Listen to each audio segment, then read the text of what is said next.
Paramashivoham Om Nithyananda Paramashivoham Om Nithyananda Paramashivoham Om Nithyananda Paramashivoham.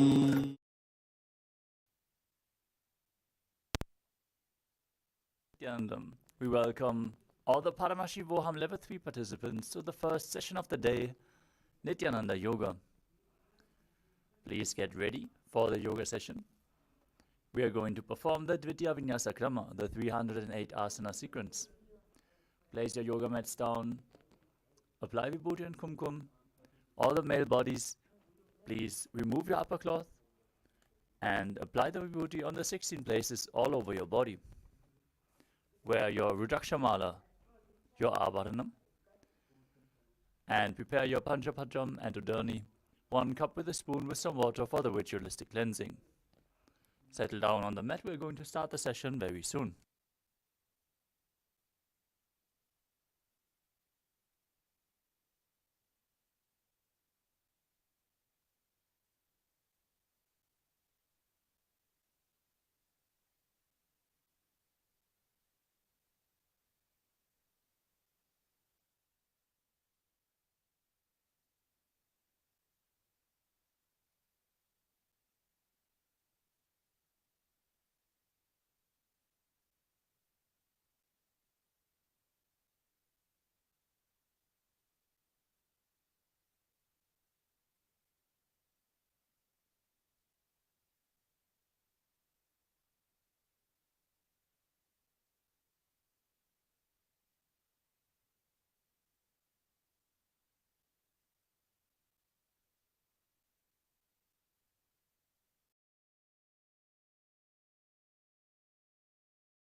Now, everyone, please settle down on your yoga mats and get ready. As we open the session, sit in a comfortable cross-legged position with your head, neck, and spine in a straight line.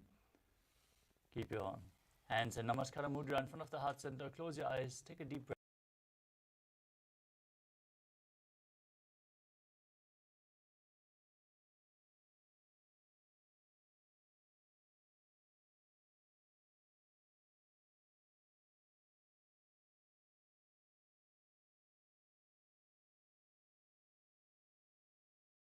एकं नित्यं विमलमचलं सर्वधी साक्षिभूतं भावातीतं त्रिगुणरहितं सद्गुरुं तं Namami. Next, we will invoke Paramashiva's presence by chanting the Shiva Mula mantra, Om Ham Ham Shivaya Namaha, 11 times. Please follow along internally as we chant the mantra. Om Ham Hom Shivaya Namaha. Om Ham Hom Shivaya Namaha. Om Ham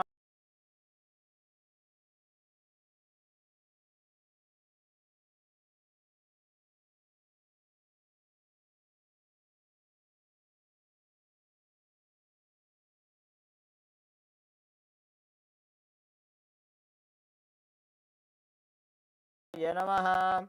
Om Ham Hom Shivaya Namaha. Om Ham Hom Shivaya Namaha. Om Ham Hom Shivaya Namaha.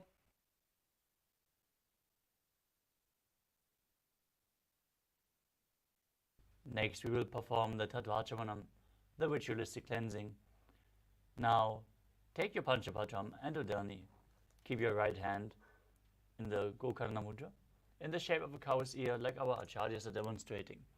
Take one Udani of water and pour it into your right palm. As we chant the mantra, each time the word Swadha is chanted, sip the water from the bottom of your right palm. We are going to repeat this process thrice.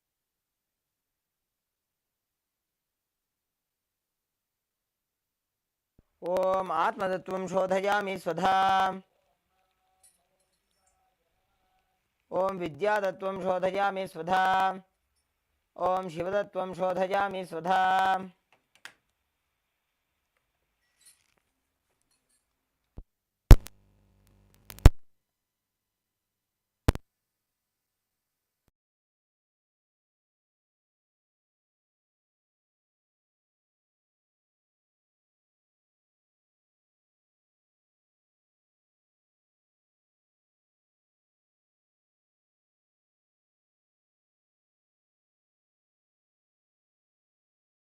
Lower lip with the index, middle and ring finger joined together. Wash your hand again. With the index finger and thumb joined together, touch your right nostril and your left nostril. With ring finger and thumb joined together, touch your right eye, right ear and left ear. Wash your hand again. With the little finger and thumb joined together, touch your navel, your right chest and your left chest. And with all the fingertips joined together, touch the crown of your head, the right shoulder, the left shoulder and the heart center. Now wash your hands once more. Place the right hand over top of the left. Place your hands on the right thigh and set the sankalpa, your conscious declaration, what you want to manifest in today's Nithyananda yoga session as we chant the sankalpa mantra.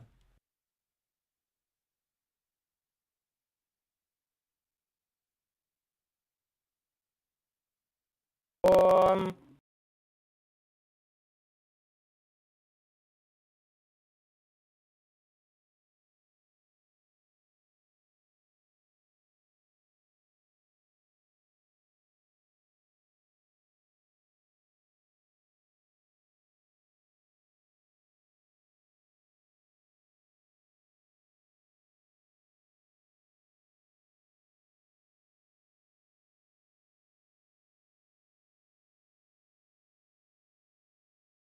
Rishyam.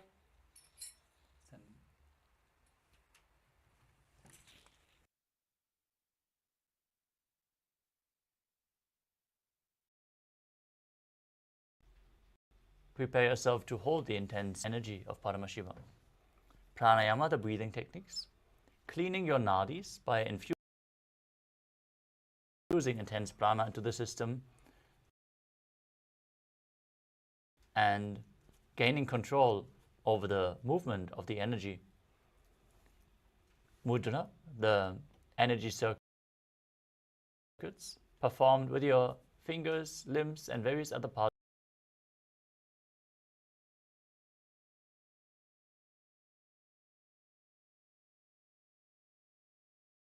of your body, sometimes even your tongue.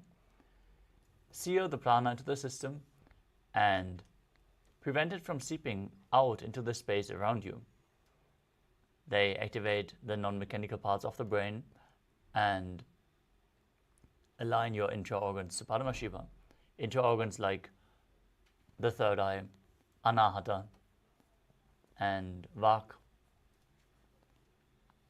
Next is the bandhas, the energy locks, preventing the Kundalini Shakti from falling down and pumping it upwards along the spine to the higher energy centers. Bandhas are performed by contracting certain muscles and diaphragms within the body. The bandhas we are going to perform today are of three kinds. The Mula Bandha, the root lock, contracting the perineal floor and pulling it up along the spine. Under the section Bandha on the left, you will see the Mula Bandha as a red circle with an upward pointing arrow. The Uddiyana Bandha, the stomach lock, as you pull your stomach in and up, contract your stomach muscles above and below the navel and pull your stomach inwards, pumping the prana up along your spine. Uddiyana Bandha will be represented by a yellow arrow with an in and upwards pointing arrow. And the final bandha is the Jalandhara Bandha, the throat lock, tucking your chin to the chest and internally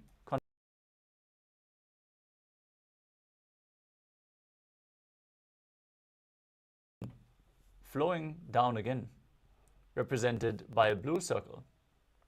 If you perform all three bandhas at the same time, they make Mahamudra Bandha, which you can see is represented by a violet circle with three arrows, symbolizing that you perform all three bandhas at the same time.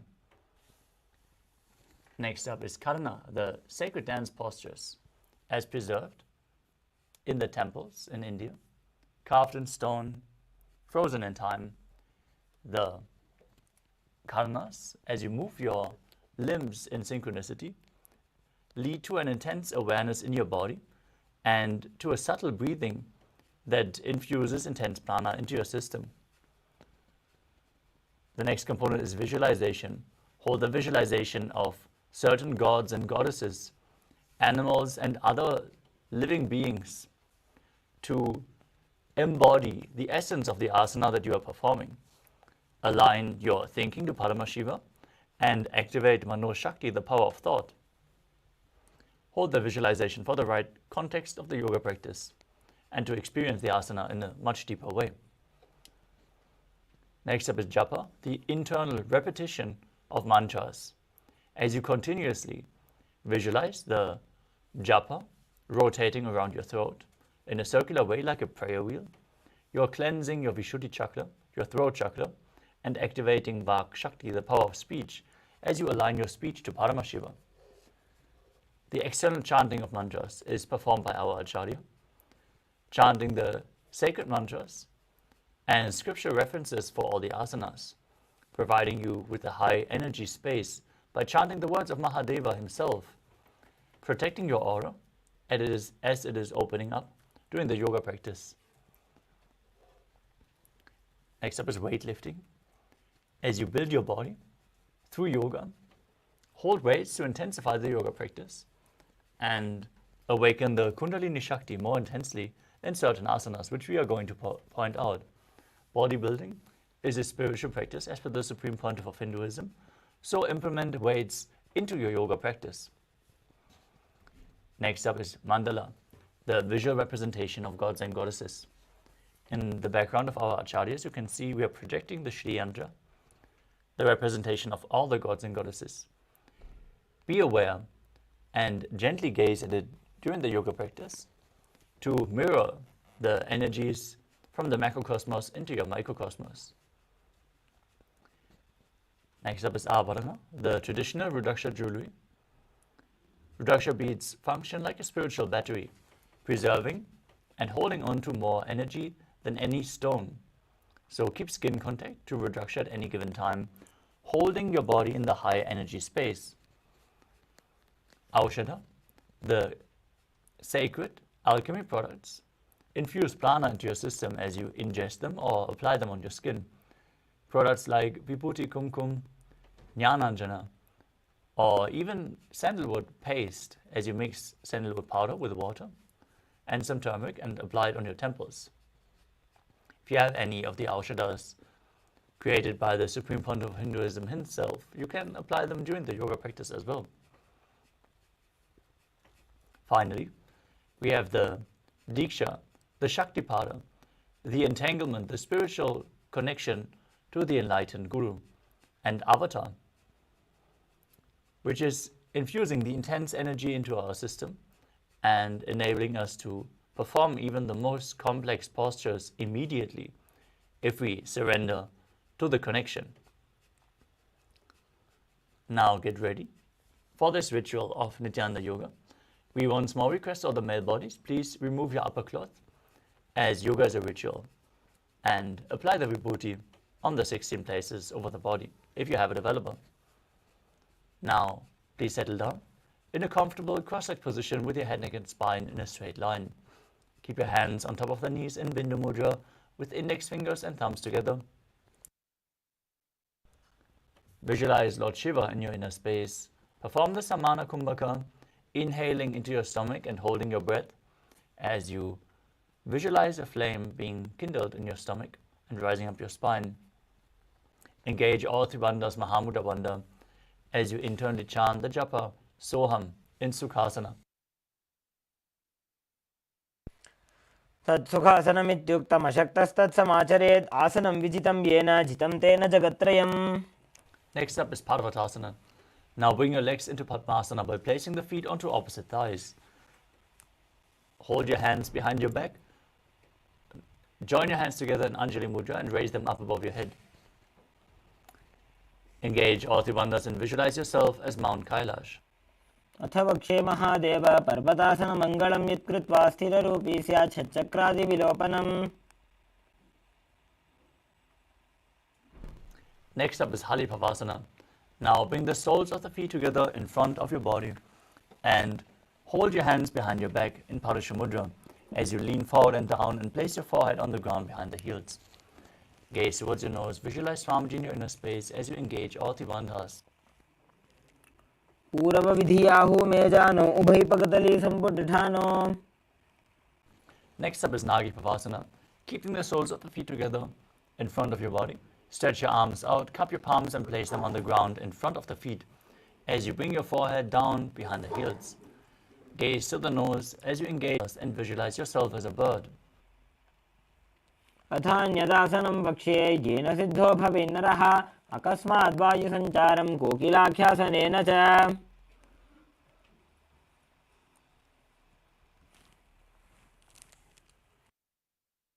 Next up is Nithyananda. Now stack your knees and ankles. Hold on to opposite elbows. Start rotating your arms in a circle as you perform Mahamudra Bandha. Gaze to your nose and visualize Swamiji in your inner space and change the direction of the movement every once in a while. गोडावामाम्बादिकी आशमाहिली shows दक्षचरणको पारलौता परिकुल्फ समोज.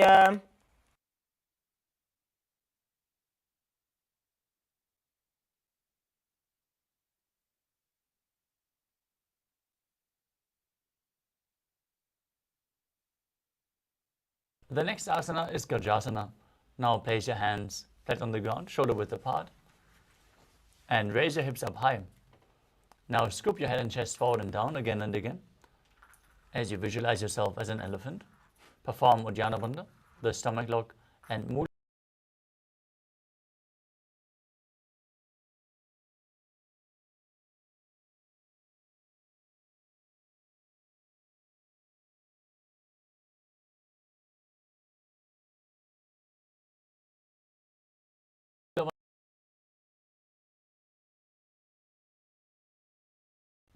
As you visualize yourself as a bear. एकैकं पादमाकुञ्च गजासनं कुरु. Off the ground if you can. Keep your hands in Hridaya Mudra.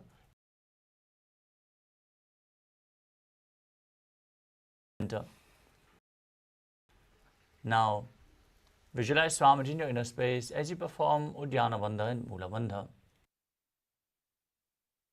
केशेन पादयुगलं बद्ध्वा तिष्ठेदथो मुखः अथ वैश्यावक्षे यत्कृत्वा सत्यवान् भवेत्.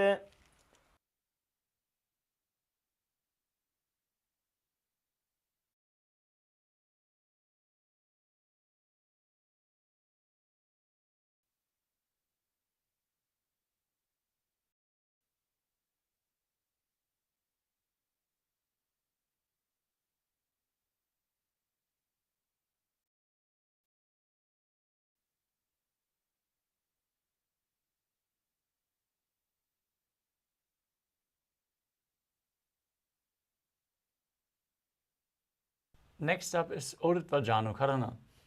Now, stand in Adimandi posture. Heels together, toes pointing outwards and knees bent. Bring your hands to the chest with the elbows parallel to the ground. Now raise one knee up along the center of your body. Follow along with the respective hand as you move in a circular motion on both sides again and again.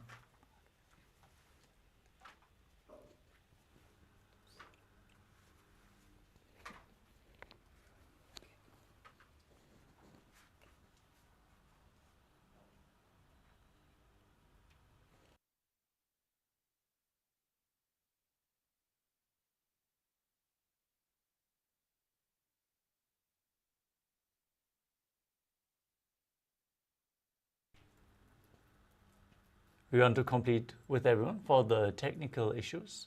I hope the audio issues are fixed now. Please let us know in the chat.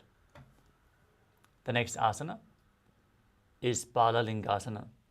Now interlock your fingers from the outside in Sarva Shankari Mudra. Hold one knee and pull it in towards your chest. Engage all three wonders. Stand straight on the mat as you visualize yourself holding a baby.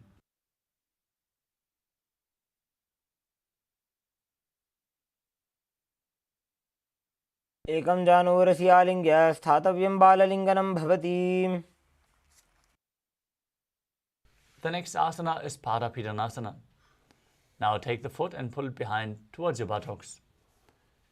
Holding it with both hands, as you engage all three wonders, visualize Swamiji in your inner space.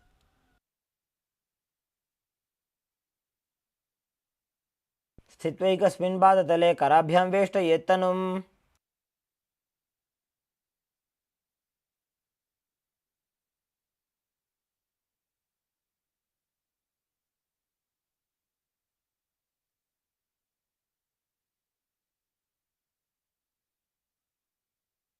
The next asana is Natarajasana.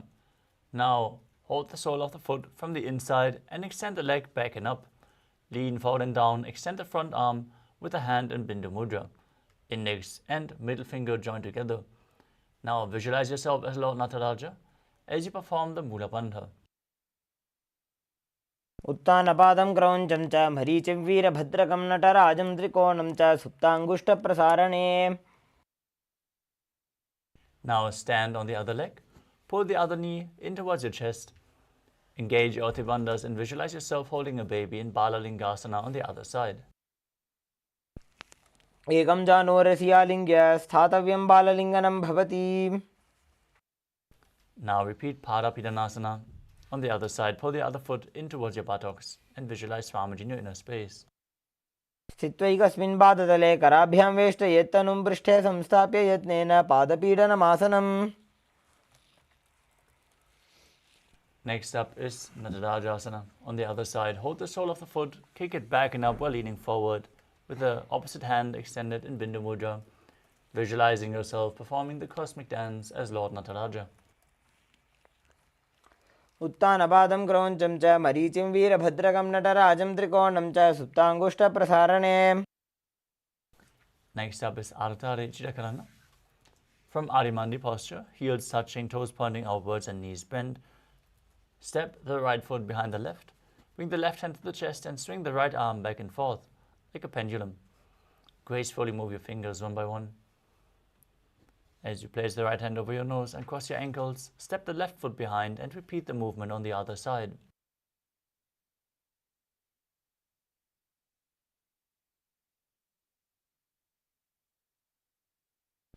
We move on to the skeleton dance. Now, shake your body intensely as you visualize yourself as a skeleton. Hold the visualization of your bone structure and shake your body wildly. This will build integrity into your very bone marrow.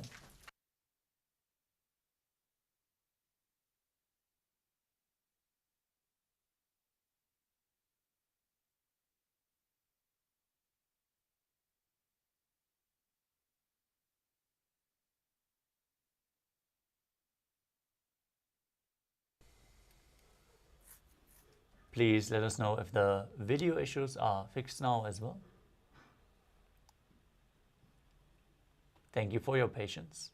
We're going to continue now with the next asana of the sequence, with the next karana, Katyachina karana. Now stand in Alimandi posture.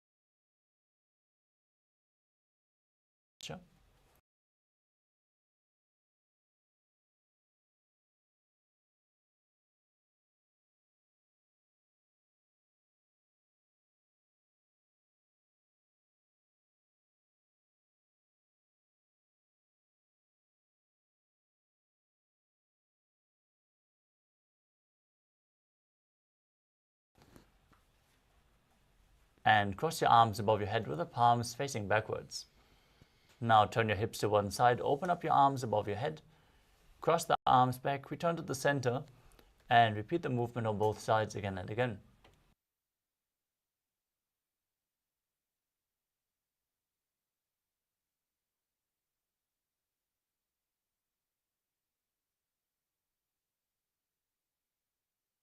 The next asana is Tadasana. Now stand tall on the tips of your toes. Visualize yourself as a palm tree as you engage all three bandhas and internally chant the new japa Shivoham. महामुद्राबद्ध कोनो ताड़ासन विभेदकान् विनोत्तानं सदा कुर्यादन्तर्वत्नी पतिप्रिया. Next up is Uttanasana. From a standing position, lean forward and down. Place your hands flat on the mat. If you can't reach the ground, lean as low as you can. Bring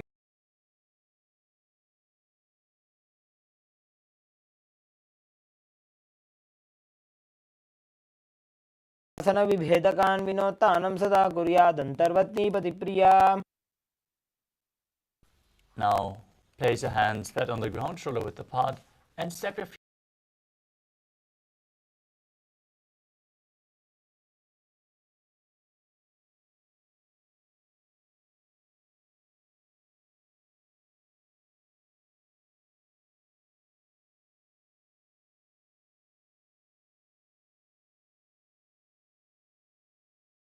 Holding the breath, visualizing a flame in your stomach. आसनमस्तित्वा मस्तकं वारं वारं दक्षिणकुक्षिं सव्यकुक्षिं नयेत् तरक्ष्वासनं भवति.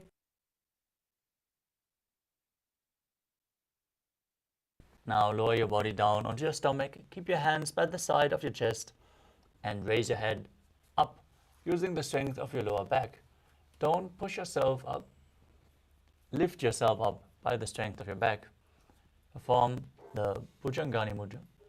As you open your mouth wide and inhale through the hollow of your throat, visualize yourself as a cobra and perform the Mula Bandha.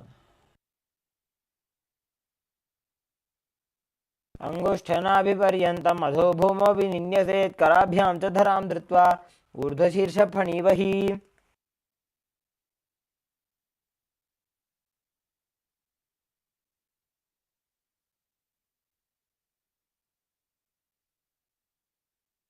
The next asana is Shashasana. Now push your body up, back into the plank position.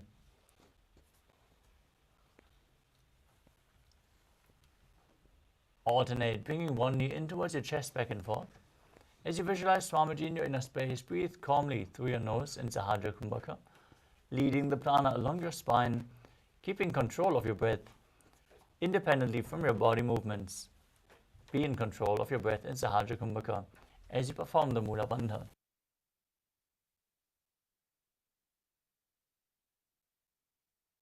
गजासन संस्थितो जानुद्वयमाकुञ्च वारं वारं कर्तव्यं शशासनं भवति. Next up is Rathasana. From a tall plank position, step one foot in between the two hands and jump the foot back as you exchange the position of your feet again and again. Visualize yourself as a chariot as you perform the Mula Bandha. संस्थितो एकैकं पादं पुरोमार्गेण भ्रामयित्वा कर्तव्यं रथासनं भवति. Next up is Viravatasana. As you keep one foot flat on the ground with the toes pointing forwards and the knee bent at a 90-degree angle. Extend the other leg straight back and keep the toes pointing outwards. Gaze to your third eye. Raise your arms up parallel above your head as you visualize yourself as Lord Viravata. Perform Uddiyana Bandha and Mula Bandha. वासिष्ठमथ कौण्डिन्यम् ऊर्ध्वकुक्कुटमेव च अष्टावक्रमथोत्तानं मयूरं सेतुबन्धनम्. Now exchange the position of your feet. Keep the other foot forward and the knee bend as you raise your arms up. Visualize yourself as Lord Virabhadra with 8 arms in Virabhadrasana on the other side. वासिष्ठमथ कौण्डिन्यमूर्धकुक्कुटमेव च अष्टावक्रमथोत्थानं मयूरं सेतुबन्धनम्.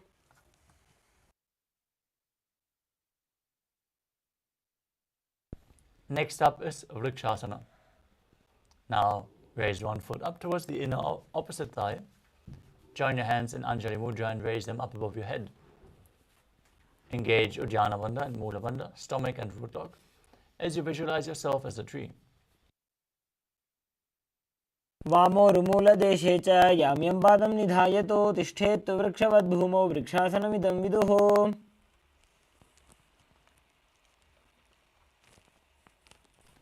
Next up is Garudasana. Now bring the raised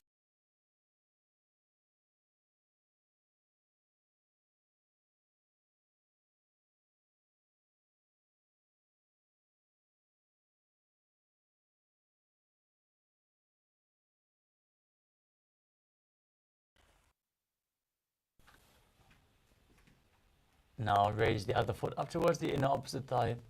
Join your hands and raise them up above your head as you visualize yourself as a tree in Vrikshasana on the other side. वामोरुमूलदेशे च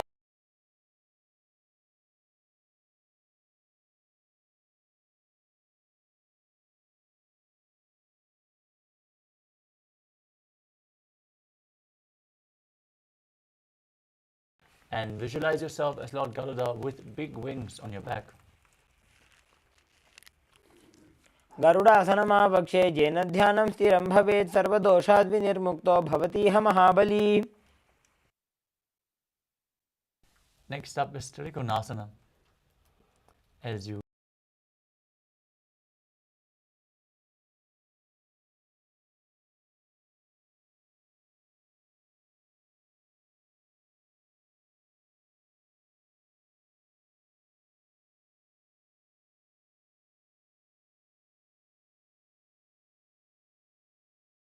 triangle.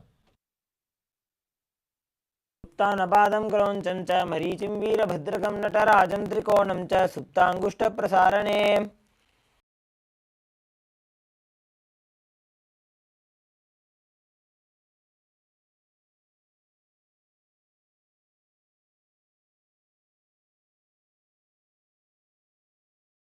Raise one heel off the ground and place your hands in front of the heart center with the palms facing each other. Now, stomp the raised heel to the ground, lift the other heel up as you exchange the position of your hands again and again.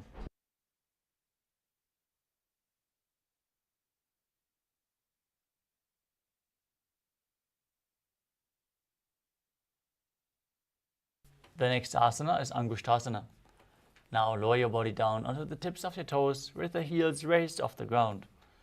Place your perineum on the heels as you keep the knees off the ground and join together. Join your palms in Namaskara Mudra in front of your heart center. Visualize Swamiji in your inner space as you start buzzing like a bee on the inhalation and exhalation in Brahmarikumbhaka. Engage the Mula Bandha and internally chant the new japa Sadashivoham. कबन्धासनमित्याहुः गोरक्षासनमेव च अङ्गुष्ठमुष्टिकं ज्ञेयं ब्रह्मप्रासादितं तथा. Next up is Saurasana. As you extend one leg forward, keep the heel down and the toes pointing upwards. Keep your hands at the side of your body with the palms facing forward, fingertips just touching the ground. Visualize Swamiji in your inner space as you perform the Mula Bandha. प्रसार्यैकं पादतलं संस्थाप्य त्वेकपादकम्. Next up is Vidhunanasana. From the same position, lean forward and down. Hold onto the big toe of the front foot in Prana Mudra with index and middle finger. As you hold the back heel with the other hand and visualize Swamiji in your inner space. गुल्फस्थितो पादमेकं प्रसार्य तत्पादाग्रं संस्पृशेत् तत्करेण. Now set the other foot forward and repeat Saurasana on the other side. सार्यैकं पाद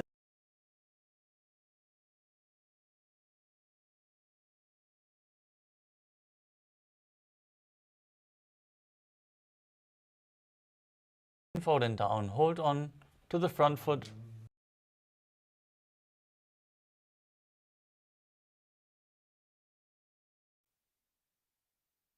गुल्फस्थितो पादमेकं प्रसार्य तत्पादाकरं संस्पृश्य तत्करेण गुल्फं चान्यं धारयेत् तत्करेण धूनं पीठं चाभ्यसेच्चोभयत्र.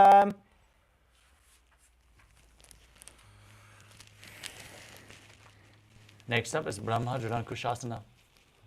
As you step both feet in and sit on the raised heels with your perineum, spread your knees apart and place the back of your hands on top of them. As you perform the Mula Bandha and the Jalandhara Bandha, tucking your chin to the chest, gaze in the gap between the palms in Shambhavi Mudra, eyes open wide, actually gazing within.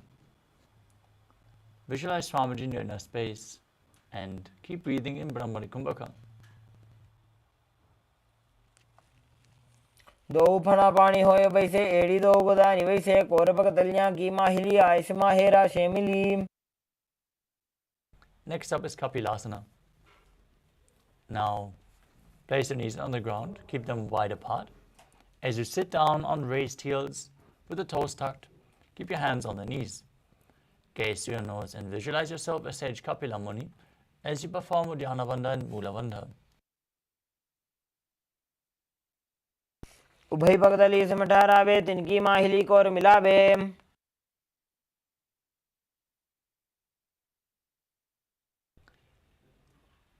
Next up is Bhadragurukasana. Maintaining the same position, shift your gaze to the third eye, your visualization to Swamiji and the Bandha to the Mula Bandha. दो पगतली संपुट करे core बारली भो परिधरे. Next up is Suryasana. Now, raise your knees off the ground, bring the soles of the feet together with the heels touching. Sit on the heels as you join your thumbs and little fingers and open up your palms resembling a lotus flower in Padma Mudra. Raise your arms up above your head and gaze through the gap between the palms as you visualize Lord Surya in your inner space and perform Uddiyana Bandha and Mula Bandha.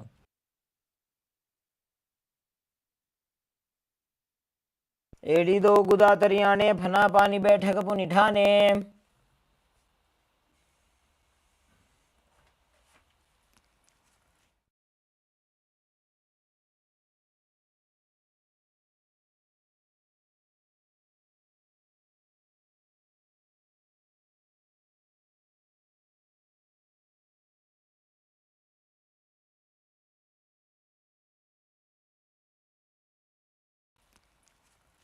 Next up is Mandukasana. Now, place the feet on the ground and sit on the heels as you gaze to your third eye.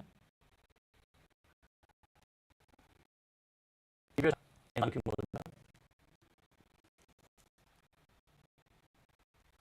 and visualize yourself as a frog. Breathe down and perform the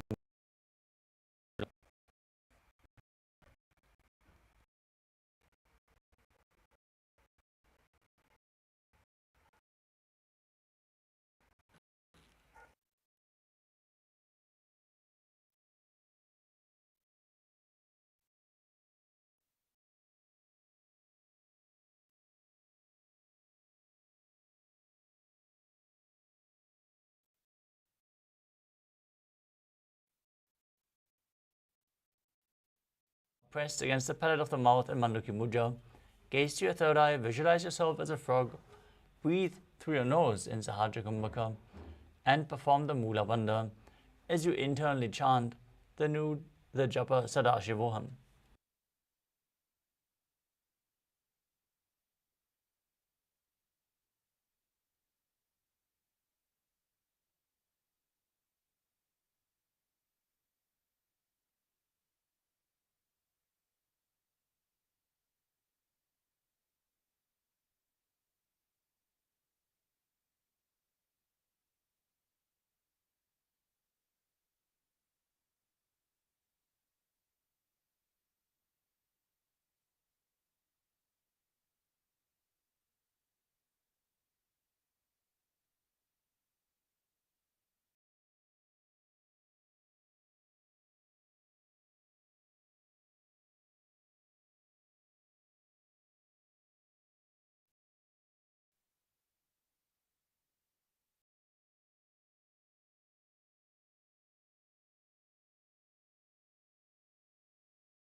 Nithyananda Paramashivoham Om Nithyananda Paramashivoham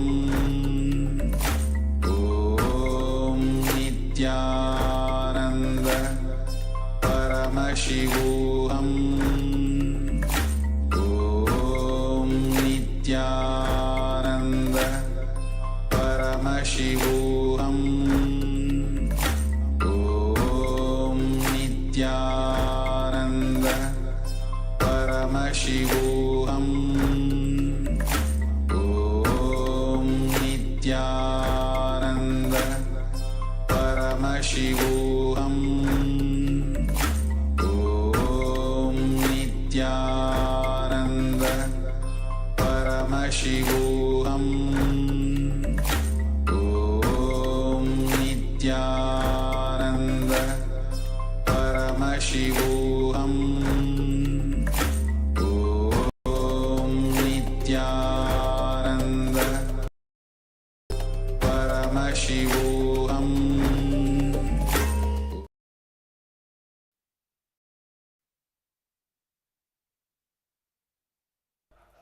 Sorry for the technical glitch. We hope now the audio and video issues are fixed. Please let us know in the chat if any errors continue. We are going to continue with the next asana of the sequence, Mandukasana. Now sit with your toes flat and the perineum on the heels. Keep your hands on the knees. Gaze to your third eye. Keep your tongue pressed against the palate of your mouth in Mandukya Mudra. As you visualize yourself as a frog, breathe calmly through your nose in Sahajra Kumbhaka and perform the Mula Bandha as you do so. पादतलौ पृष्ठदेशे अङ्गुष्ठे द्वे च संस्पृश्य जानुजुग्मं पुरस्कृत्य साधयेन्मण्डुकासनम्.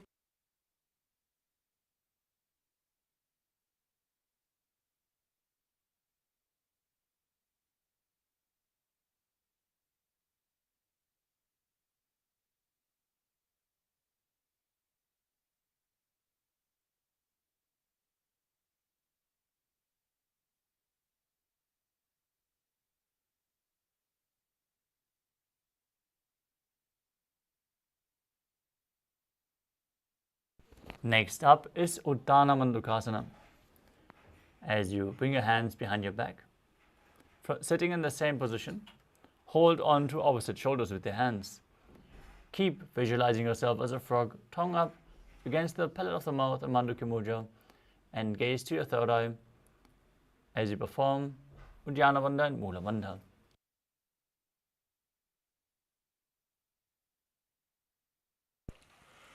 मण्डुकासनमध्यस्थं कूर्पराभ्यां धृतं शिरः एतद्भेकवदुत्तानमेतदुत्तानमण्डुकम्.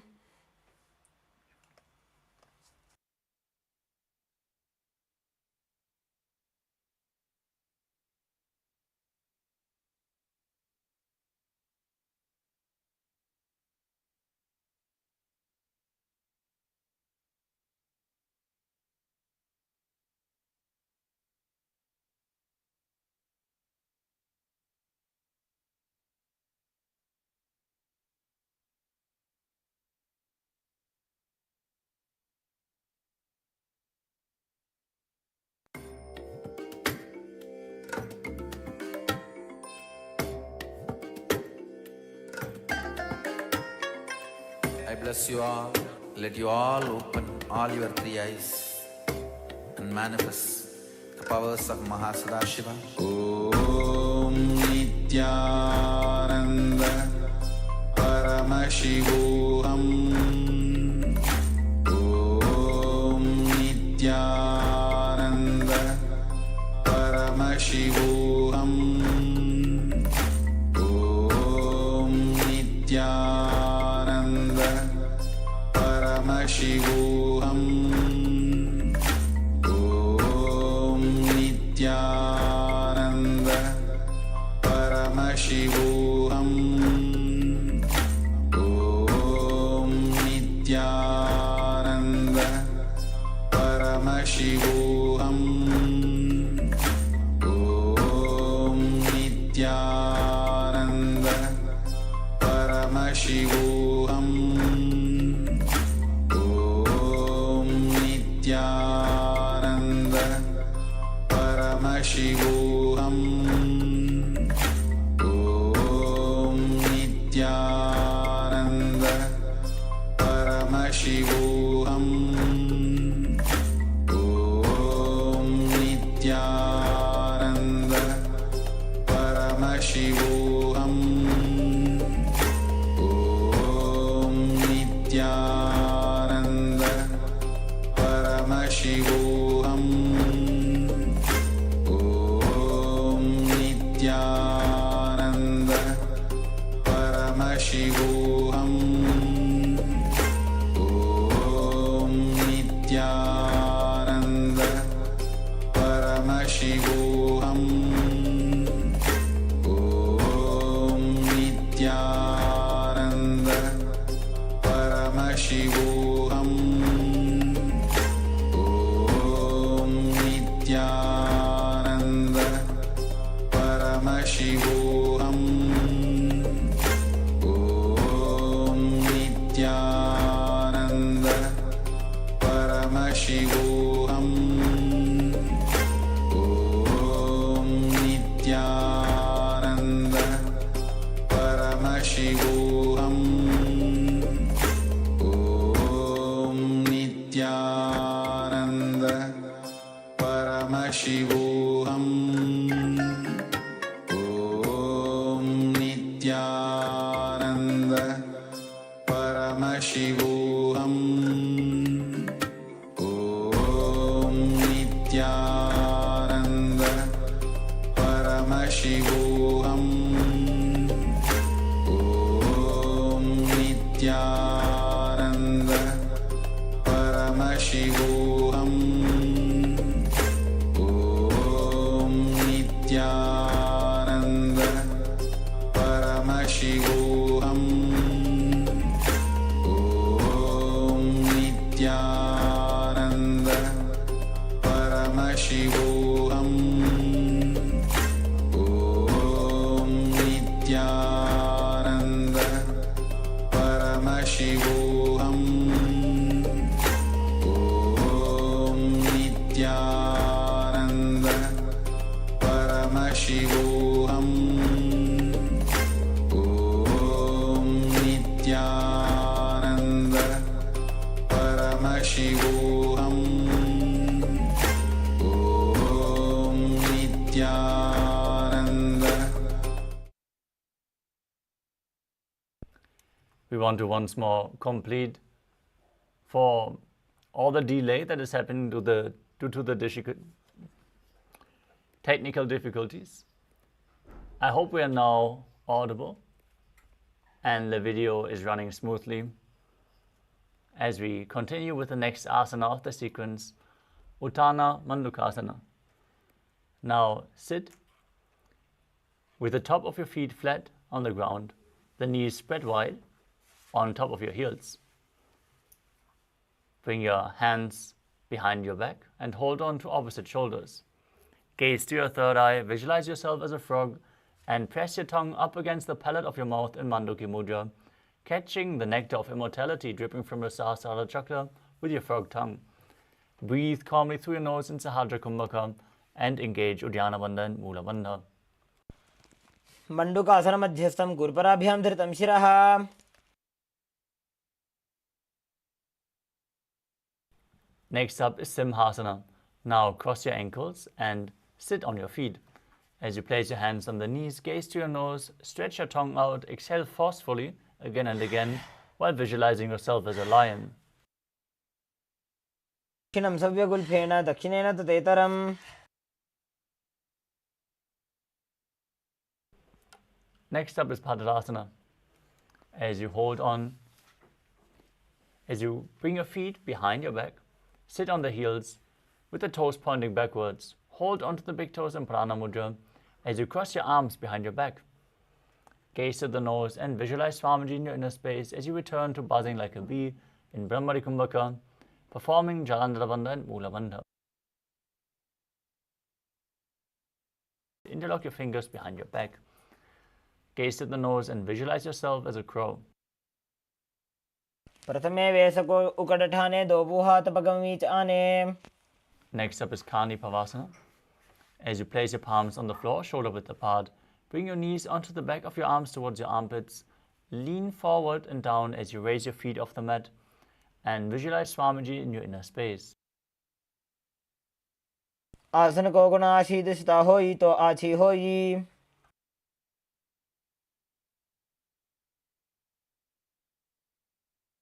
Asana is Kapali Asana. Now, this is going to be the first inverted posture of the sequence. So take any precautionary measures if you have any upper back or neck injuries or high blood pressure. If you need support in performing this asana, you can lean against the wall or ask a partner to aid you. Now place your hands flat on the mat, shoulder width apart. Bring the crown of your head onto the mat, forming a triangle between your head and your hands. As you bring your knees onto your arms. धरती टेकी पगदो भूमि लिबा ऊंचा करे. Next up is Paramashivoham. Now squat with your toes on your toes as you place your hands flat on the mat to the side. Twist your body, align your knee and hip with your elbows, and then lean forward.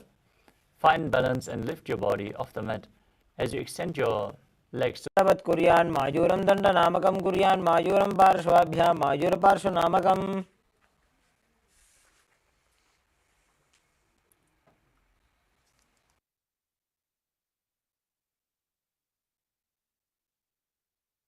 Now twist your body to the other side. Place your hands on the mat, lean forward, raise your feet up, extend them to the side as you repeat Paramashivoham on the other side.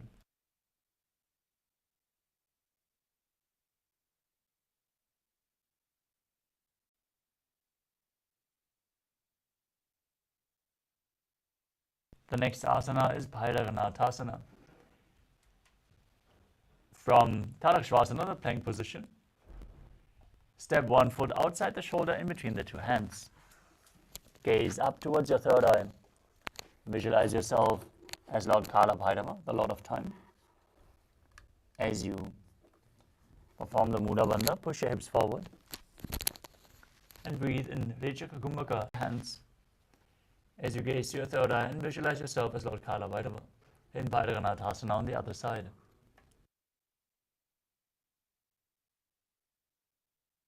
आसन को गुण पीती जाई.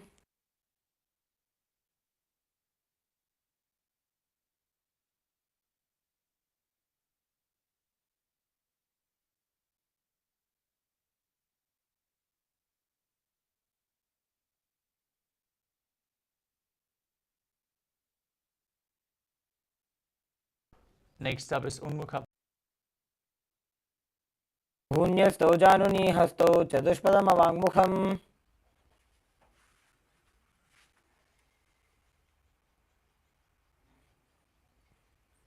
How long will this last? 10%.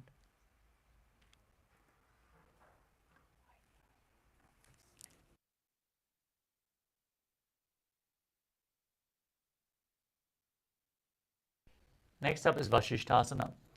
From कुक्कुटवासिष्ठ मरीचिहलमत्स्यकम्.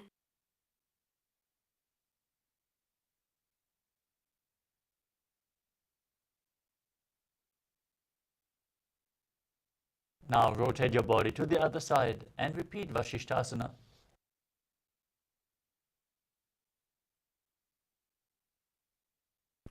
ऊर्ध्वकुक्कुटवासिष्ठ मरीचिहलमत्स्यकं परिवृत्तिं चोदरस्य विविधं धनुरासनम्.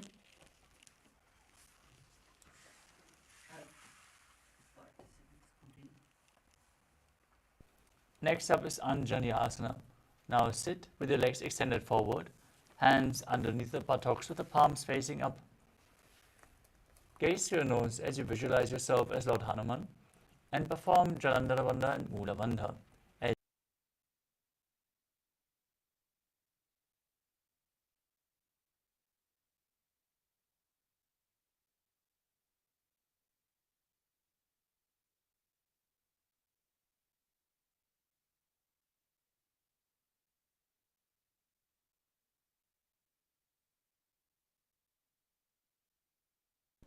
The next asana is Paschimottanasana.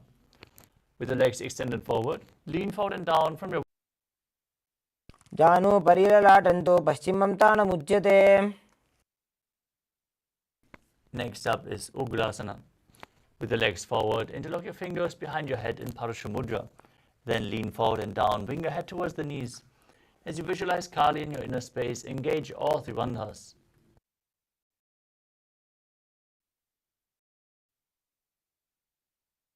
Sopanibhyam.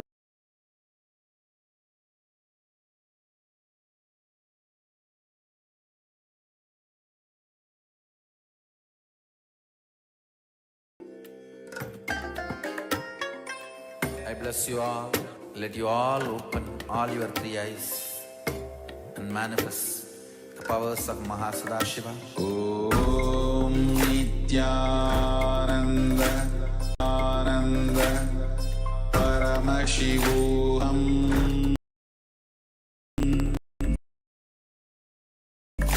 Om Nithyananda Paramashivoham Om Nithyananda. The next asana of the sequence is Marichi Asana, self-SH Marichi.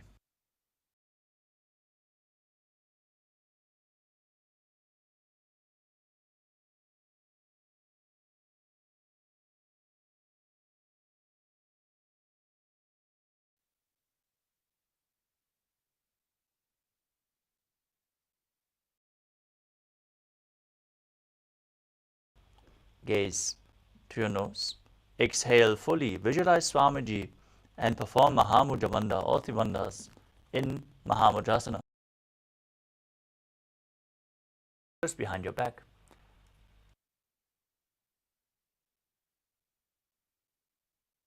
Napadam Gronja Mudram Prabhakshami Dantresmin Mama Vallabhe. Gaze to your third eye. Visualize Swamiji in your inner space and perform the Mula Bandha. Gulbho Chabrushanasyadah Sivantya Parshvayoho.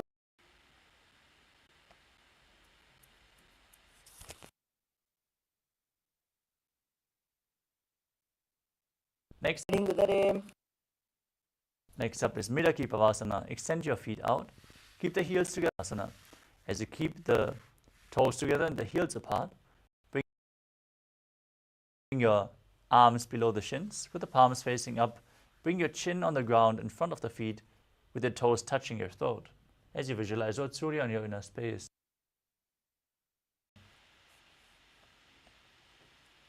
Do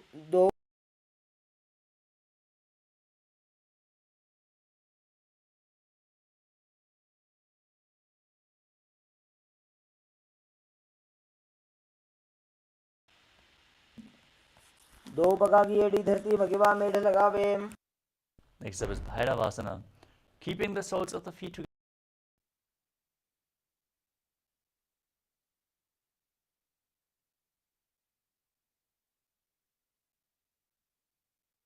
दो पगदली संपुट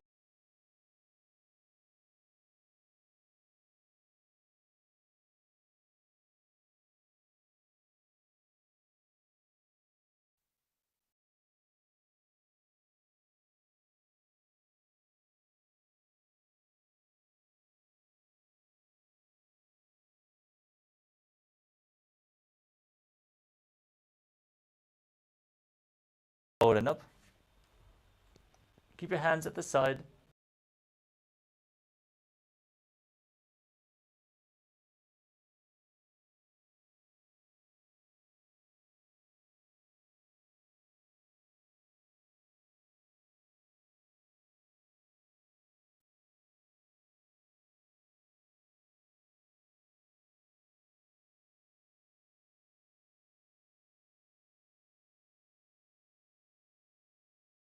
Take your knees in front of the body. Keep the heels outside the hips and interlock your hands on top of the knees as you gaze to your nose. Visualize the face of a cow. Breathe in Siddhkari Kumbhaka with your tongue pressed against the top of the mouth without touching the teeth. Hissing through the teeth while inhaling. Performing the Mula Bandha and internally chanting the new japa Om Nithyanandoham. सव्ये दक्षिणगुल्फं तु पृष्ठपार्श्वे नियोजयेत् दक्षिणकोणों नीचे उठाने बाहों तागे ऊपर आने. Next up is Anasuyasana 2. Interlock your fingers behind your back and lean forward and down. Place your nose down to the ground as you visualize yourself as Rishikana Surya in Anasuyasana 2. Imana goda ki sandhi upreda vagoda ki sandhi. Next up is Garudasana 2. Now sit with one heel against the perineum, opposite knee raised, Nadadasana. Chijvama bhagdali keri bhoparita hilagave pheri. Next up is Matsya Pitakasana. Now bring one foot over top of the opposite thigh as you hold onto the big toe and the shin of that leg. Gaze to your nose and visualize Matsya, the fish avatar of Lord Vishnu. Vame. Now repeat Anasuyasana. Hold the big toes and visualize yourself as Rishikana Surya.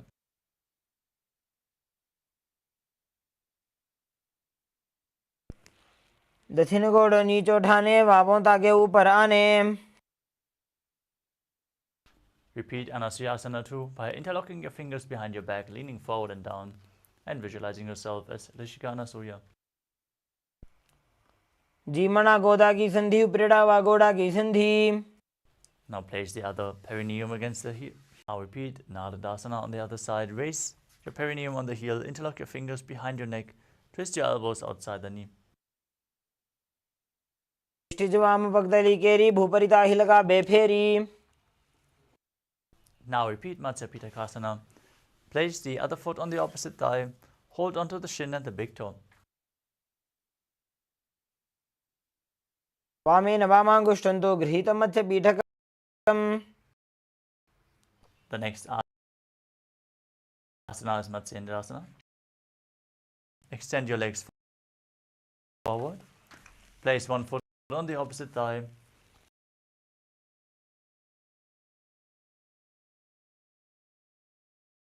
Raise the opposite knee.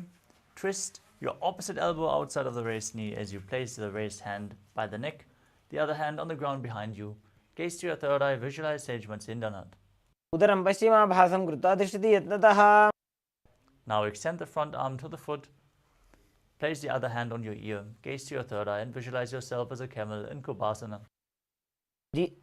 आसन को गुण झोलो जाए. Now place the back hand down on the ground.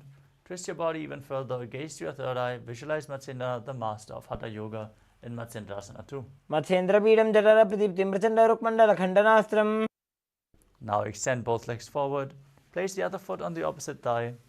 Twist your body around the raised knee as you repeat Matsyendrasana on the other side. उदरं पश्चिमाभासं कृत्वा तिष्ठति यत्नतः. Next up is Kubhasana. Extend the front arm down to the foot. Hold the back ear and visualize yourself as a camel. मत्स्येन्द्रपीडं जठर प्रदीप्तिं प्रचण्डरुक्मण्डलखण्डनास्त्रम्. Now place the back hand on the ground. Twist your body even further. Repeat Matsyendrasana 2. अभ्यासतः kundalini प्रबोधं दण्डस्थिरत्वं हि ददाति पुंसाम्. Now place your feet onto your thighs. Gaze to your nose. Place your hands on the knees.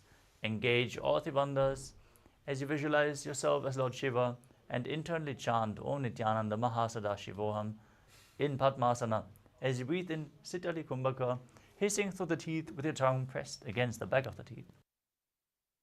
आसनं द्विधं प्रोक्तं पद्मं वज्रासनं तथा. Now cross your arms in front of the body, hold onto the big toes, and visualize yourself as Goddess Parvati in Padmasana 2. उत्तानो चरणौ कृत्वा ऊरो संस्थो प्रयत्नतः. From Padmasana, bring your hands in between the legs. Place them flat on the mat as you lift your entire body up. And visualize yourself as a rooster, calmly breathing in Sahadra Kumbhaka in Kukutasana. पद्मासनं सुसंस्थाप्य नान्वोरोरन्तरे करौ. From Padmasana, raise onto your knees. Place the hands on the mat with the fingers pointing back. Balance on your elbows, with the elbows pressed against your navel as you lift your knees off the ground and visualize Swamiji in your inner space in Bandha Asana. धरामष्टपकरद्वयेन तत्कूर्परि स्थापितानाभिपार्श्वः. Now extend your legs back and keep your hands flat on the mat, fingers pointing back as you lean onto your elbows, find balance and lift your legs straight off the mat in Mayurasana. visualizing yourself as a peacock. अथ पक्षे Mahadev मयूरासनमुत्तमम्. Next up is Makarasana. Lay down flat on your stomach, interlock your fingers behind your neck, place your forehead on the ground and keep the toes pointing outwards with the heels down on the mat. Visualize yourself as a crocodile in Makarasana. अध्यासशेते हृदयं निधाय भूमौ च पादौ च प्रसार्यमानो. Next up is Shalabhasana. As you lay on your stomach with the hands by the side of your chest, raise your entire legs off the ground by the strength of your lower back. Visualize yourself as a locust. अध्यासशेते करयुग्मवक्षौ भूमिमष्टभ्यकरयोस्तलाभ्याम्. Next up is Ushtrasana. Now hold onto your feet and pull them outside the hip, down towards the ground, as you visualize yourself as a camel.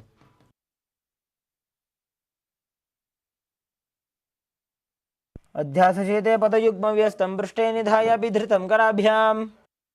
Next up is Dhanurasana. As you hold onto your feet, kick your legs back and up and lift your chest and head up. Gaze to your third eye and visualize yourself as Pinaka, Lord Shiva's bow. प्रसार्य पादौ भुजदण्डरूपौ करौ च पृष्ठे धृतपादयुग्मम्. Now come to a kneeling posture. Sit in between the heels with the toes flat on the ground, touching behind your body.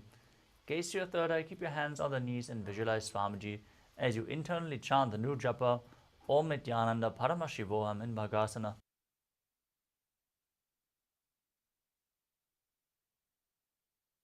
उल्टा मोड़ी पादौ वैसे बहुरो जुगति करे कैसे. Next up is Gohi Asana, another inverted posture. Now place your forearms on the ground, interlock your fingers, and place your head on the mat. As you hold it with your hands, walk your feet forward, raise your hips, and then lift your legs off the mat. Pull your knees in towards your chin as you gaze to your nose and visualize Swamiji. दो हाथ की कोहनी जोई पुनः कलाई जाने दोई.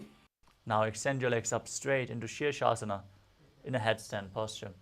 Gaze to your nose and visualize Swamiji as you perform the Mula Bandha. विपरीतं मण्डलं च द्विधैव विदितं हिनः. Gently lower your legs.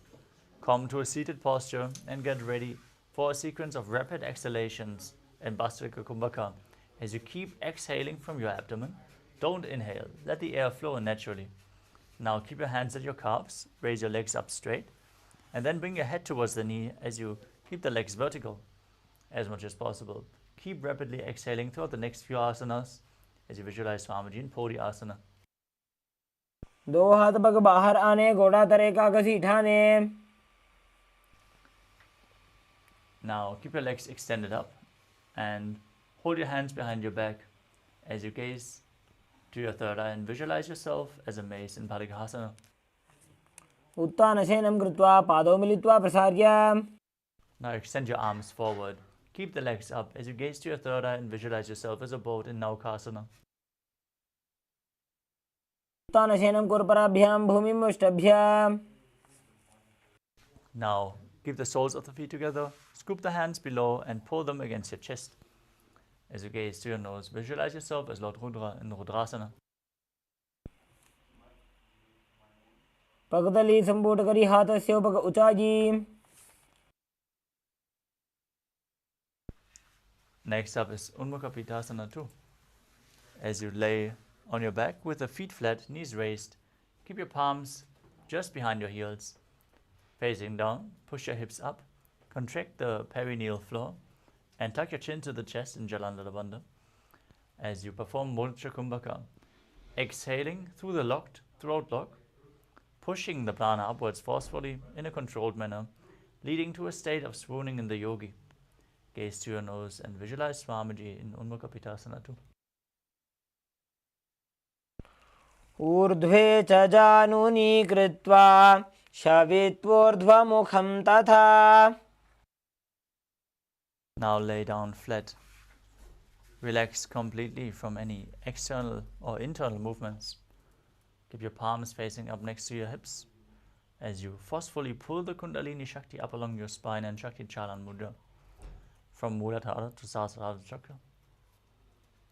Visualize your body is dead and Swamiji is liberating you as you internally chant Om Nithyananda Paramashivoham in Shivasana.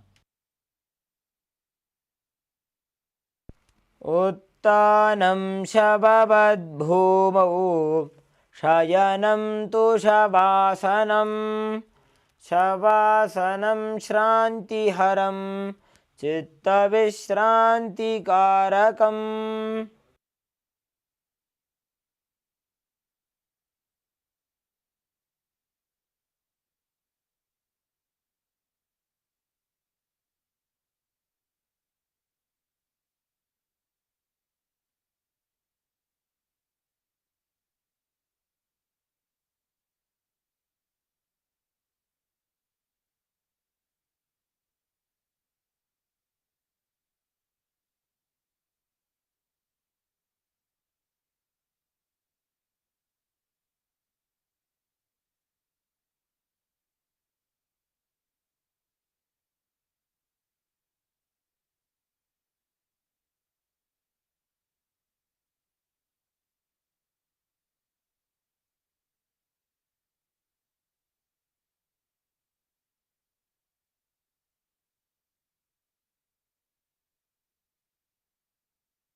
Now slowly return to your physical body.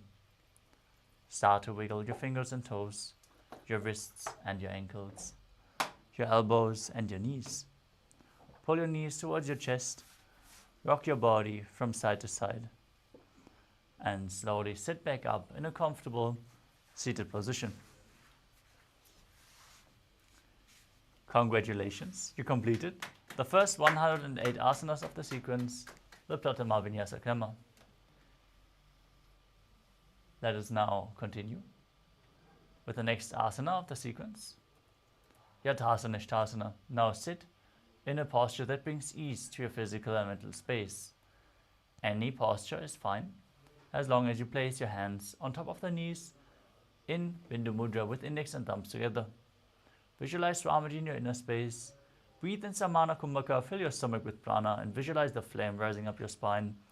As you perform Mula Bandha and internally chant the japa Om Nithyananda Paramashivoham, which is going to be the japa for the remainder of this sequence, starting with Yathasana Ishtasana.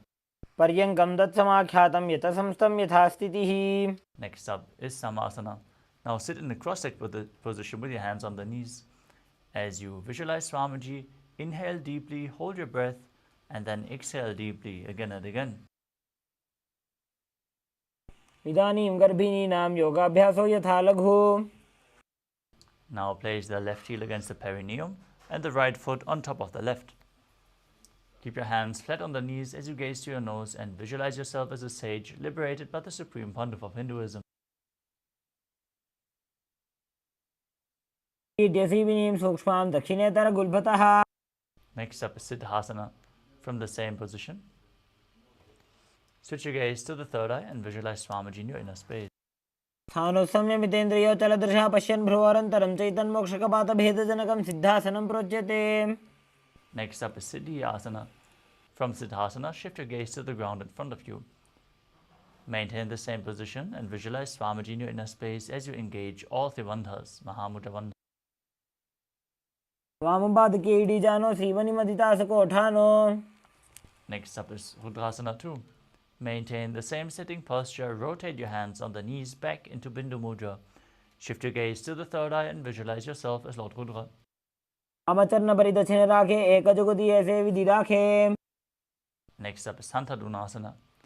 Maintain the same posture, hands on the knees in Bindu Mudra. Shift your gaze to the nose and embody tranquility at an unshakable nature. आसन की गुणमन की चलता meet. Next up is Siddhasana 2. Maintain the same posture. Cup your palms in front of the navel, resembling a lotus flower, in Samputa Mudra, as you visualize Swamiji in your inner space.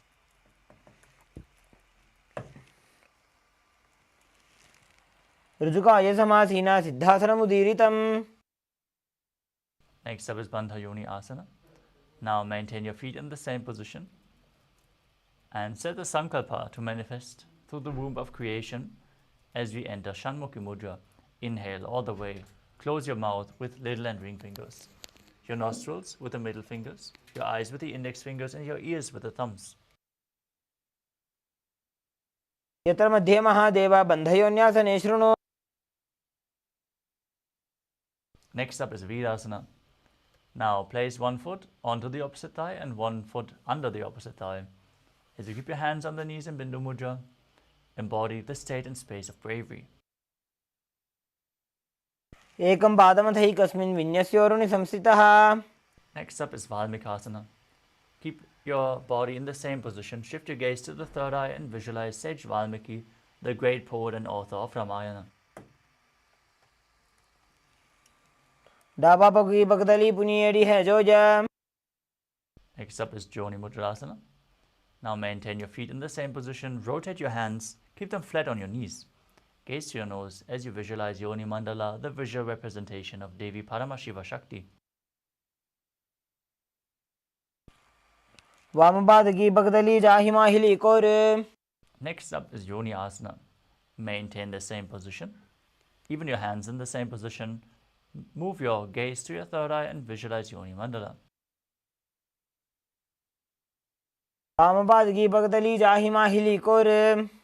Next up is Padasana 3. Now bring the soles of the feet together in front. Hold onto the feet firmly with both hands and push your knees down by the strength of your groin. Visualize yourself as Lord Veerabhadra. Perform Dhyana Bandha and Mula Bandha in Padasana 3.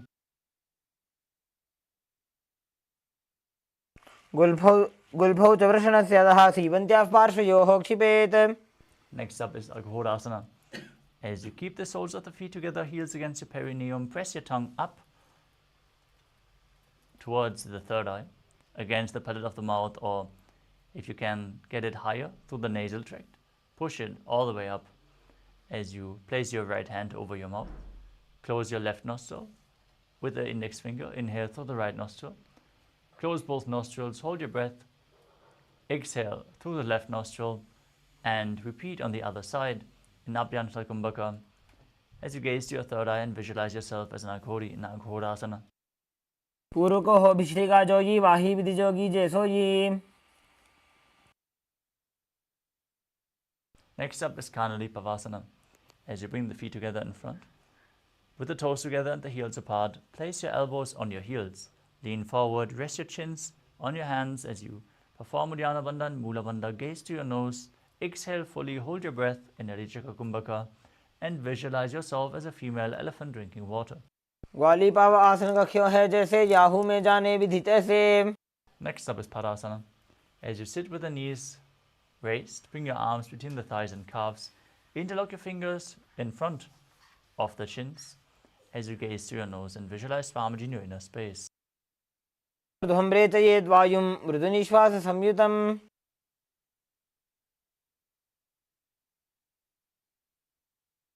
Next up is Gopi Chandasana. Now interlace your fingers around the feet with the soles together. Keep the toes at the groove of your throat as your heels touch at the chest. Place your chin on the hands and gaze to your nose as you embody the state and space of a king.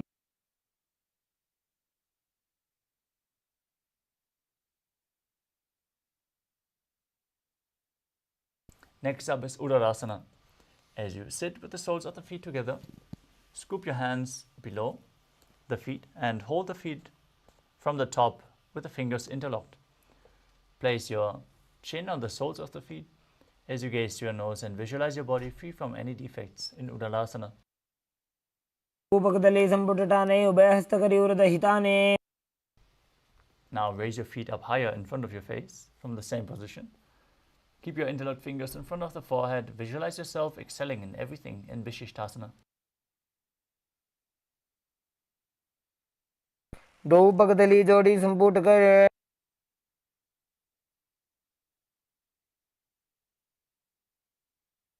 Next up is Bhujasana. From a seated position, lift both legs over top of the respective shoulders. Bring your arms underneath the legs and up, interlacing your fingers around the back of your neck. Visualize yourself as a cobra in Bhujasana. स्थिरासनं तु विज्ञेयं कक्षासनं तत्परम्. Next up is Kalyanasana. Now maintain a seated posture, raise your legs up, bring your elbows under the knees and wrap them around your back, interlocking your fingers behind as you gaze to the nose and visualize yourself as a beautiful, auspicious goddess. दो हाथ Burgman बीच आने, तिनको घोड़ा नीचे ठाने. Now place the left foot flat and sit on the perineum with the perineum on the left heel. Stack the right knee over the left, place your hands on opposite knees, gaze forward in Vaishnavi Mudra without focusing any external objects. Visualize yourself as an elegant swan and breathe in Ujjayi Pranayama. Make an ocean-like sound on the inhalation as you keep your navel region engaged. वामपादं चितेर्मूलं सन्यस्य धरणीतले. Now, slide the left heel outside the hip. Sit on the ground as you visualize a cow in your inner space. Engage Uddiyana Bandha and Mula Bandha and Dhenukasana.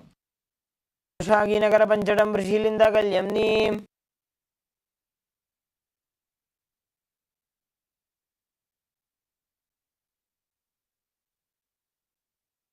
Next up is Machandravasana. Now place the right foot on the left thigh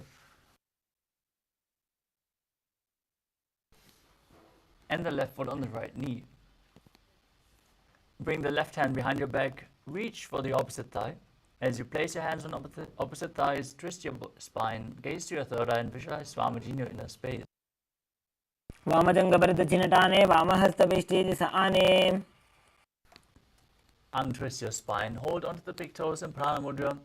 As you lean forward and down, place your forehead on the mat in Machandravasana 2.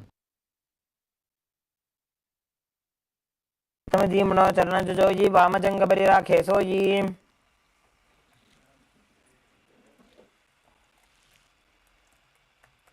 Now engage all three bandhas as you interlock your fingers and place them on the top knee. Visualize Swamiji, your Guru, in Guru Asana.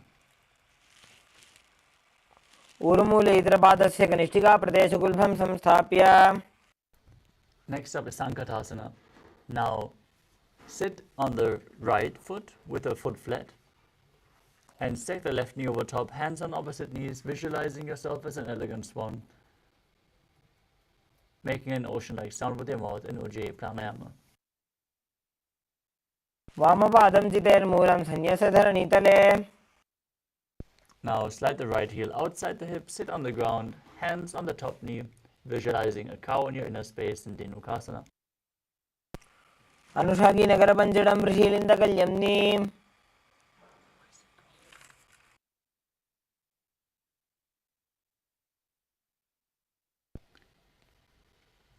Now place the left foot on the right thigh and the right foot on the left knee. Bring the right hand behind your back. Hold on to opposite thighs as you twist your body. Gaze to your third eye and visualize Swamiji in your inner space in Machandravasana on the other side.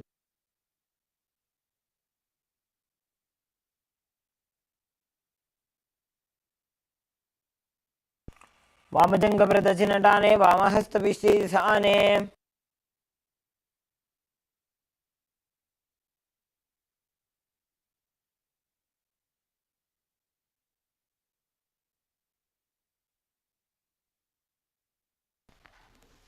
Now untwist your body, hold onto the big toes and lean forward and down in Machandravasana 2.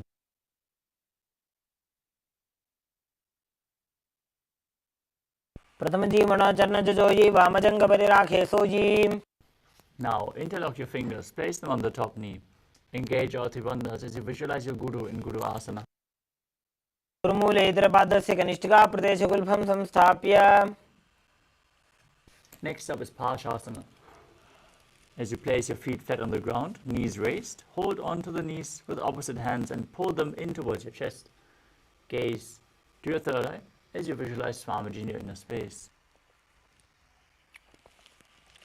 पादतले भूमौ निधाय जानु निवृसि निधाय. Now hold on to opposite wrists and place your chin on the knees.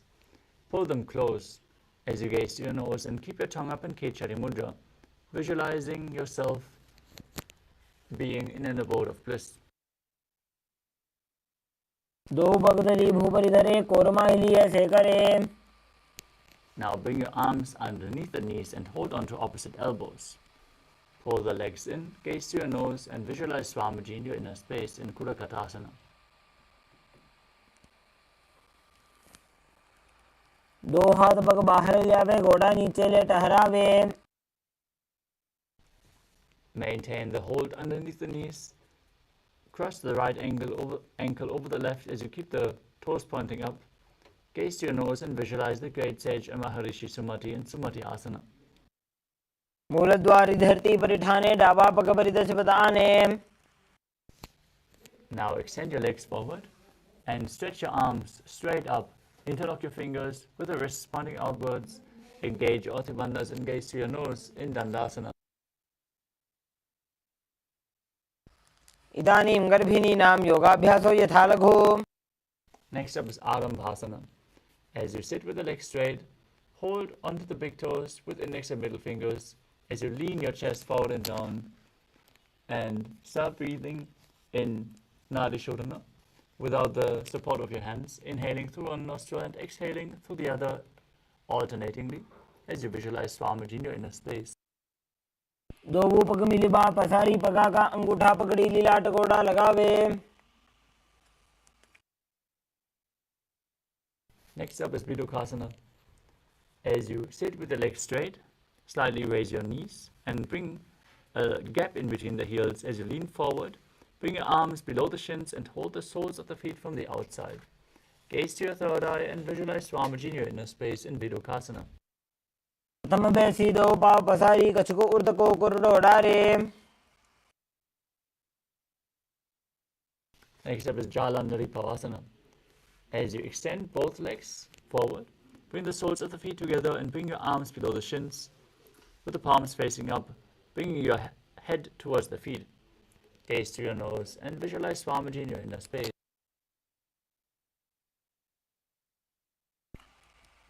दो एड़ी mail के दीजिए हाथ पसारी.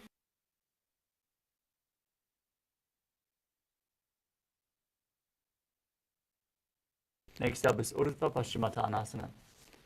As you sit with the legs extended forward, bring one leg behind your neck. If you can't bring it behind your neck,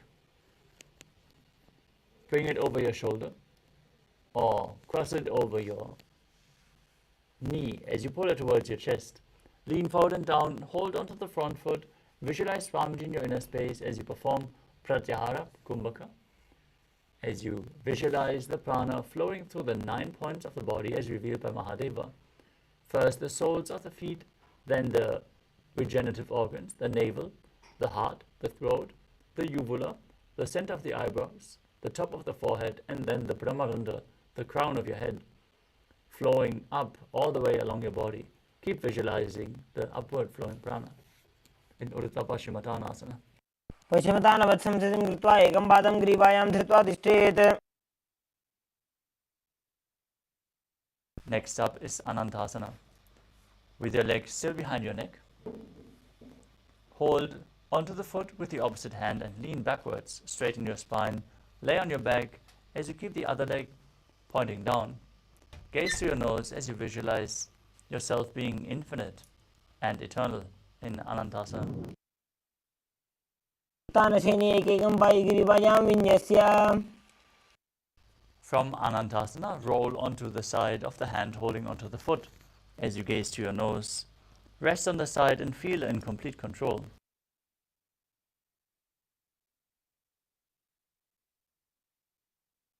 उत्तानसहित एकैकं पादं ग्रीवायां कुर्वन्.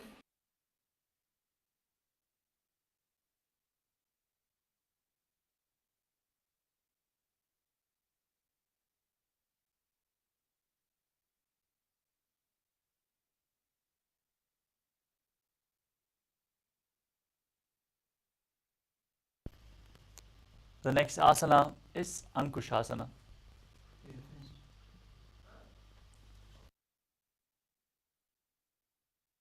Is Dirishasana.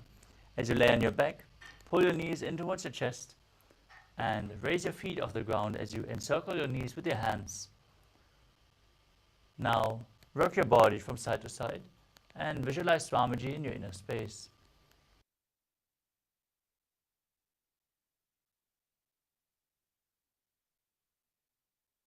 उत्तानशयनं जानूनि हृदयवष्टम्भा जङ्घासहित ऊरूनि करद्वये बद्ध्वा. Now repeat Urdhva Paschimottanasana on the other side. Extend your legs forward, bring the leg behind your neck. Lean forward and down and hold on to the front foot as in Paschimottanasana.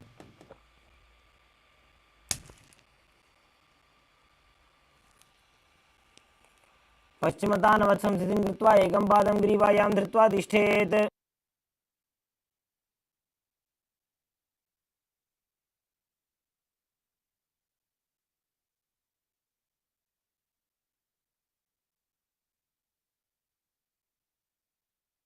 Now lean back. Hold on to the foot behind your neck. As you visualize yourself being eternal, Ananta, in Anantasana on the other side. उत्तानशयने एकैकं Pai ग्रीवाजां विन्यस्य. Now roll onto the side. Gaze to your nose, feel in complete control. Repeat Ankushasana. उत्तानशयित एकैकं पादं ग्रीवायां कुर्वन्. Now lay down on your back and one by one, bring your feet behind your neck. Interlock your fingers behind your back. As you gaze to your nose and visualize Swamiji in your inner space in Yoga Nidrasana. पादाभ्यां वेष्टयेत् कण्ठं हस्ताभ्यां पृष्ठबन्धनम्. Next up is Madhamasana. As you lay on your back, raise your legs towards your head. Wrap your hands around the legs and interlace your fingers behind your neck. Gaze towards your nose as you visualize Lord Vishnu blessing you from within. Atmaram आसन प्रथम सोधोसोवे.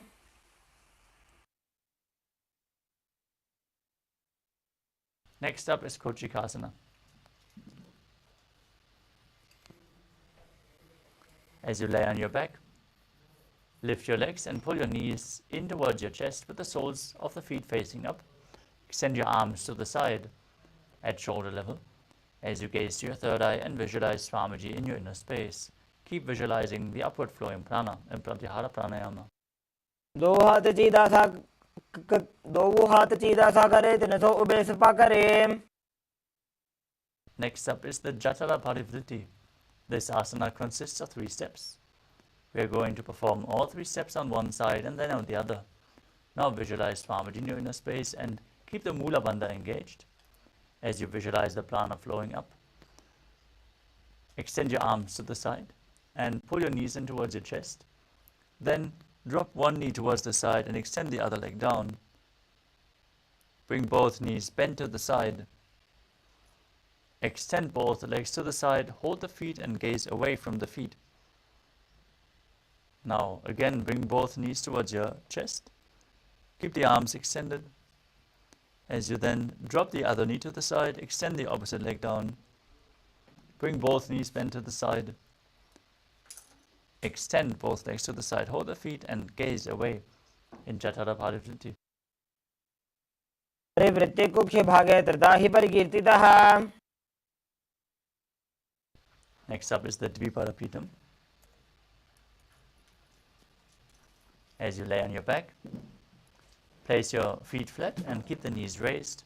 Hold onto your ankles with your hands as you gaze to your nose and visualize yourself as sturdy as a bridge, breathing in Mudra Kumbhaka, forcefully pushing the prana out while you keep the throat lock engaged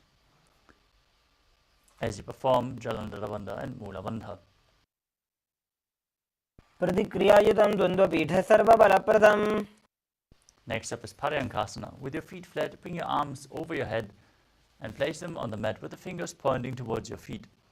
Now raise your entire body up off the mat as you visualize yourself as sturdy as stone furniture, breathing calmly through your nose in Sahadra Kumbhaka in Paryankasana. उत्तानशयनं हस्ततलाभ्यां भूमिं अष्टभ्याम्. Next up is Shvotanasana. Laying back down on your back. Bring your hands on top of your shoulders and pull your knees in towards your chest, moving your hips in a circular motion while visualizing yourself as a dog playfully rolling around on its back. शरीरं संस्थाप्य जानुनी सम्मील्य नाभुवानिजा. Next up is the Viparita Karani. As you lie supine, keep your arms flat and lift your legs and hips up off the ground. Move your feet in a circular motion as you visualize Swamiji in your inner space. भूतले स्वशिरो दत्त्वा खेनये चरणद्वयम्. Now stop the circular movement of your legs. Be stable as you perform Viparita Karani 2. Karni विपरीताख्या सर्वाधिव्याधिनाशिनी. Now place your legs down. Bring your hips up with the feet over top of your head, placing the toes down on the ground above you. Interlock your fingers and push them onto the ground behind your back as you visualize yourself as a plow in KAILÄSA. प्रकाशने स्थित्वा नासिका प्रदेशे भूमौ पादपृष्ठे स्थाप्य. Next up is Shaita Paschimottanasana.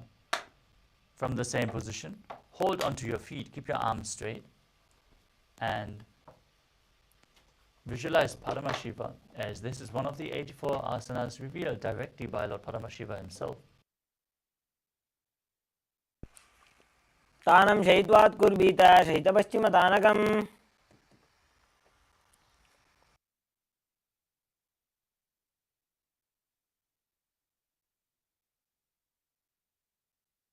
Next up is Supta Konasana.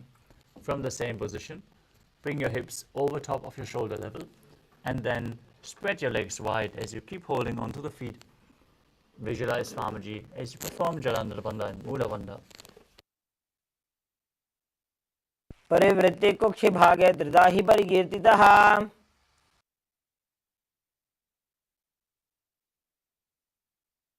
The next asana is Chakrasana. Now bring your feet back together, hold onto your ankles and roll onto your back as you keep arms and legs straight, visualizing yourself as a wheel, a chakra in Chakrasana. शवासनस्तद्दौ पादौ कुर्यान्मस्तकतः परौ. Next up is Supta Prasarita Paramishtasana. As you lie on your back, stretch your legs upwards and hold onto the big toes in Prana Mudra. As you then open your legs wide to the side, visualizing Swamiji in your inner space. उत्तानपादं क्रौञ्चं च मरीचिं वीरभद्रकम्. Now join your feet together, keep your arms straight, keep holding onto the big toes. Visualize Swamiji in Supta Paramishtasana. उत्तानपादं क्रौञ्चं च मरीचिं वीरभद्रकम्. Next up is Matsyasana. From the same position, cross your legs into Padmasana. Lay flat on your back with your arms over your head, holding on to opposite elbows. Gaze to your nose and visualize Matsya, the fish avatar of Lord Vishnu. पद्मासनं कृत्वा उत्तानशयनं चरेत्. From the same position, place the right hand over top of the left, over top of your head. Now gaze to your nose and visualize Lord Rama in your inner space in Parasharamasana. प्रथमकरे पद्मासन आथे सुधो सोवे भूपरिपाथे. Next up is Sarvangasana. As you keep your legs in Padmasana, raise your hips and legs up off the mat. Support your body with your hands. You can place your hands at the lower back, elbows on the ground.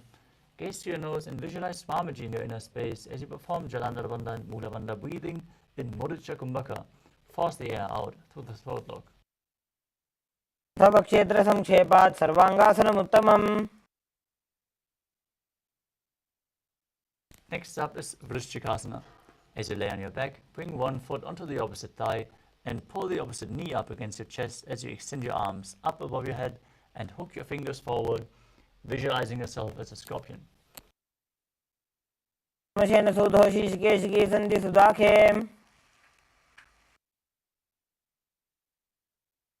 Now place the other foot on the opposite thigh. Repeat Vrishchikasana on the other side.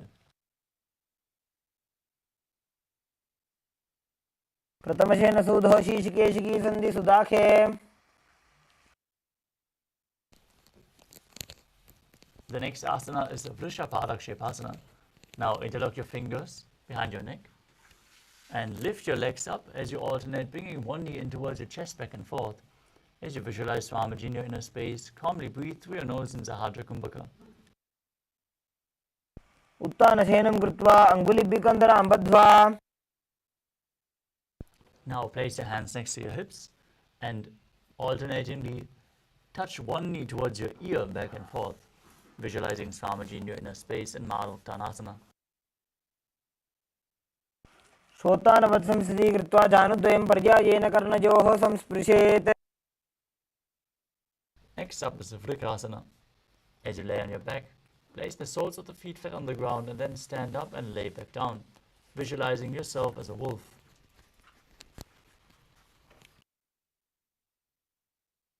उत्तानशयनं कृत्वा पादतलाभ्यां भूमिं धृत्वा.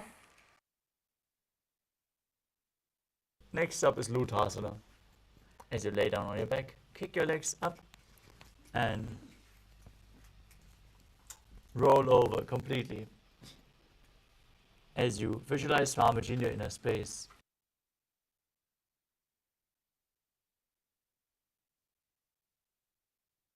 उत्तानशयनं पादौ शिर उल्लङ्घ्य.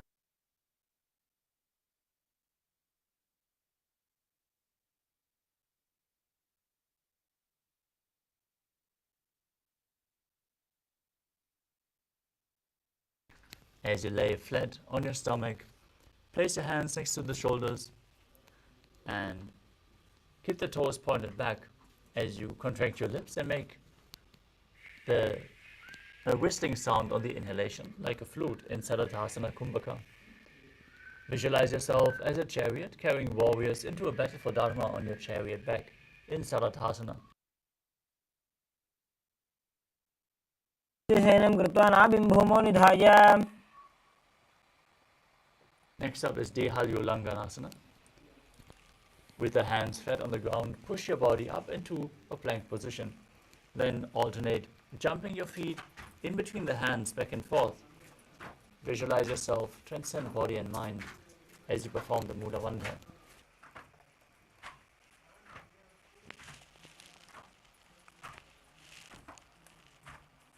श्रोतानवत्सं स्थितीकृत्वा जानुद्वयं पर्यायेन कर्णयोः संस्पृशेत्. Next up is Jatyasana.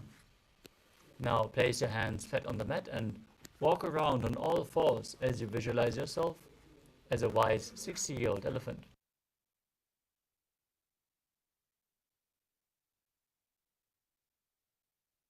अथ च अध्यासनं वक्ष्ये येन जातिस्मरो भवेत्. Next up is Lolitika Karana. As you stand with the knees bent, feet pointing outwards, bend your elbows and keep your hands at the chest level. Swiftly rotate your arms around your body as you open up your chest towards the sky and move your head in all directions.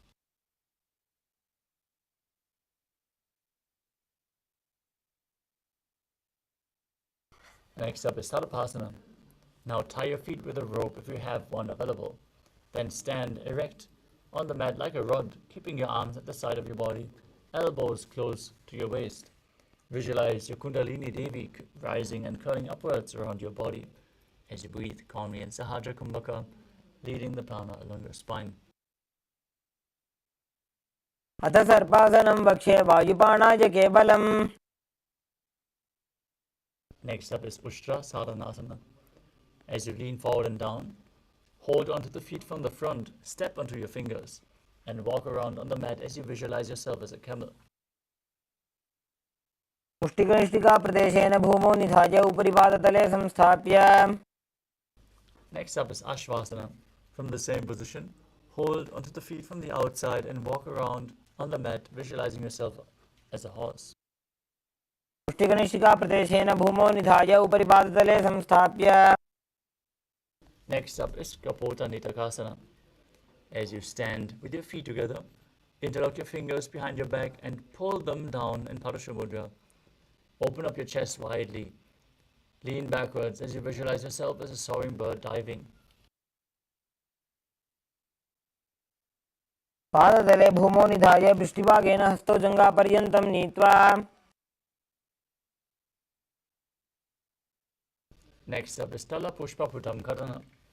As you stand tall with the palms together in Namaskara Mudra, gently bend the knees and keep the toes pointing outwards. Simultaneously open up the palms, raise one heel off the ground and slightly lower the waist and shoulder off the respective heel. as you visualize you're holding and offering a bouquet of flowers to Paramashiva.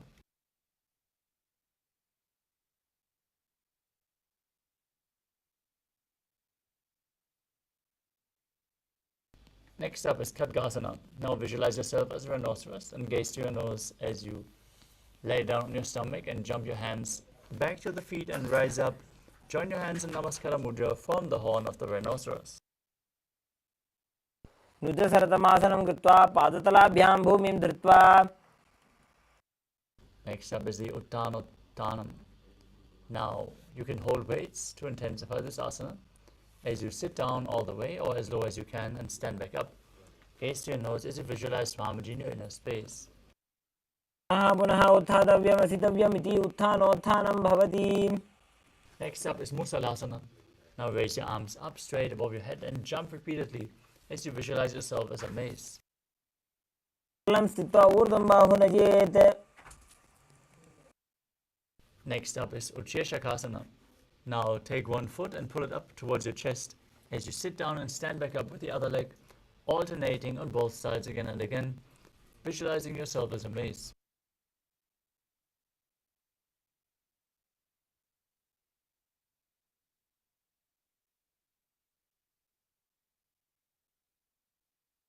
गम्बादतलं कुक्षौ निधाय तिष्ठेत् उच्छीर्षकं भवति.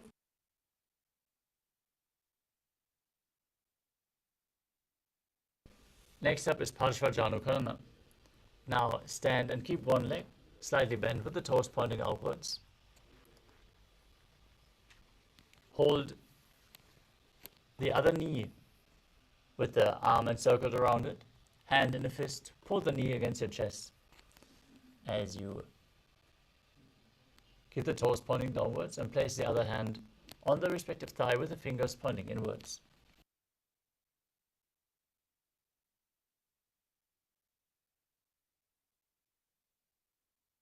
The next asana is Tandavasana. Now extend both legs, both arms and one leg forward. As you visualize yourself fiercely dancing as Lord Shiva, sit down and stand back up.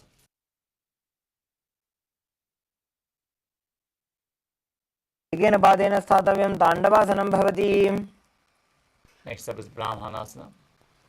As you place one foot towards the inner opposite thigh, keep the hands hanging down and visualize Lord Brahma blessing you from within.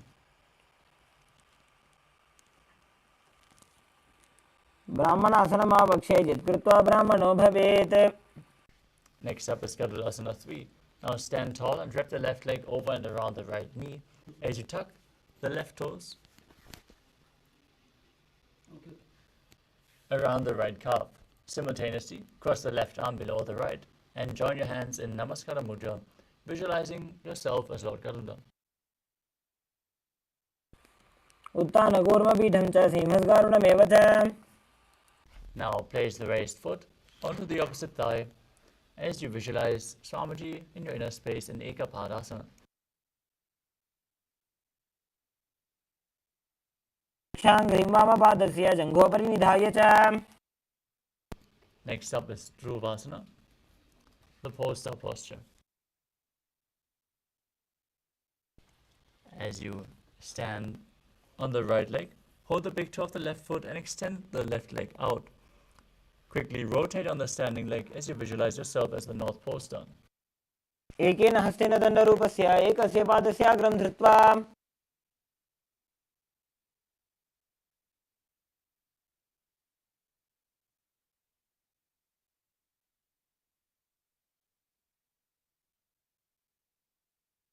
Next up is Trivikramasana. Now stand on the right leg with the left foot behind your neck. Stand tall. If you can't bring the leg behind your neck, you can pull it up towards your chest. And sit down and stand back up as you perform the 3 steps of Lord Vishnu. Sitting down and stand back up. ग्रीवायां पादं संस्थाप्य स्थातव्यम् उत्थातव्यं त्रिविक्रमासनं भवति. Now repeat Parshvajanukarana on the other side. Pull the other knee towards your chest, the hand and fist.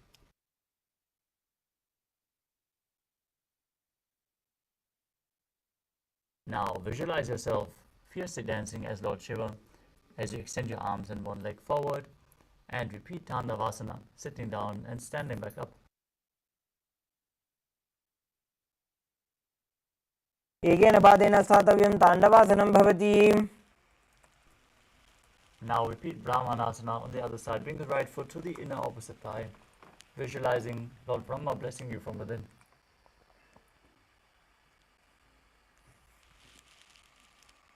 ब्राह्मणासनमापक्षे यत् कृत्वा ब्राह्मणो भवेत्. Next up is Garulasana 3 on the other side. Now bring the right foot over top the knee and tuck the toes behind as you bring the arm below and place your hands in Namaskara Mudra, visualizing yourself as Lord Garuda. नकूर्मपीठं च संहिमस्कारुणमेव च. Now place the right foot on the opposite thigh. Keep your hands hanging down. Visualize Swamiji in the Ekapadasana on the other side. दक्षाङ्घ्रिं वामपादस्य जङ्घोपरि निधाय च. Now repeat Dhruvasana, the post-star posture on the other side. Hold on to the right foot, big toe, and rotate your body quickly on the standing leg as you visualize yourself as a North Poster. एकेन हस्तेन दण्डरूपस्य एकस्य पादस्य अग्रं धृत्वा. Now repeat Trivikramasana on the other side. Raise the other leg behind your neck. And then sit down and stand back up as you visualize Lord Vishnu blessing you from within.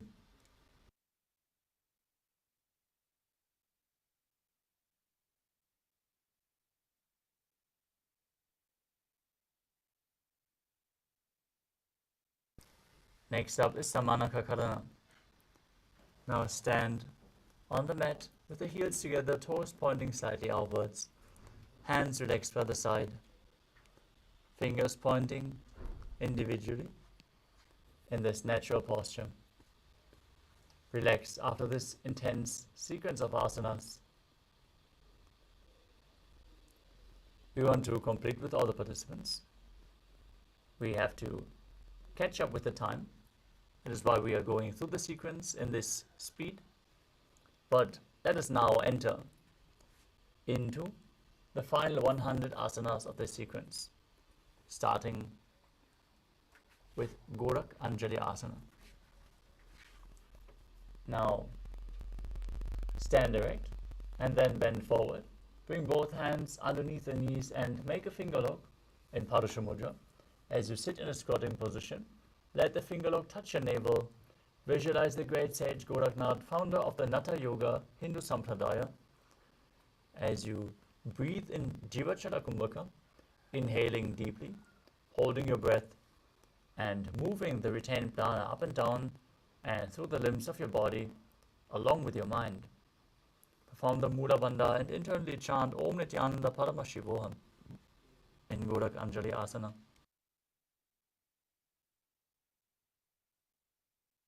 प्रथमहि बोहो ये बाहुरी नीचो पुनिहोवे. Next up is Kanchi Asana. Now, insert your hands between the thighs and calves, then wrap them around behind your butt. Squat down and hold your hands behind as you keep your chest upright. Visualize Swamiji in your inner space.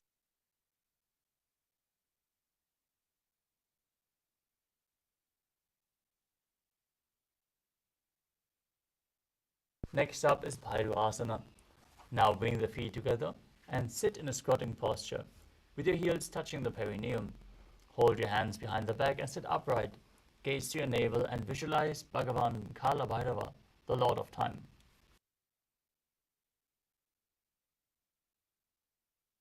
दो पग की थलिया की माहिली को और मिला जी फना पानी उकड़ मोड़ वैसे. Next up is Varahasana. As you squat all the way down to the ground, keep your feet together, the toes apart, bring your elbows up close to your head, and join your palms behind your back with the fingers pointing downwards in Anjali Mudra. Gaze towards your nose as you visualize yourself as Varaha, the boar avatar of Lord Vishnu, in Varahasana. पागथली की माहिली को और मिला जी फना पानी उकड़ मोड़ वैसे. Next up is Prithvitasana. As you keep your heels touching, hold onto the big toes in Prana Mudra and then raise your hips up to the same level as your knees. Visualize Swamiji in your inner space and perform the Mula Bandha. आश्रिद्वय सम्मील्य स्थित्वा नितम्बं जानुप्रदेश आनीय. Next up is Bakasana. As you place your hands on the mat, fingers wide, place your knees on the back of your arms and lean forward, lifting your feet off the ground. Now visualize yourself as a crow as you balance mid-air in Bakasana.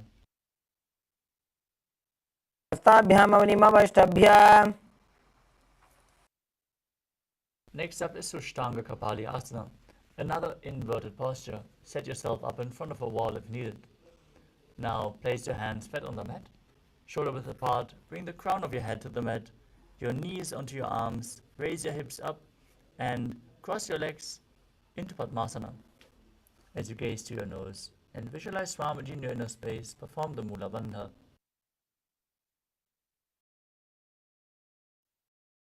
आसन को गुण कपाल आछो होई. Next up is Guptasana. Now sit in a kneeling posture. Keep the toes flat. Sit in between the heels as your toes are touching behind your body. Gaze to the nose.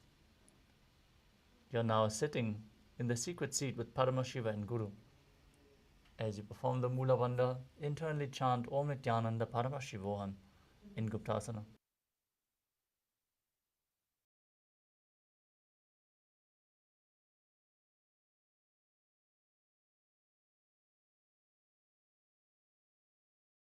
Place your hands on the ground, fingers wide, and lift your body up straight into a handstand.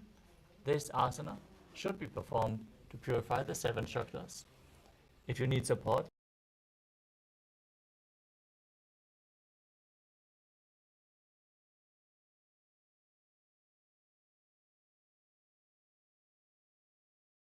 Sahadra Kumbhaka. सप्तचक्रक्षालनाय vrikshasana विशेषकान्. From Vrikshasana, bring your hands and feet closer together.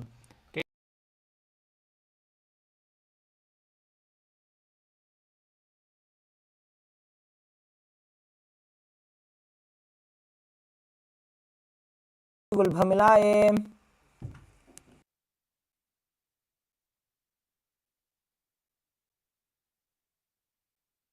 Now place your hands flat on the mat, shoulder width apart. Step your feet.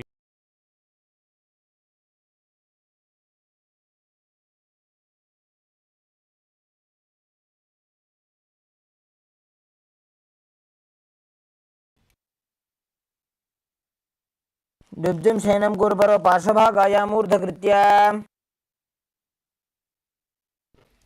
Next up is Savapasana 2. Now lay down flat on your stomach.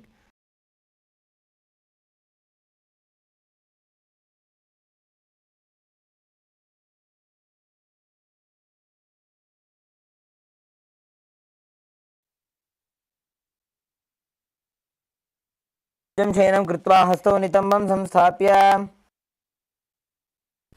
Next up is Niralambanasana. As you keep the toes pointing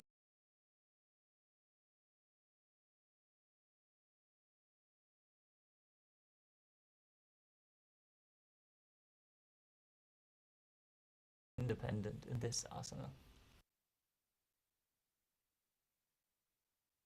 कराभ्यां पङ्कजं कृत्वा तिष्ठेत् कुर्परया सुधीः.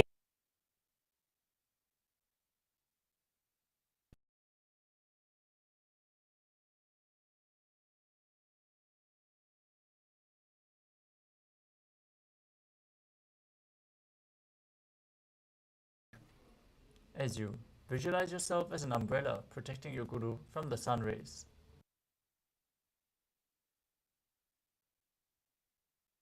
अर्ध्यासनवस्थित्वा हस्ततलाभ्यां भूमि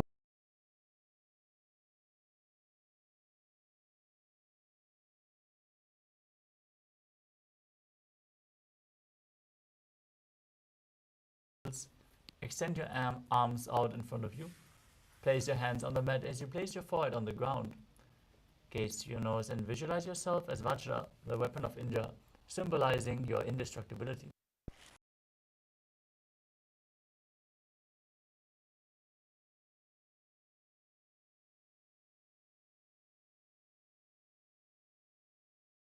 Raise your hips up high into Gajasana and then alternate striking the ground with your hands as you visualize yourself as powerful as a ram.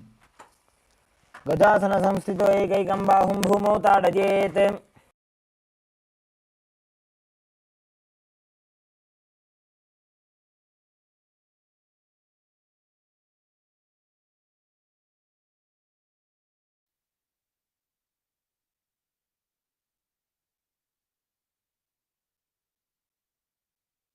The next asana is Ajasana.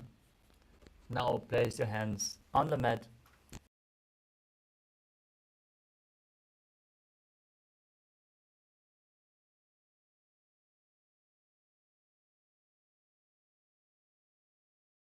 As unborn, existing for all eternity. गजासन संस्थितो पादद्वयमन्तराळे कृत्य मस्तकेन भूमिं स्पृशेत्.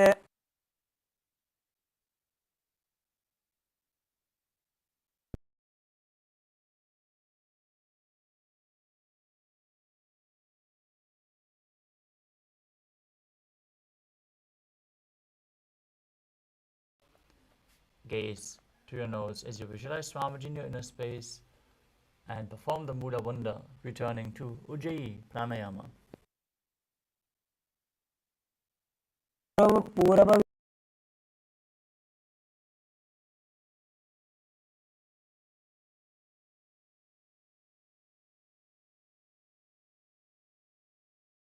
Establish the Angamotanam. Now interlace your fingers in front and move your body, move your arms up, down, left, right in all directions, giving massage to various different joints and muscles of your body.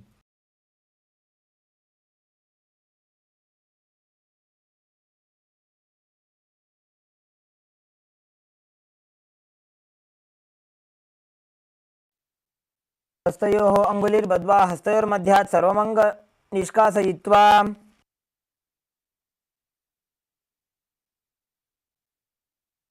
Next up is Garudasana form.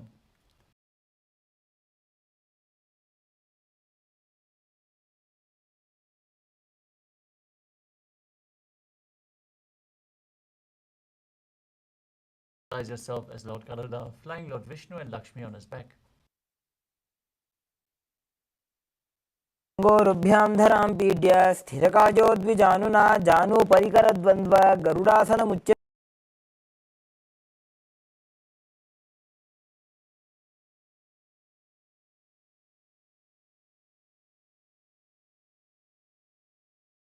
Pointing backwards, knees open wide. Bring your hands below the ankles and place the front of your buttocks on the ground. Gaze to your third eye as you visualize yourself residing in the blissful space of attention.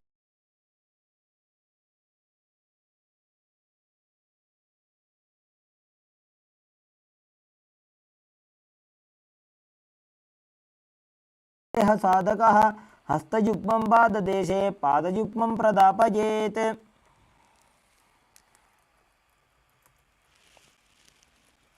Next up is Mandukasana too.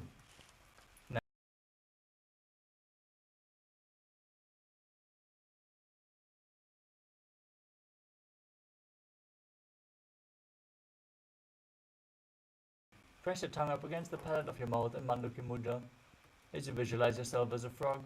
Perform Uddiyana Bandha and Mula Bandha in Mandukasana too.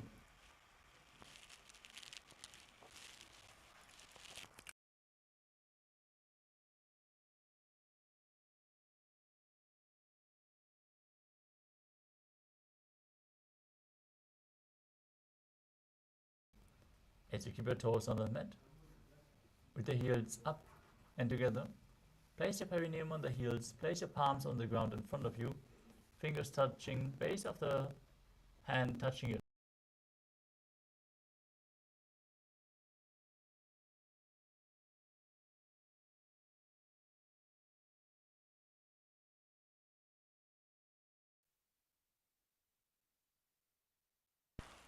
दोवु फणा पाणी होए वैसे AD Mailer गुदानी वैसे समशरीरनी काट हरावे NASA अग्र दृष्टि को ल्यावे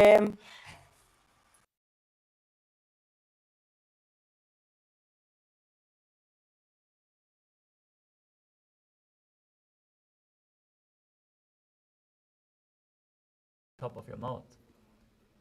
Place your thumbs underneath the teeth and lock your lips as you inhale through the right nostril and exhale through your mouth as per your capacity in Vishraka Kumbhaka.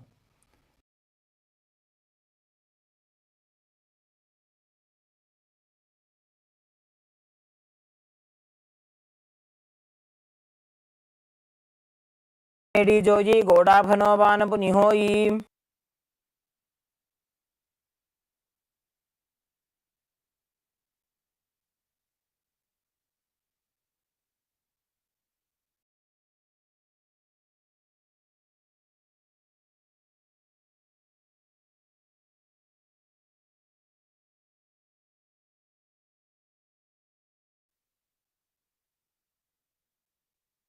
Perform the Mulat Bandha in Makadasana. दोवु पकदली संपुट आने तिनकी पिष्टि भूमि परिठाने मूलद्वार एड्यां परिन्यावे मूडा हाथ ऊंचा टहरावे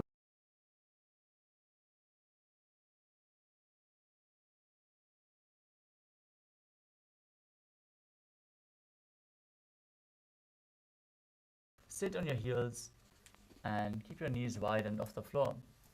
Hold your elbows behind your back as you gaze to your nose and embody diamond-like strength for you and your Sangha, your spiritual community.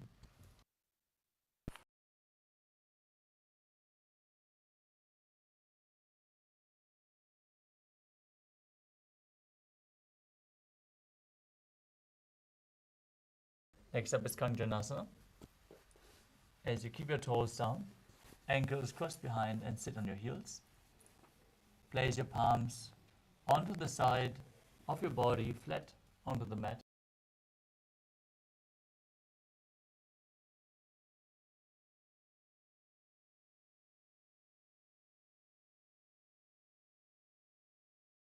वक्षे यत्कृत्वा सुस्थिरो भवेत् पृष्ठे पादद्वयं बद्ध्वा हस्तौ भूमौ प्रधारयेत्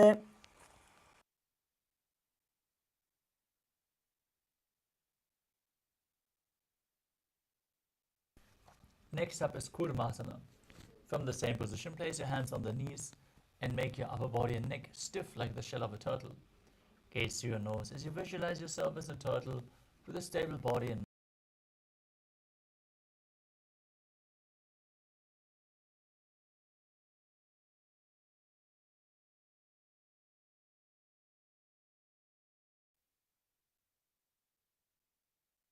Next up is Yogasana.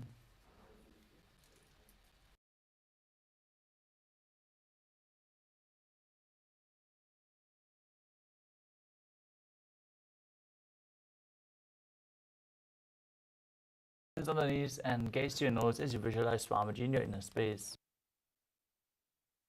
दम नियम्य गुल्फाभ्यां व्युत्क्रमेण समाहितः Now perform Vijyogasana. Now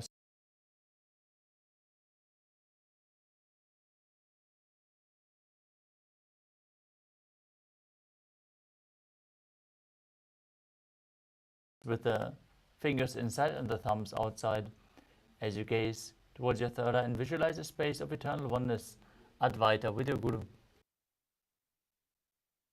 गोडा वामौ उभौ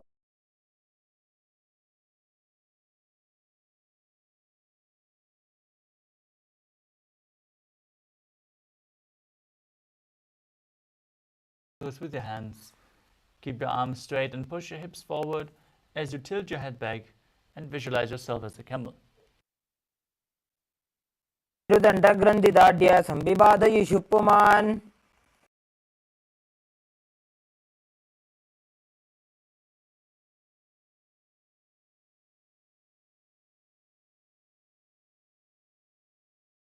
To the mat as you gaze to your nose and visualize yourself as a lotus blooming.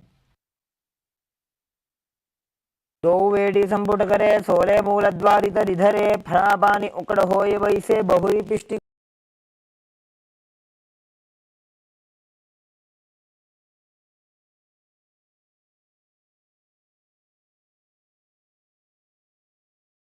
on the knees with the thighs and calves together.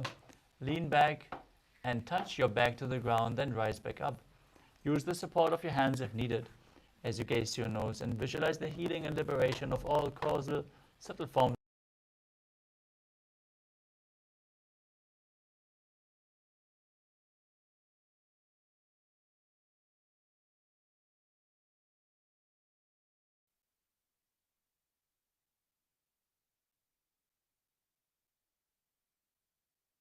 Next up is Kapotasana. From Vidatasana, raise your hips even higher. Bring your forearms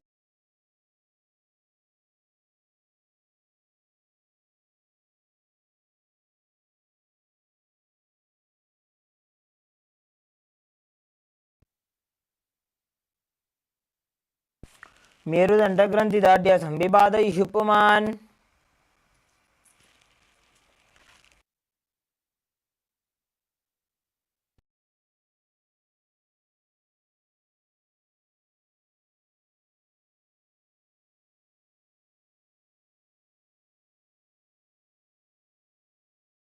Now receive your boon from Paramashiva. As you visualize Paramashiva in your inner space, chant Om Nithyananda Paramashivoham internally, continuously.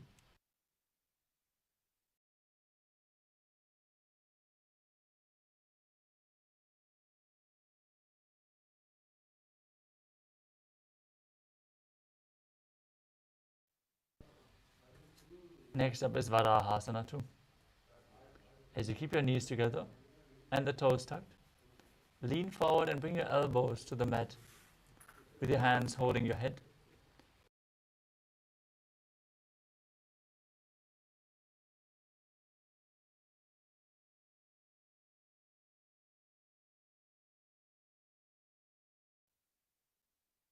चन्द्रं भेदनानि आसनानि निकथ्यते. Next up is Mundasana. From the knees, place your forearms on the ground, shoulder width apart.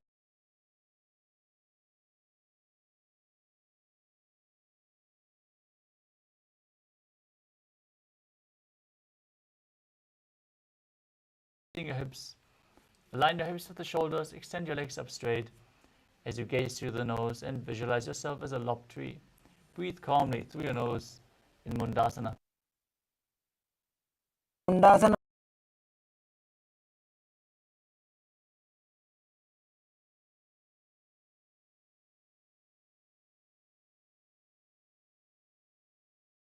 Between the knees and your elbows adjacent to the knees.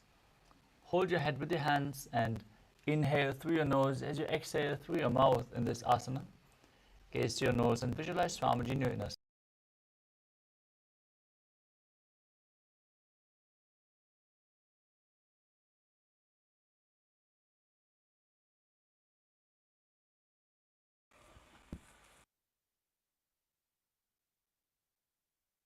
Next up is Viparita Shalabhasana.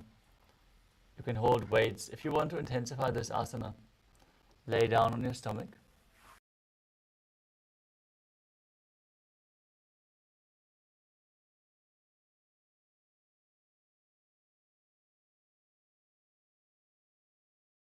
नटभेरुण्ड नामके गण्डभेरुण्ड सहिते शीर्षदण्डासनं तथा. Next up is KAILÄSA. Now place your hands next to your hips with the palms facing down.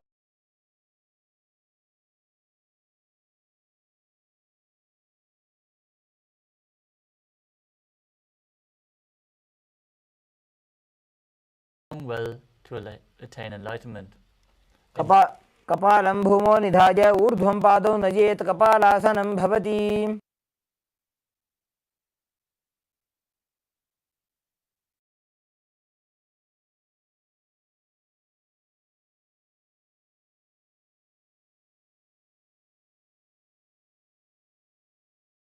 Feet over top of your head. Now keep your palms flat on the mat behind as you visualize yourself as a free and open dove. उष्ट्रासने स्थित्वा चरणौ भूमि.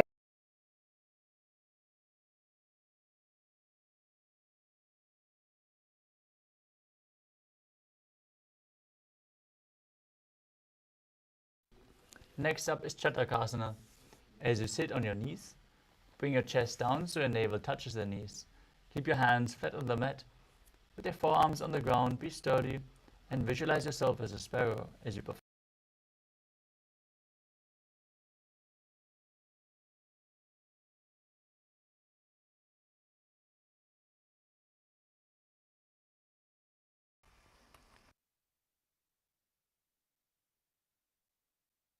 Next up is Vrishchikasana 2. As you keep your forearms on the ground, raise your hips up and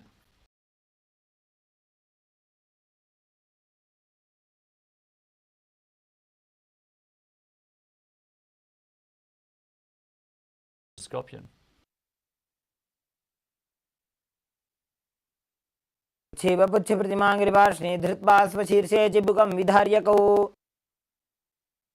Next up is Vrishasana. As you place your perineum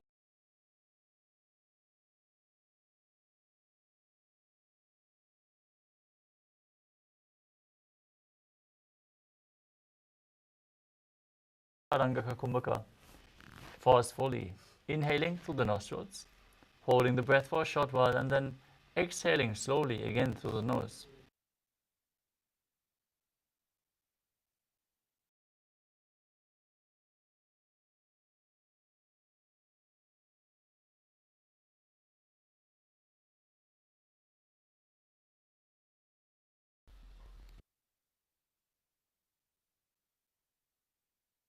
The next asana is Lolasana. With your hands flat on the mat in front, lift your knees and legs up off the mat. Cross the toes of the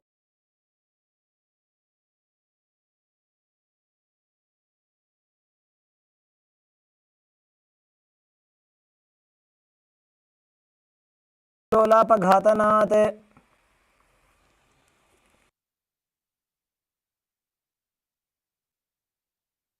Next up is a Vrishasana on the other side. Now sit on the left heel with the right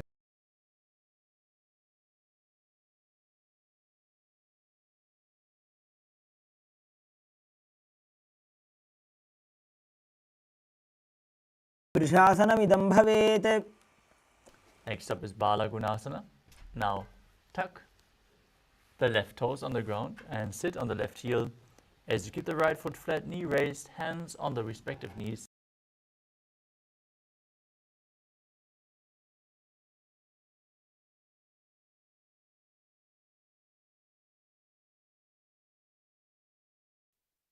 आसन को गुणजलविकारजायी.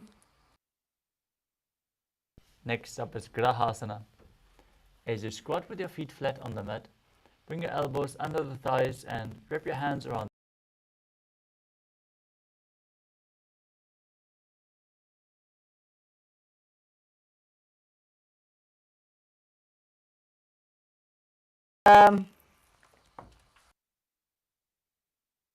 Now repeat Bala Gunasana on the other side. Sit down on the right heel, the right toes tucked.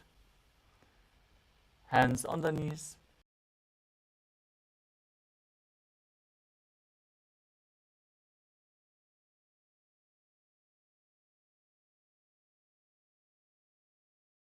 Asana. You can hold weights if you want to intensify this asana. As you squat on your toes with the heels up and the knees off the mat, place your perineum on the heels and your hands on the respective knees as you visualize Swamiji in your inner space.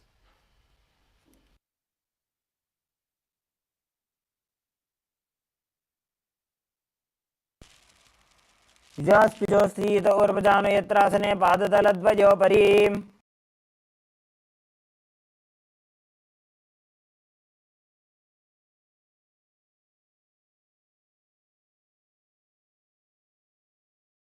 Keep your knees wide and off the ground.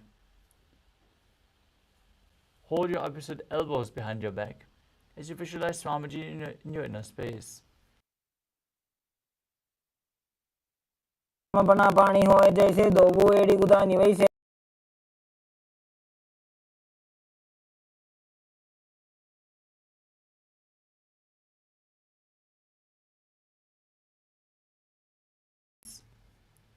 Keep your arms straight, gaze to the nose, and Visualize you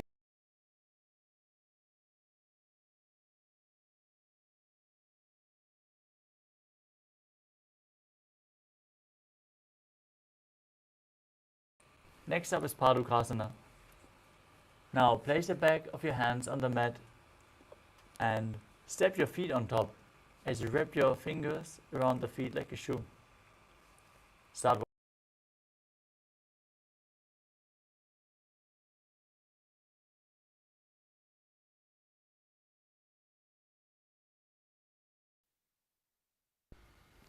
Next up is Kukkuttanasana.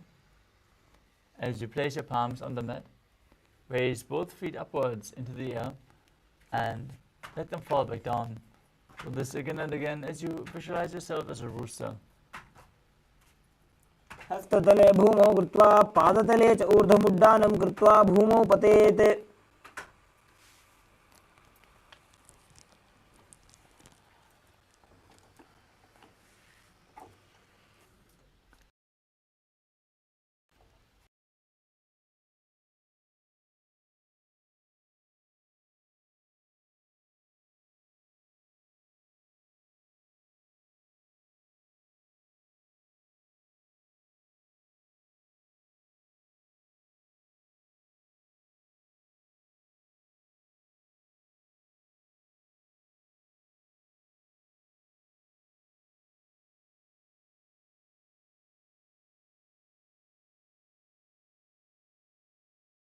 Next up is Viparita Nrityasana.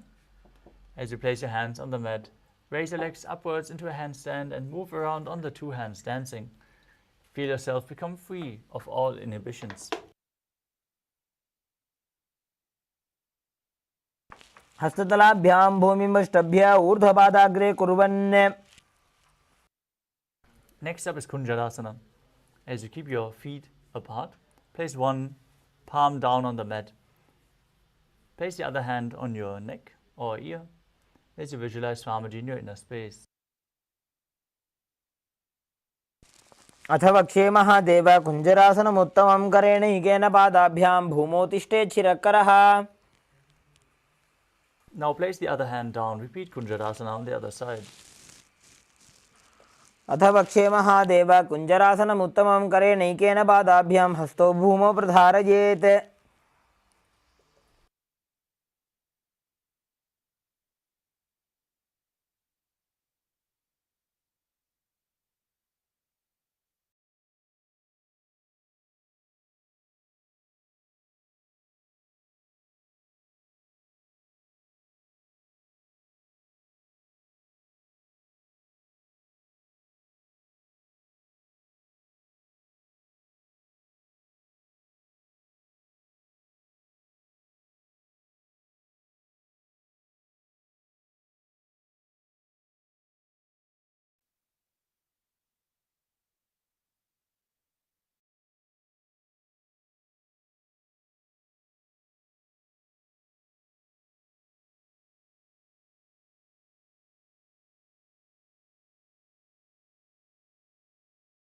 Your system as you calmly breathe through your nose in Sahasrara Kumbhaka.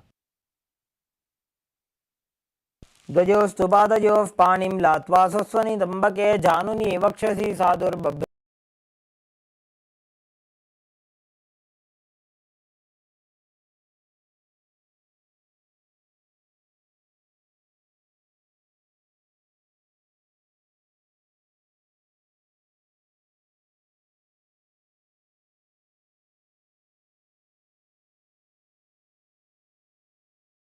Self as a powerful source of energy in Chakrasana. पूर्वतानं चतुष्पादपीठं वज्रासनं तथा चकोरक्रौञ्चशलभभुजङ्गमपि वृश्चिक.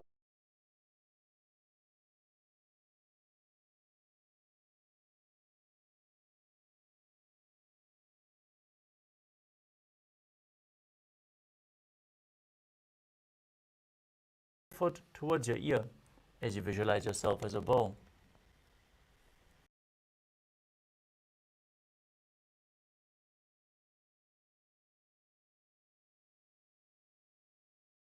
As you are immortal and able to exist solely from prana.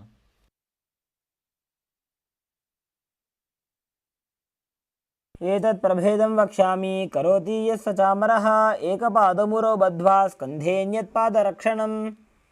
Next up is Parshvamatsyendrasana.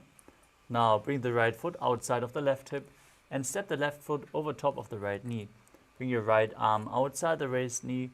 Bring the hand underneath the raised leg as you interlock your fingers behind your back. Gaze to your third eye as you visualize Sage Matsindranath, the master of Hatha Yoga.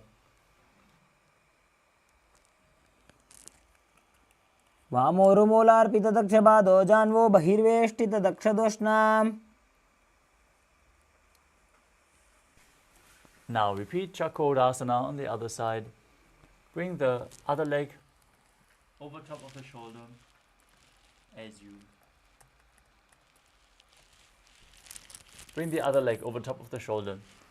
you raise your body up above the mat. Gaze to your third eye and visualize yourself as a powerful source of energy. पूर्वतानं चतुष्पादपीठं वज्रासनं तथा चकोरक्रौञ्चशलभभुजङ्गमपि वृश्चिकम्.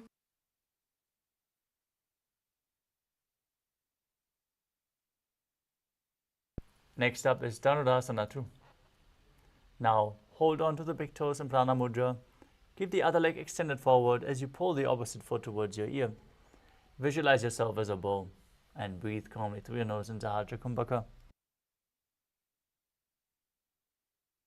पादाङ्गुष्ठौ तु पाणिभ्यां गृहीत्वा श्रवणावधि धनुराकर्षकाकृष्टं धनुरासनमीरितम्.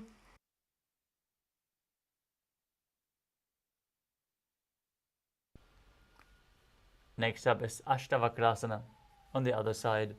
Now bring the right leg over top of the right shoulder. Hook the left foot over top and extend the legs out to the side as you lean forward and balance, visualizing yourself as a flying crane. वासिष्ठमथ कौण्डिन्यम् ऊर्ध्वकुक्कुटमेव च अष्टावक्रमथोत्थानं मयूरं सेतुबन्धनम्.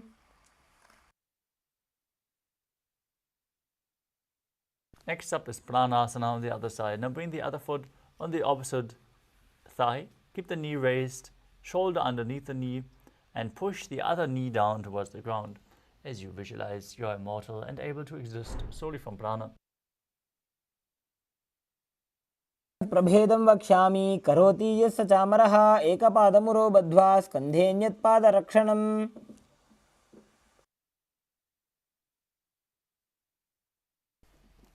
Now repeat Parshvamatsyendrasana on the other side. Bring the other foot towards the outer hip. Step the opposite foot over top of the knee. Bring your arm underneath the raised knee and interlock your fingers behind your back. As you gaze to your third eye and visualize Sage Matsindranath, the master of Hatha Yoga, in Parshvamatsyendrasana.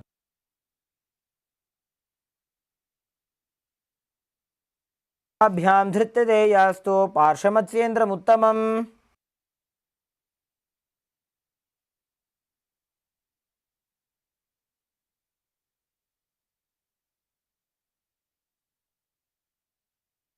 The next asana is Ardha Paschimottanasana. As you keep one leg straight and press the perineum with the other heel, lean your chest forward and down, hold the front foot and bring your head towards your knee. As you visualize Swamiji in your inner space, perform the Mula Bandha. एकं पादं प्रसार्य एकं पादस्य पार्श्वनासीबनी सम्पीड्य. Next up is Kraunchasana. Now place your left ankle outside the hip and hold the sole of the right foot as you lift it up towards your forehead. Keep your knees straight, gaze to your nose as you visualize yourself as a crane. पादं क्रौञ्चं च मरीचिं वीरभद्रकं नटराजं त्रिकोणं च सुप्ताङ्गुष्ठप्रसारणे. Now repeat Ardha Paschimottanasana on the other side. Extend the other leg forward. Press your heel with the opposite, your perineum with the opposite heel, and lean forward and down. Hold onto the foot as in Paschimottanasana.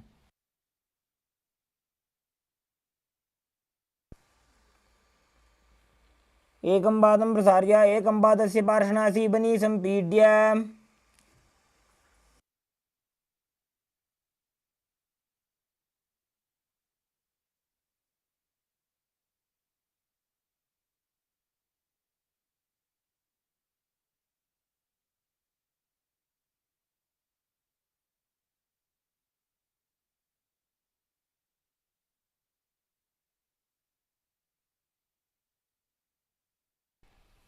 Now, keep the right ankle outside of the hip.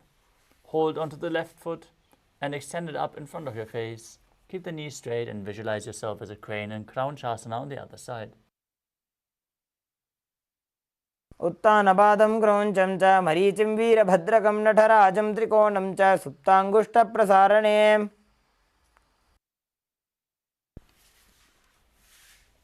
Now perform swastikasana. Now sit with the soles of the feet in between the thighs and calves. Keep your spine straight, your palms resting on the knees. Gaze towards your nose as you embody peace, well-being, good fortune and prosperity, visualizing a swastika in your inner space. तानूर्भोरन्तरे सम्यक् कृत्वा पादतले उभे.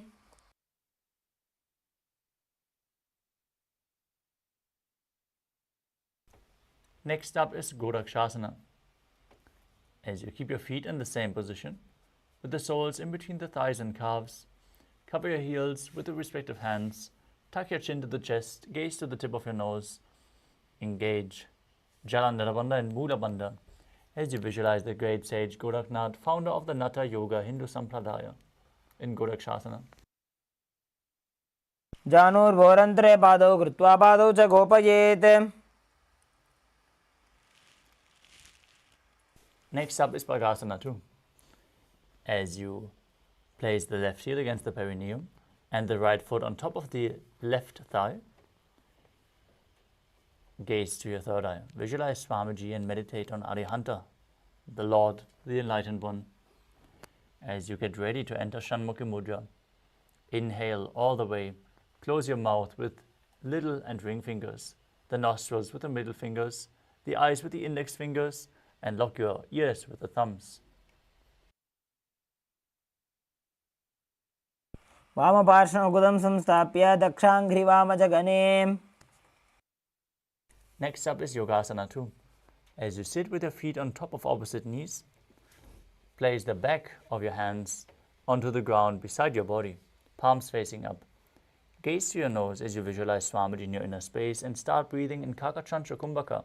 Roll up your tongue, stretch it out as you keep your mouth in the shape of the beak of the crow and inhale through the rolled up tongue. Don't let your tongue touch your teeth. उत्तानौ चरणौ कृत्वा संस्थाप्योपरि जानुनोः.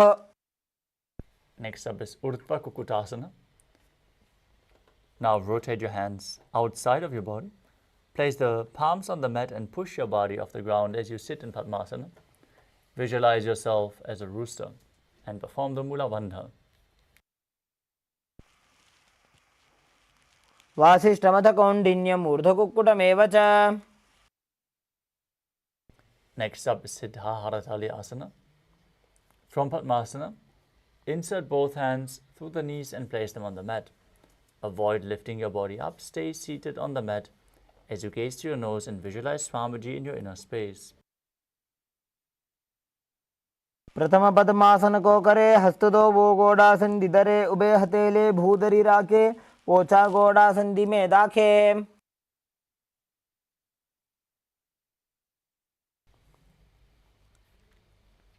From the same position, push your hands into the ground and lift your body up.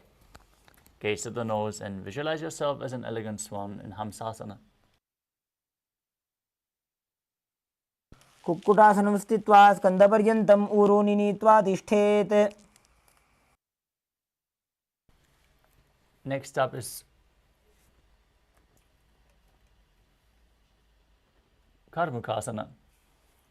From Padmasana, place your hands in between the thighs and calves and push your hands through behind your back as you lean forward.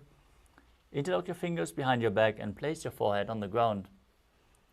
Now visualize yourself as Pinaka, Lord Shiva's bowl, as you perform the Mula Bandha. प्रथम पद्मासन को करे घोड़ासन दिमाहि करि धरे.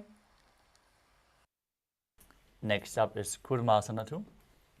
As you sit in Padmasana, bring your hands in between the legs and hold on to the respective elbows with your hands as you visualize yourself as a turtle, having a stable body and mind to live for hundreds of years.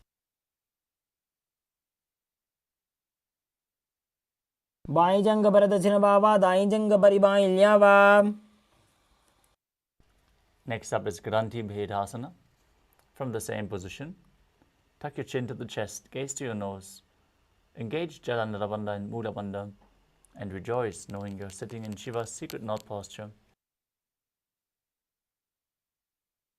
वक्षे Neelkanth ग्रंथिभेदासनं शुभं ज्ञात्वा रुद्रो भवे क्षिप्रं सूक्ष्मवायुनिषेवनात्. Next up is Uttana Kurmasana. As you maintain the same position, roll onto your back, hold on to your shoulders, and embody a turtle laying on his back as you gaze to your nose. Kukkutasana बंधस्थं कराभ्यां धृतकंदरं पीठं कूर्मवदुत्तानमेतदुत्तानकूर्मकम्. Now sit back up into Padmasana and place both hands in between the thighs and calves. Place one hand on the mat and hold its wrist with the other hand as you lift your entire body off the ground. Visualize yourself as a rooster.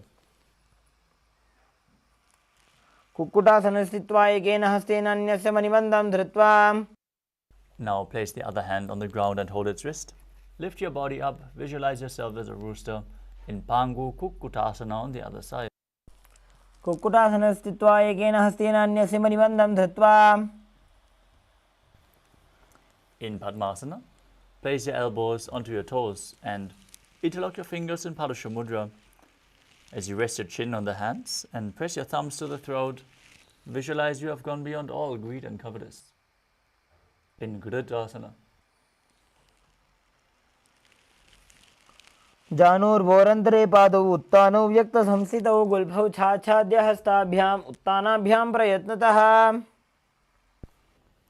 Next up is Padmasana 3. From Padmasana, hold one hand over the other with the palms facing upwards. Keep your spine straight, gaze to your nose, engage all three bandhas and visualize Swamiji in your inner space. Keep breathing through the rolled up tongue in Kaka Chantra Kumbhaka.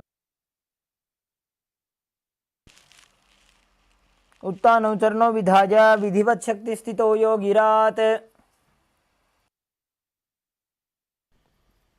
Next up is Padmasana 4. Now place your hands flat on the knees. Gaze to your nose, perform the Mula Bandha, and visualize Paramashiva in your inner space as you perform the Kaka Chantra Kumbhaka and internally chant Om Nithyananda Paramashivoham. एतत् पद्मासनं कुर्यात् प्राणवायु प्रसिद्धये शुभासनं सदा ध्यायेत् पूरयित्वा पुनः पुनः. Next up is Karmakasana 2. Sitting in Padmasana, keep one hand on the respective knee and hook the other hand around the respective big toe in Prana Mudra. Moving the big toe round and round. As you visualize yourself as Pinaka, Lord Shiva's bow, repeat the movement on the other side as well. अथान्यासनमावक्ष्ये योगपूरकरक्षणात्. Next up is Karmakasana 3. From Padmasana, cross your arms behind your back and hold on to the big toes in Prana Mudra as you gaze towards your nose. Visualize yourself as Lord Shiva's bow and perform all three bandhas. कार्मुकासनमाक्षित्य उदरे पूरयेत् सुखं तदा वायुर्वसो याति कालेन सूक्ष्मवायुना. Next up is Triridhasana. Now maintain Karmakasana 3. Lift your chest up, gaze to your third eye, and visualize that you are the action of Paramashiva's third eye, destroying anything you come across. ऊरुभ्यामुपरि स्थाप्य पादयुग्मं प्रयत्नतः.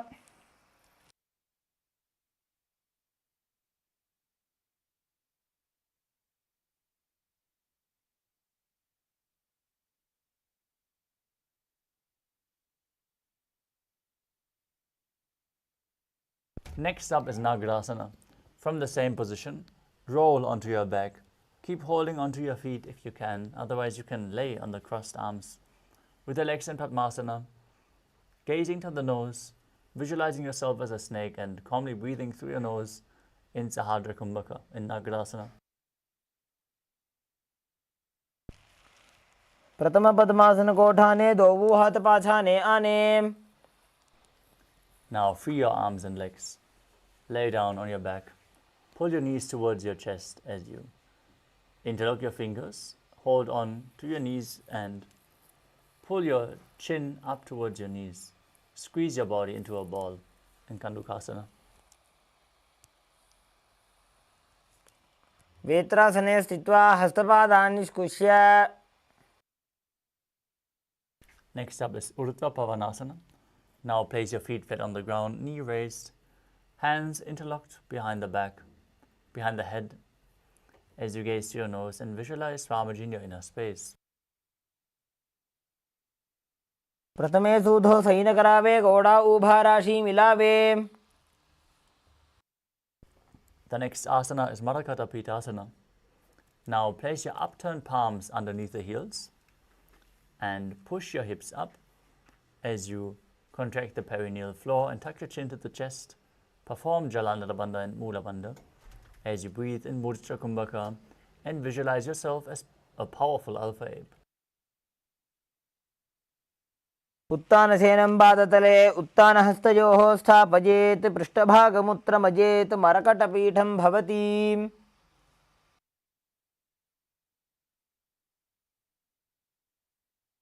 Next up is Uttana Shikipitakasana. Now raise your hips up and support your hips with your hands, with your elbows on the ground, bearing the weight of your body. Stretch your legs out. Strengthen your lower body through this posture as you perform this asana in front of any meal. Gaze to your nose and visualize Swamiji in your inner space. जङ्घोरुबलहीनश्चेत् उत्तानशिखिपीठकम् अप्रमत्तः प्रकुर्वीत भुक्तेः प्राग्विजितेन्द्रियः. The next asana is Narakasana. Now lie supine and raise your hips and legs up straight.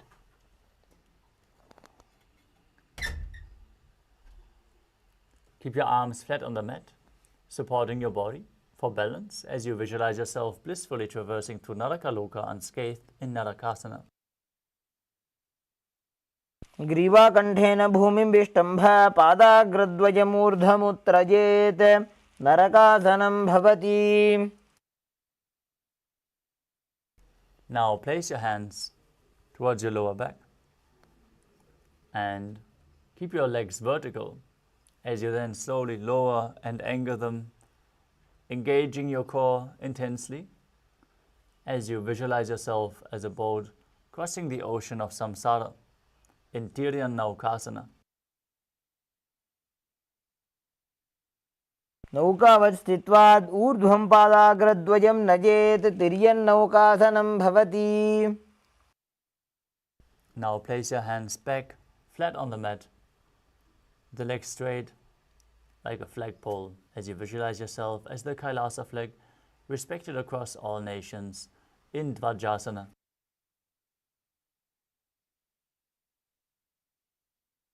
तिर्यन्नौकावते ग्रीवापृष्ठकोर्परैः भूमिं वष्टभ्य. Next up is Mritasana. Lie supine and completely relax. Avoid any movements. As you perform the Shakti Chalan Mudra, pull the Kundalini Shakti up along your spine from the Muladhara to the Sahasrara Chakra. Forcefully pull it up. Visualize your body is dead and Swamiji, the Supreme Pontiff of Hinduism, is liberating you as you internally chant the Mahavakya Om Nithyananda Paramashivoham in Mritasana. उत्तानं शववद्भूमौ शयनं तु शवासनं शवासनं श्रान्तिहरं चित्तविश्रान्तिकारणम्.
Slowly come back to your physical body. Start to wiggle your fingers and toes, your wrists and your ankles, your elbows and your knees. Pull your knees up towards your chest. Rock your body back up into a comfortable seated position.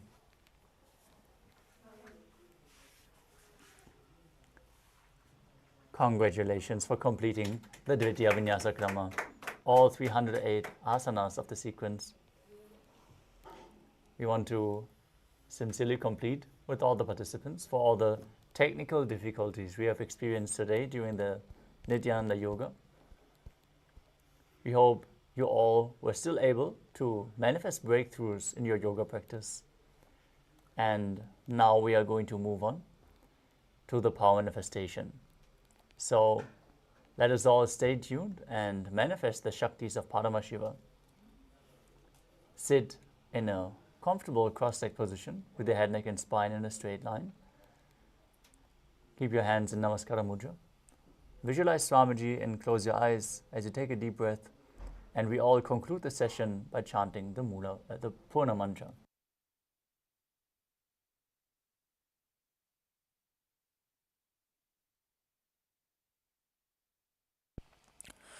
Om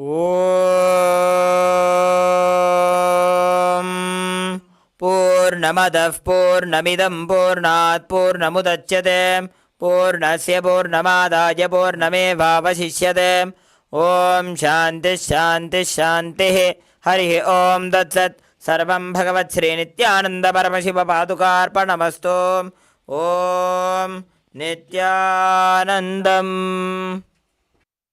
Thank you all, Nithyanandam.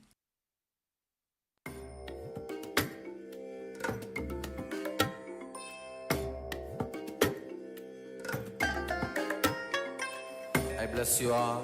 Let you all open all your three eyes and manifest the powers of Mahasadashiva. Om Nithyananda Paramashivoham.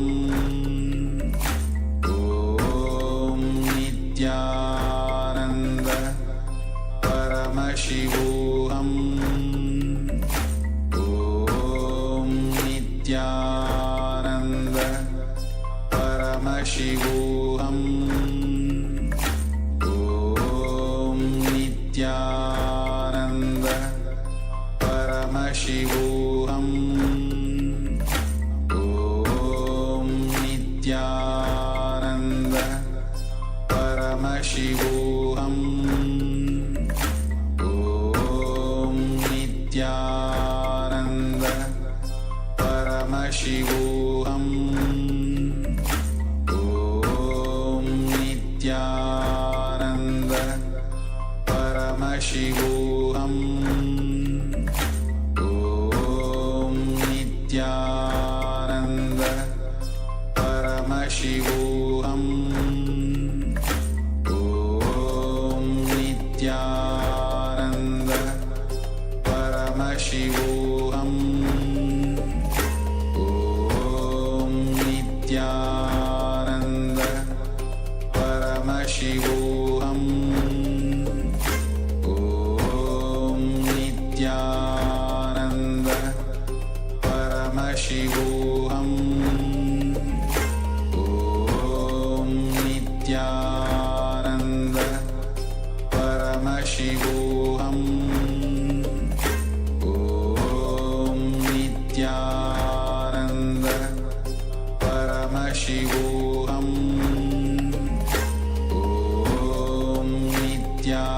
Nithyananda Paramashivoham. Om Nithyananda Paramashivoham. Om Nithyananda Paramashivoham. Om Nithyananda Paramashivoham. Om Nithyananda Paramashivoham. Om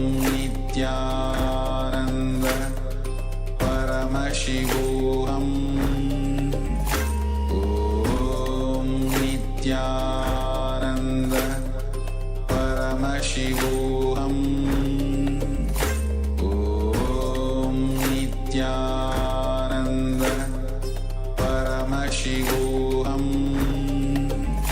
Om Nithyananda Paramashivoham Om Nithyananda Paramashivoham Om Nithyananda Paramashivoham Om Nithyananda Paramashivoham Om Nithyananda Paramashivoham Om Nithyananda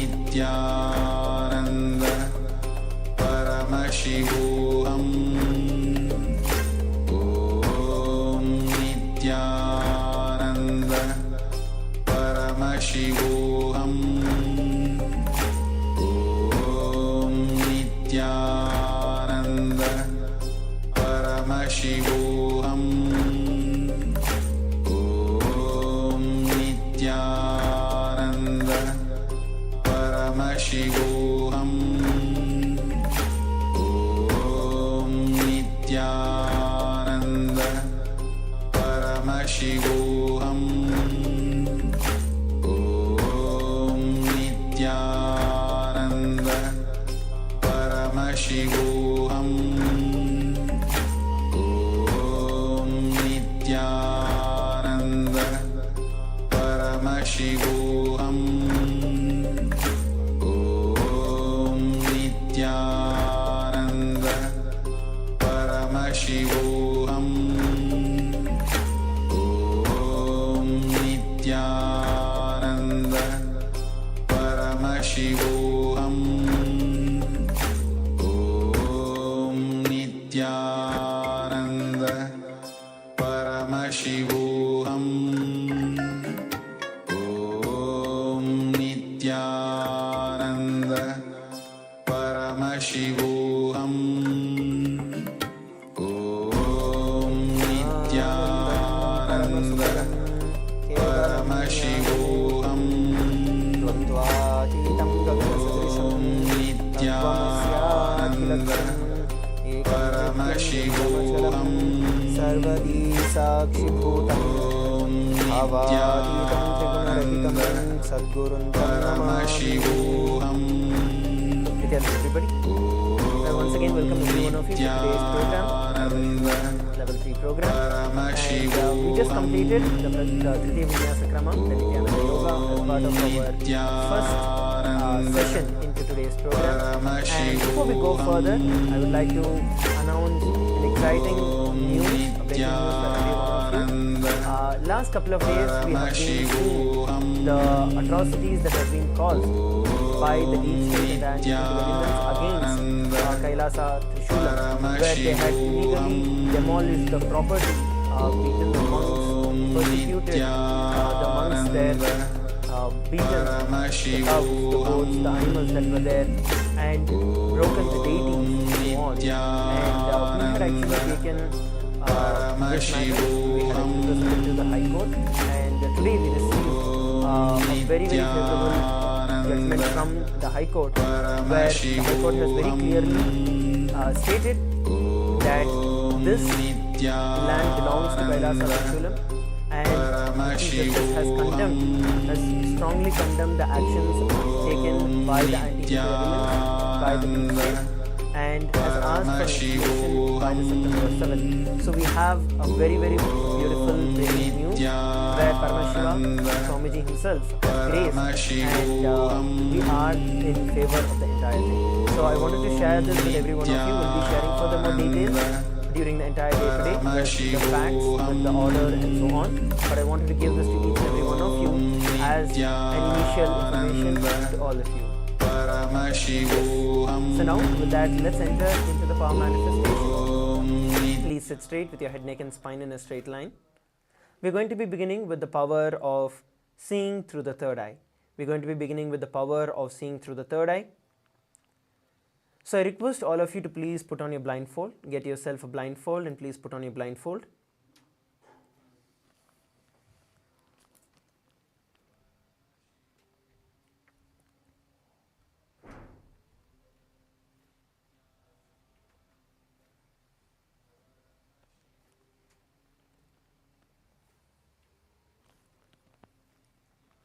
Yes, some of you are still turning around. Please come and be seated in front of your camera. Turn on your camera and be seated. So we're going to be chanting the Mahavakya, Om Nithyananda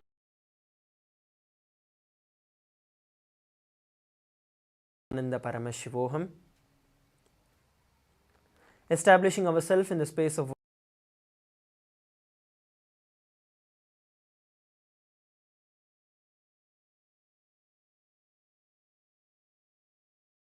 oneness with Swamiji, and from this space of oneness with Swamiji we are going to manifest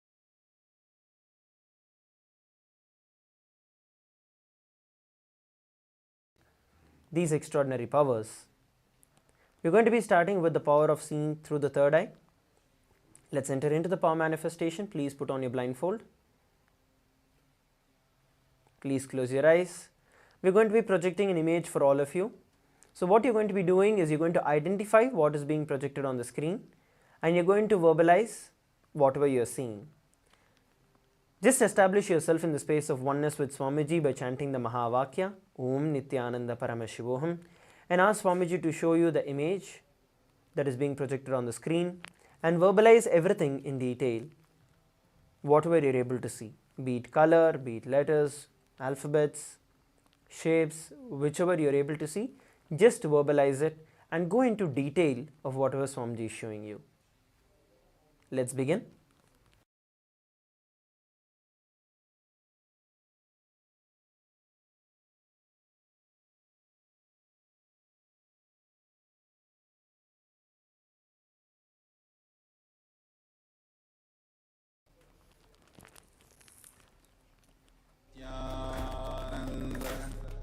Paramashivoham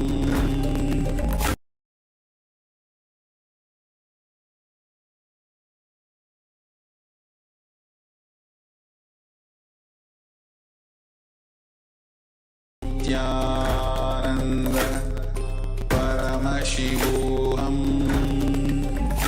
Om Nithyananda Paramashivoham Nithyananda Paramashivoham Om Nithyananda Paramashivoham Om Nithyananda Paramashivoham Om Nithyananda Paramashivoham Om Nithyananda Paramashivoham Om Nithyananda Paramashivoham Om Nithyananda Paramashivoham Om Nithyananda Paramashivoham Om Nithyananda Paramashivoham Om Nithyananda Paramashivoham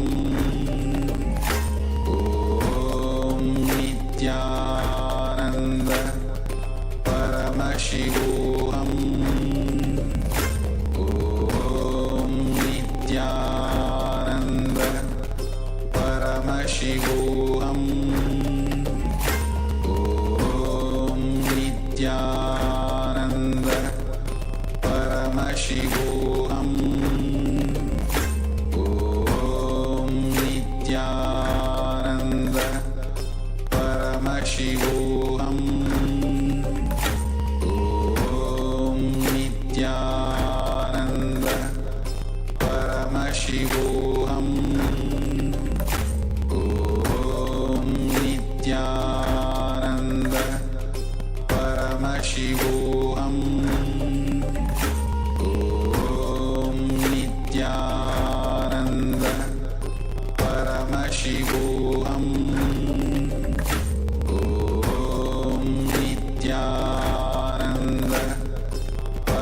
Paramashivoham Om Nithyananda Paramashivoham Om Nithyananda Paramashivoham Om Nithyananda Paramashivoham Om Nithyananda Paramashivoham Om Nithyananda Paramashivoham Om Nithyananda Paramashivoham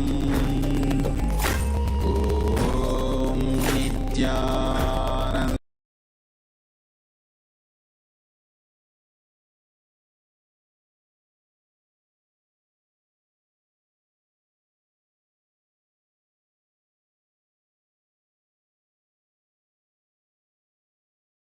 Nithyananda Paramashivoham Om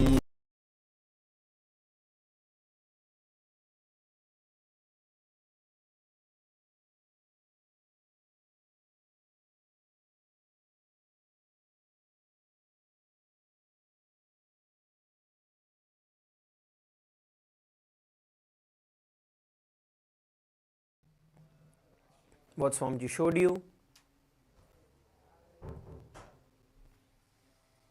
please post in the Zoom chat whatever Swamiji revealed to you. We're going to be verifying the answer.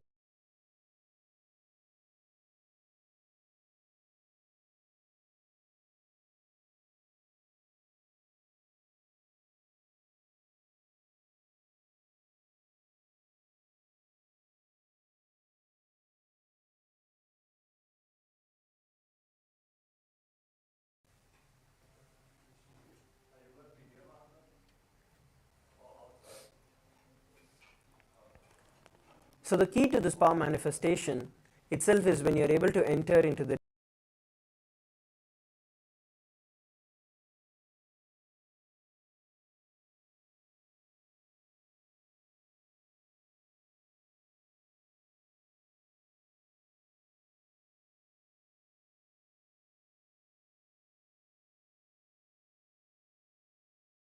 new. The powerful shift, the powerful cognition shift that happens in you, those are the ones that actually manifest as power in your life.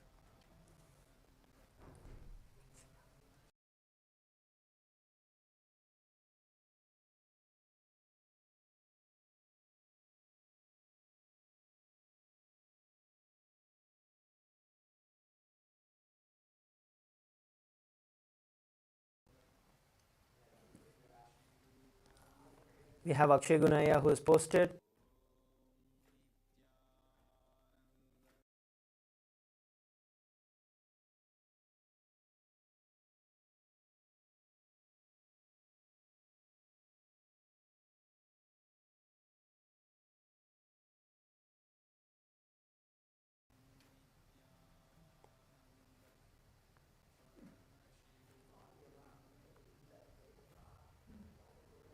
Yes.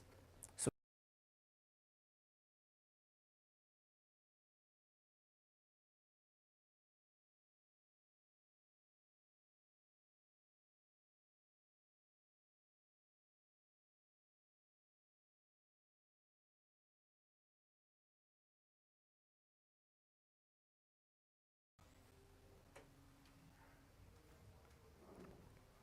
orbiting space, planets in green.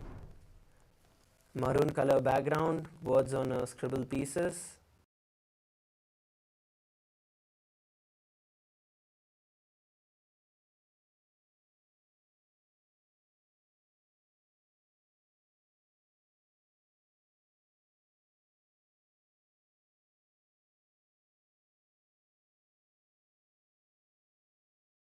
Orangish background for the bottom.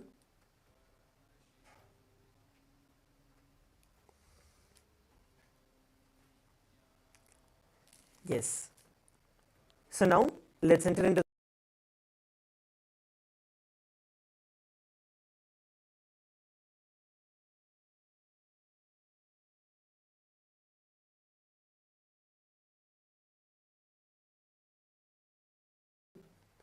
establishing yourself on the space of oneness with Swamiji.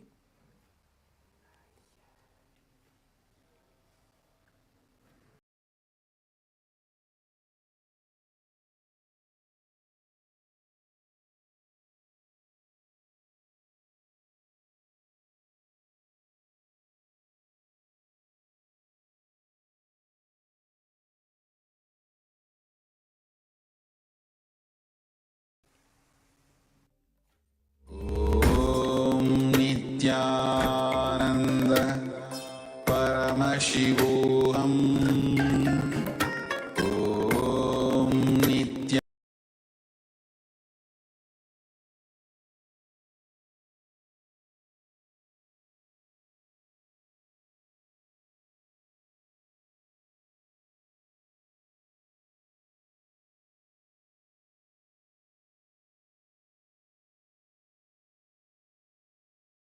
Shivoham Om Nithyananda Paramashivoham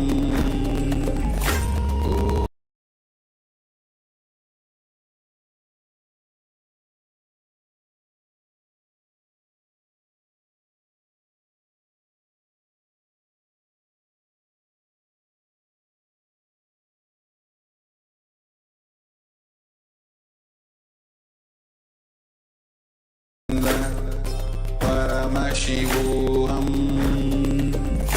Om Nithyananda Paramashivoham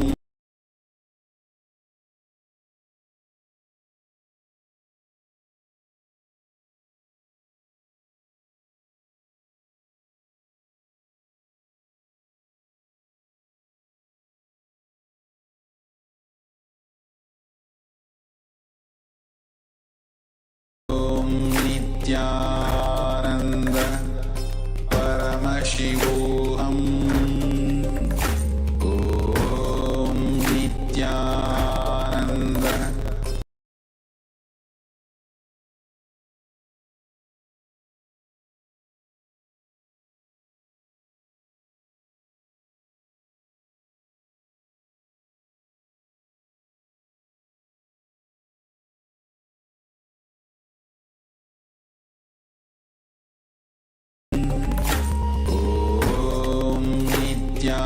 Nithyananda Paramashivoham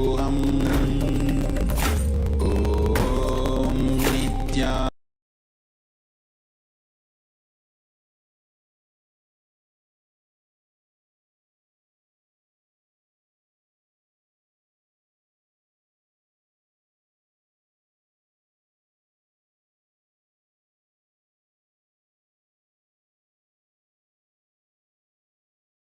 screen. You can start posting the answers.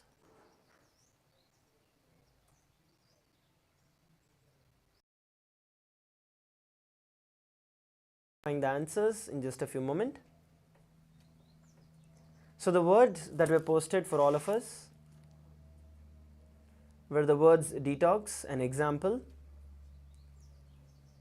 similar to the Scrabble letters. Yes, once again, see, even if you feel that you did not manifest the power or you got the answer wrong, do not get powerless about it. What you need to do is to identify what is the space that you were in when you were manifesting the power. Because when you are in that space of completion, when you are in the space of oneness, the powers manifest by themselves. So you need to identify what is it in you, maybe some kind of thought coming around, or you were thinking about something else, or something else that was happening. What else was there which was moving you or distracting you? You just have to identify that, and the best way to actually move away from these distractions is by chanting the Mahavakya intensely. Whenever you feel that inside you there are a lot of thoughts or you keep thinking about something, just chant the Mahavakya Om Nithyananda Paramashivoham intensely, and you will see that that will automatically bring the change, that will automatically make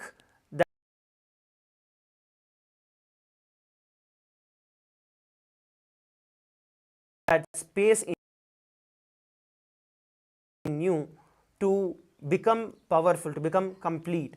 So that's like a thing that completely just settles all any kind of chit chat that goes on inside you or any kind of distractions, and just puts you into that space of oneness. So the words that were projected was detox and examples, and of course a few other letters in the background. So now let's take a few minutes to go over to the Facebook, let's go to the social media platforms and share our experience of this power manifestation. Let's share the experiences of this power manifestation as we prepare to enter into the next session. Please take a few minutes to do it.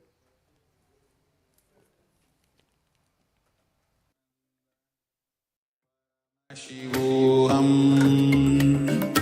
Om Nithyananda Paramashivoham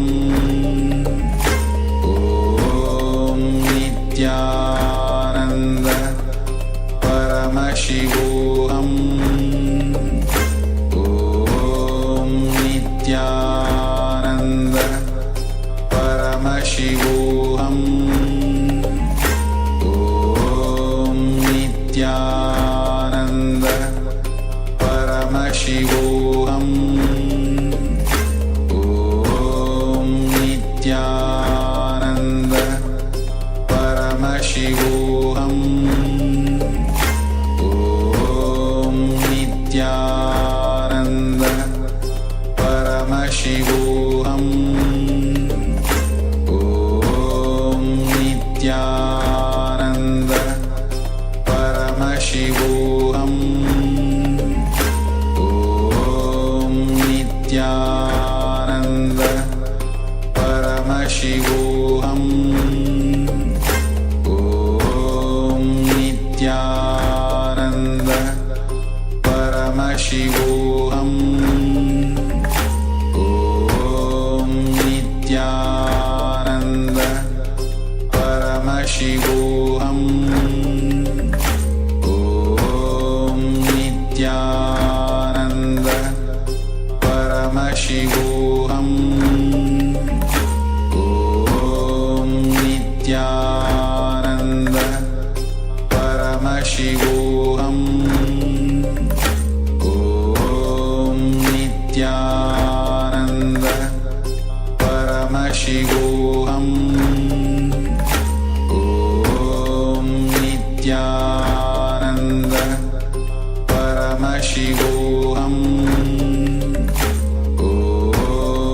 Nithyananda Paramashivoham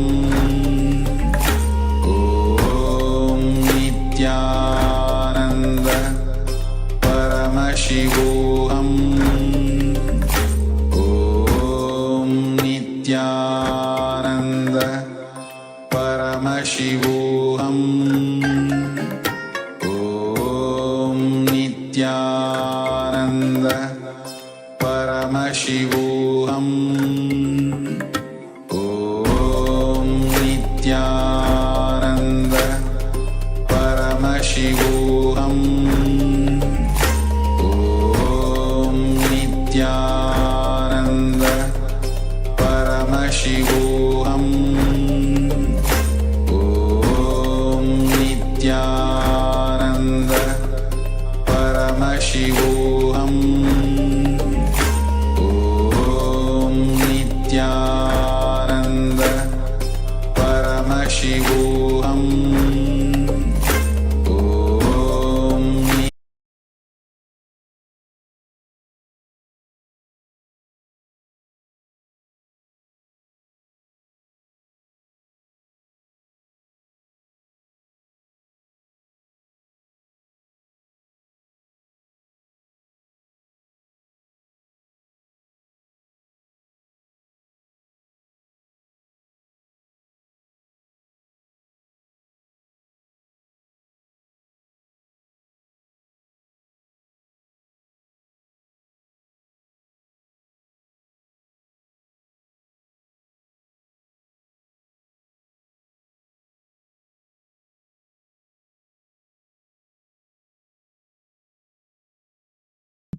द्वन्द्वातीतं गगनसदृशं तत्त्वमस्याधिलक्ष्यम् एकं नित्यं विमलमचलं सर्वदी साक्षिभूतम् भावातीतं त्रिगुणरहितं सद्गुरुं तं Namami.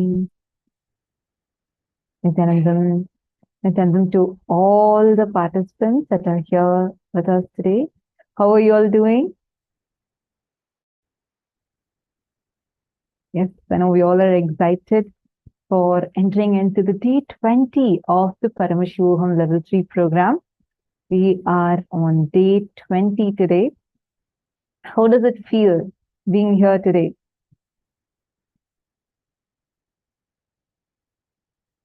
Nithyanandam, Ma Jnana Pradata, Ma Ratna Prabha, Jennifer Poirier, and Isha, Ma Donna.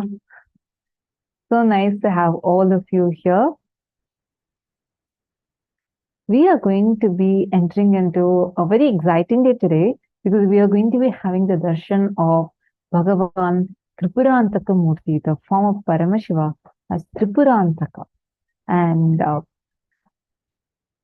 such a very, very, very powerful darshan today where we are going to be receiving the secret code of power manifestation. You're going to learn about what power manifestation is and why you need to keep practicing power manifestation, and what are the techniques if someone is stuck, not able to manifest.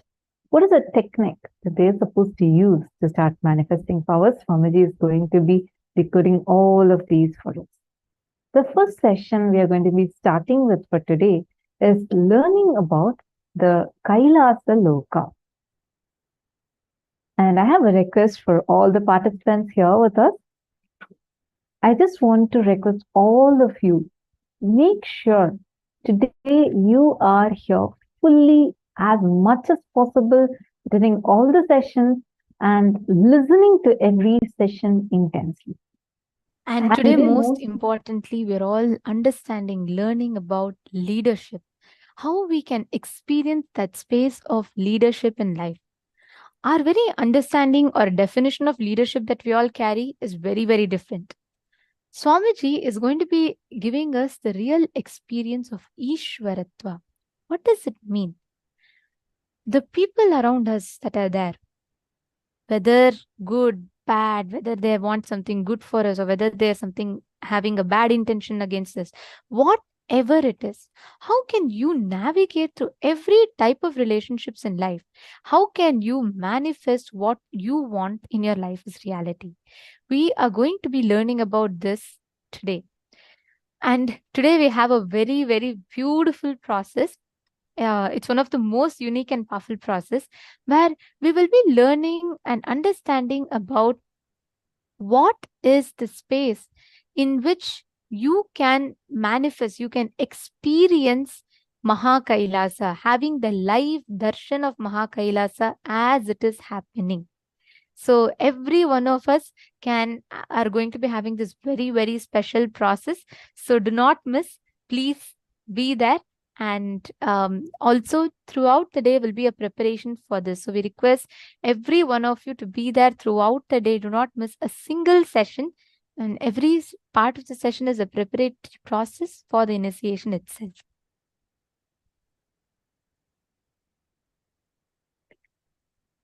So now let us all enter into the first session that we are going to be having today, where we are going to be understanding about what is the space. We're going to be learning about what is KAILΑSA, how KAILASA exists. Swamiji is going to be also explaining to us about why Swamiji is even reviving this KAILASA, right? And what is that space? See, we all exist in multiple planes of existence and not just this plane of existence. Even science proves this. The quantum physics says this very clearly, how you don't exist just in this one world like how we think. We are actually having our existence in the parallel universes. This is what is quantum theory all about, where they say that at a time there is multiple possibilities that are existing. And how you can actually harness the power of your multiple existence. We are going to learn about all of that today in this very first session. The Swamiji is going to be revealing to us on what is KAILÄSA loka. Let's listen to the revelation now.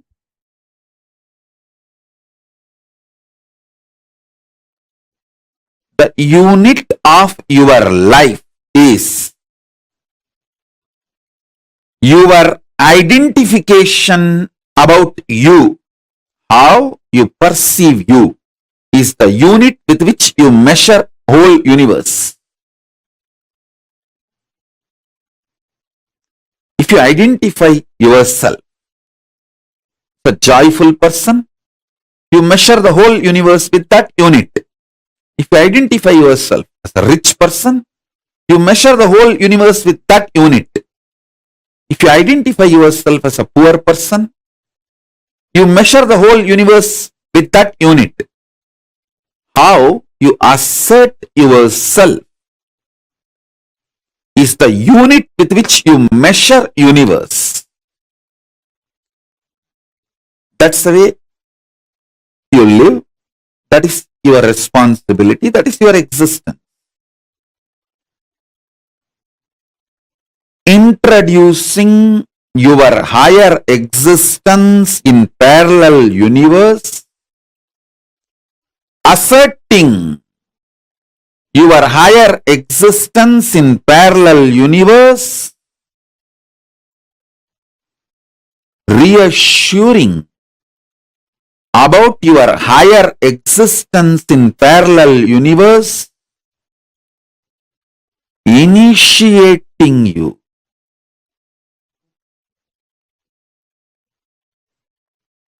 and giving you the experience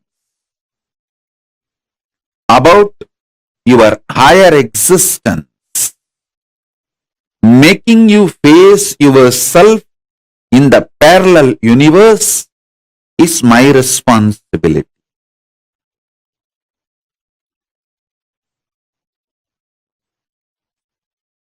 So with this understanding, expand your cognition. You exist in parallel multiverses like Swargaloka, Maharloka, Janaloka, Tapaloka, and KAILÄSA itself.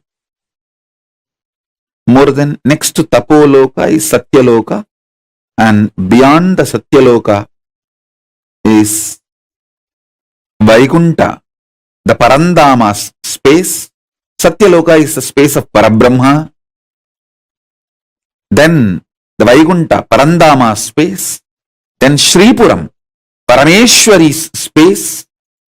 Then above all, KAILÄSA. Above the KAILÄSA, Mahakailasa, Paramashiva space. KAILÄSA is where all the Anga Devatas and Avarana Devatas, everyone lives.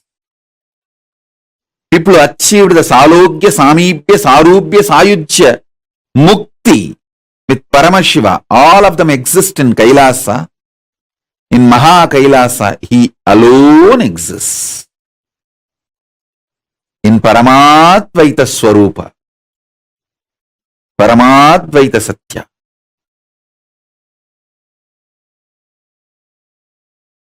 Sometimes people ask me, what's the difference between various states of consciousness and various planes of the universe? Understand? If you go to dream state and come back, what you see in the dream state, what others see in their dream state will not be same. Both of you may be sleeping in the same room. But when you go to dream, the world will be different. When he goes to dream, the world will be different. But conscious planes, the multi-dimension planes of the universe means like a tapoloka, satyaloka, KAILＡSA. If he gets into KAILASA and you get into KAILASA and come back, description will be same. The scene will be same. Listen carefully. The various states of consciousness is more like the subjective truths. Planes of the universe means subjective truth becoming reality in the universal plane. Understand? How now all of you experience the same in this Jakrat plane.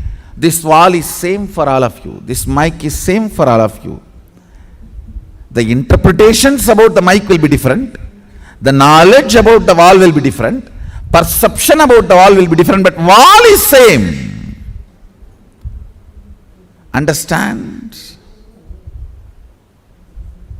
Truth is same. The facts you derive will be different.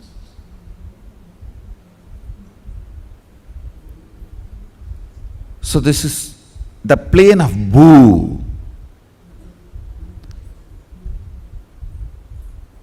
If you enter into the planes of Swa, Tapa, Satya, exploring those planes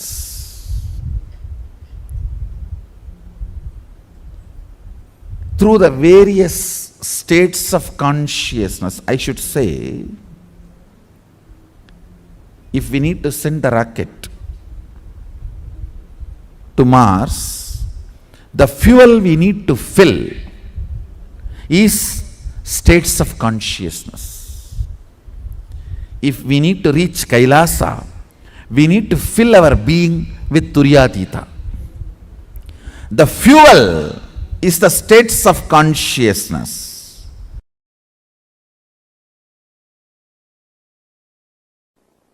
If you think in your life, grabbing, stealing from others is the best strategy for success, your identity in Patala gets strengthened.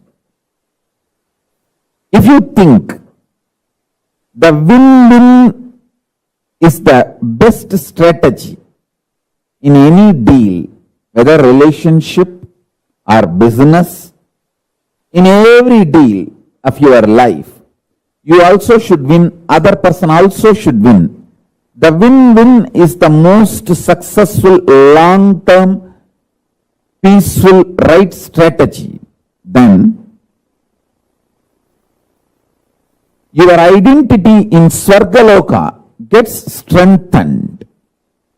If you feel no, giving up, Sarva Parityaga, Tyaga is the best strategy for all the auspiciousness in the life. Tyaga is the best strategy.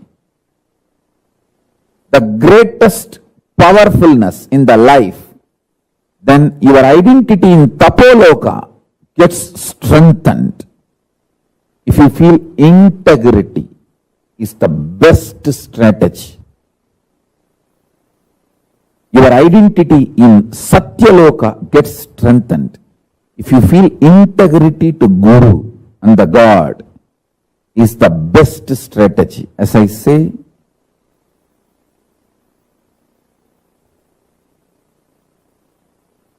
Paramashiva revealed many times, the manifest form of Paramashiva is Guru, unmanifest existence of Guru is Paramashiva. State of Guru is Paramashiva. Statement of Paramashiva is Guru. Statement of Paramashiva is Guru. State of Guru is Paramashiva. Avyakta of Guru is Paramashiva. Paramashiva's Vyakta is Guru. Manifest component of Paramashiva is Guru. Unmanifest existence of Guru is Paramashiva. Understand? The extraordinary powerful existence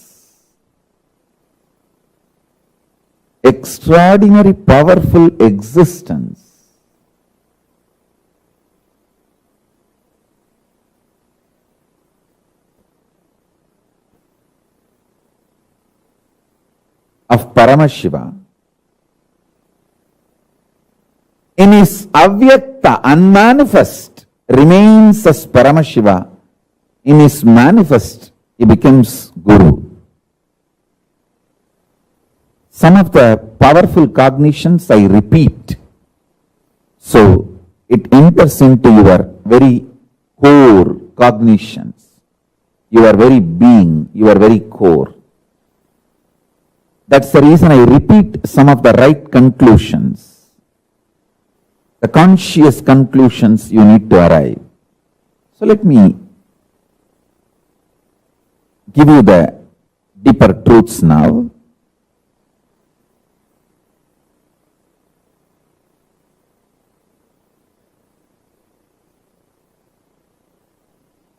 Level by level, understand about your body.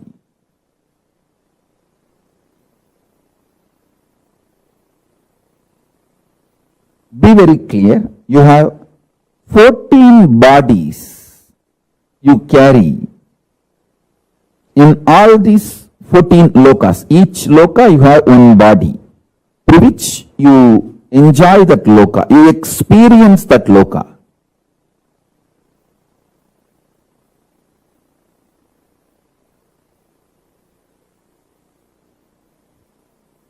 Actually, the body you carry is the base from which you enjoy that loka. So the body you are carrying now in this Bhuloka, where you are sitting and listening to me, this body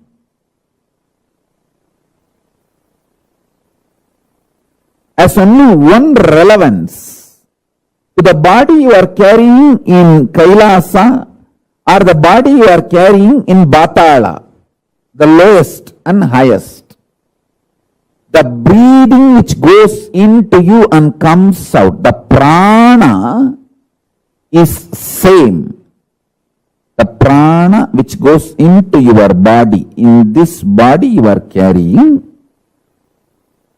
goes up to the body you are carrying in KAILASA and goes up to the body you are carrying in Patala. All these 14 bodies are stitched with one sutra, one thread called the prana functioning in you. Understand? These are the most subtle truths. If you start cognizing them, sitting with these powerful conclusions, you will start manifesting powers. Because they are so powerful, they manifest as powers in you. If you understand, the breathing you are doing now adds prana, life energy into you. That prana from Batala goes to KAILASA through your body. Understand? Now I am wearing 1 lakh Rudraksha. Little more than 1 lakh, because this 3 Gauri Shankar Mala which I am wearing is each one of them 108, 108. This 1 lakh Rudraksha, this whole 1 lakh Rudraksha is tied through a thread. Same way, the body you are carrying in all 14 lokas are tied through a thread.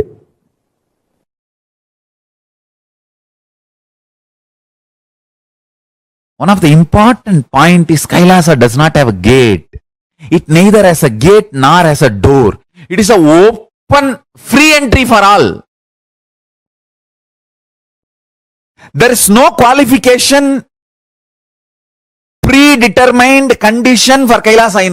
Only in Indraloka, Brahmaloka, Vaikuntha and all the qualifications, only Devatas can enter. Like that, many qualifications. But in Kailasa, Bhuta, Preta, Pichacha, all kinds of people are allowed, free. Some Bhutas make even Paramashiva run around. He is such a Bholenatha, he opens himself for all, and this bloody Bhasmasura goes and takes the boon that on whosoever head I put my hand, and they should be burnt to ashes. How can Shiva be burnt to ashes? But this fellow tries to play game with Shiva.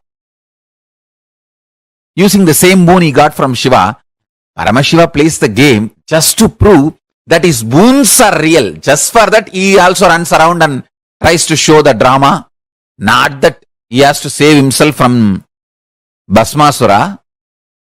How can fire be burnt? But he has to prove that the boon he gave is really real. Bhasmasura should feel job satisfaction that he did tapas and he got the boon. So just for that, to keep that principle alive, he also tries to run around, and then Vishnu comes and burns the Bhasmasura. All of you know that remaining story. Even that kind of fools get free entry. That's all I am trying to convey. Understand, one of the greatest blessing I had in my life was I was literally, really in love with Arunagiri Yogishwara, my guru, when I was listening to him. When I was listening, I was really in love with him. There was no calculation, maths. All I know is I am blessed even to get this space with him over.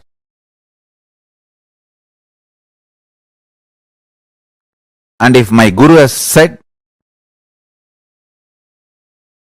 after the end of this satsang, your life is going to end, everything is over, even then I would have decided to be with him. I would have said that is absolutely okay for me. Take the life, let me be here with you. I was ready to pay my life to have that one sitting with him. I was very clear. My life is too small to pay for his presence. I was absolutely clear. If he demands my life, I will, without even having second thought or any maths, I'll just give him. Because I know the logic with which he was functioning is worthy of paying millions of lives. Understand?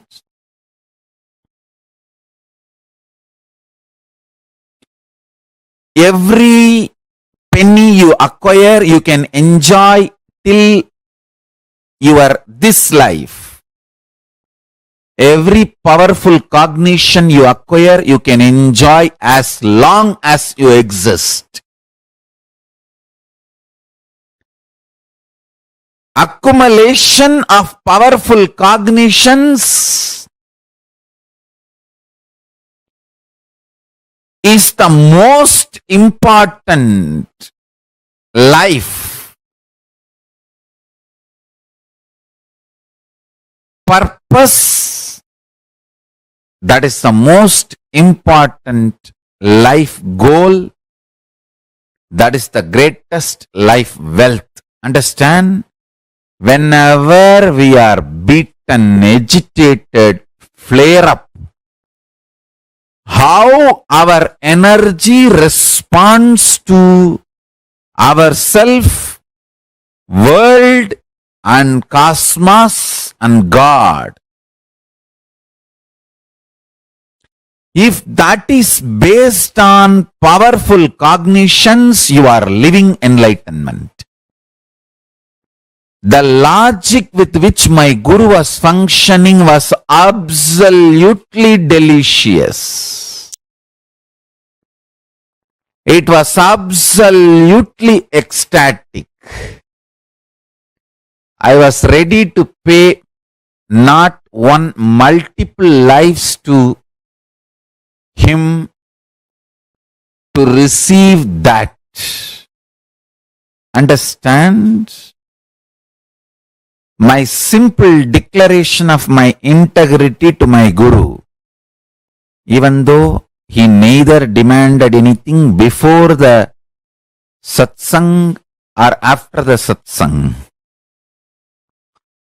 he just mapped KAILΑSA into my inner space, lifted me to KAILΑSA, brought KAILASA to me.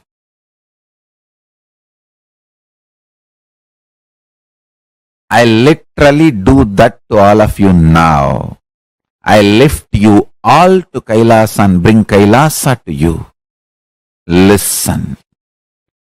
Listen intensely. You can have 1,000 reasons why you should be integrated. You can have 1,000 reasons why you should not be integrated.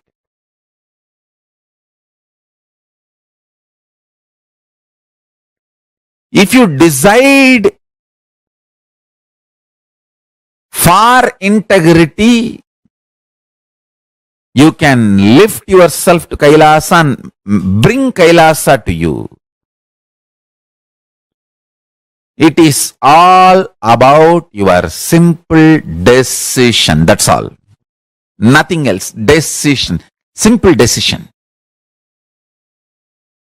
When you make simple declaration of integrity,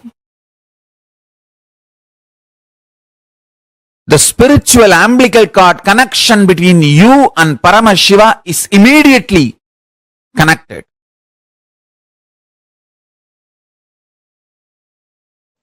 First truth. Tell Paramashiva, I know you are real. Second truth. Not only Paramashiva is my first priority, he is the only priority. Third truth. Let my independent intelligence, consciousness, my will to feel good, bad, right, wrong, my individual soul exists only as extension of Paramashiva. Let me think what Paramashiva wants. Let me will what he likes. Let me live as his extension. Whatever is good as per Paramashiva, let that be good in me. Whatever is right as per Paramashiva, let that be right in me. Whatever is powers as per Paramashiva, let that be with me. Whatever is right as per Paramashiva, let that manifest in me. Om, Om, Om. Paramashiva is not just my first priority, he is my only priority. The Lord of all these multiverses, the ultimate of this universe, cosmos.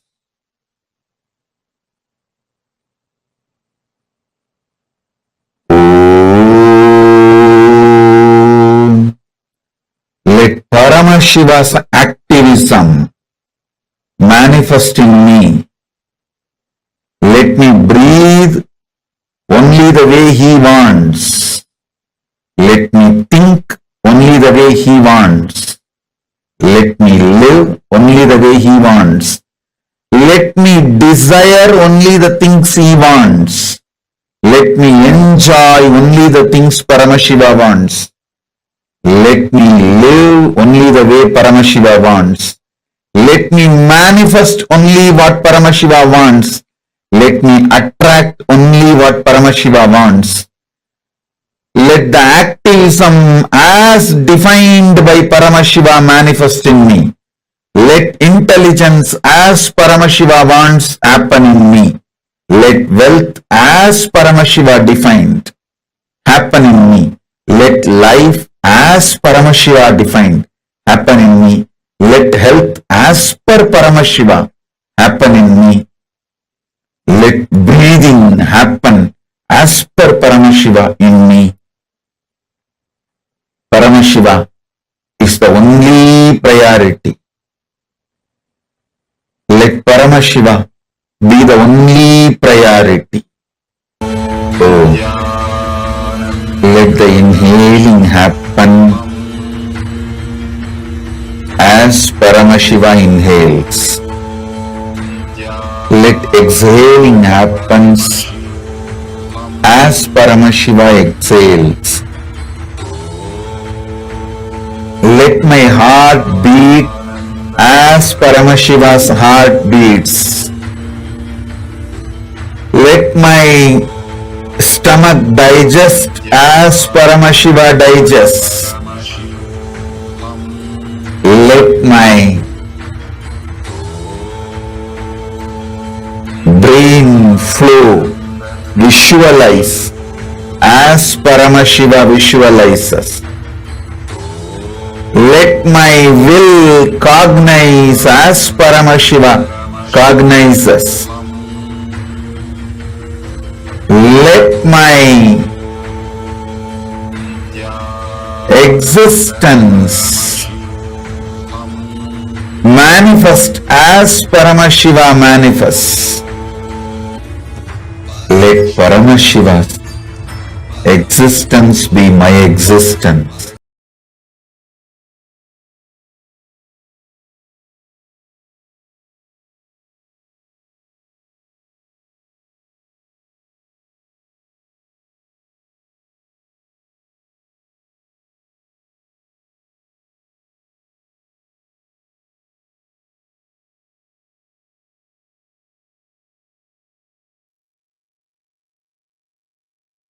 So beautifully, Swamiji explained to us what is KAILÄSA loka and how, what type of strategy when we cherish inside us, which loka it will take us to. Swamiji explained about how, whether when you say win-win strategy, it will take you to Swarga loka.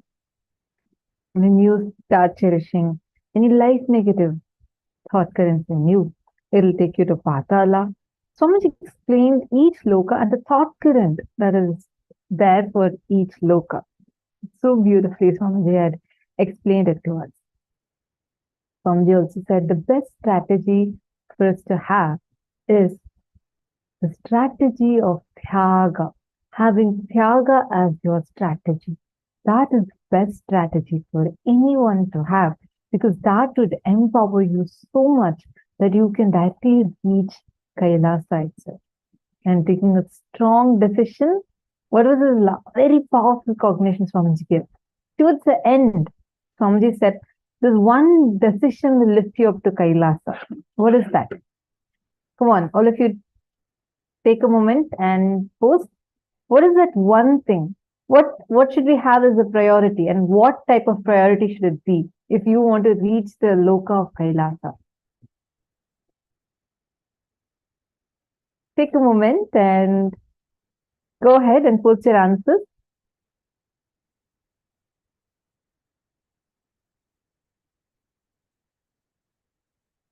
Jamie, Jinseng Liu, Ma Sadashivamai, Ma Dona, come on, Ma Joyce Leong. What is that one thing that you should have.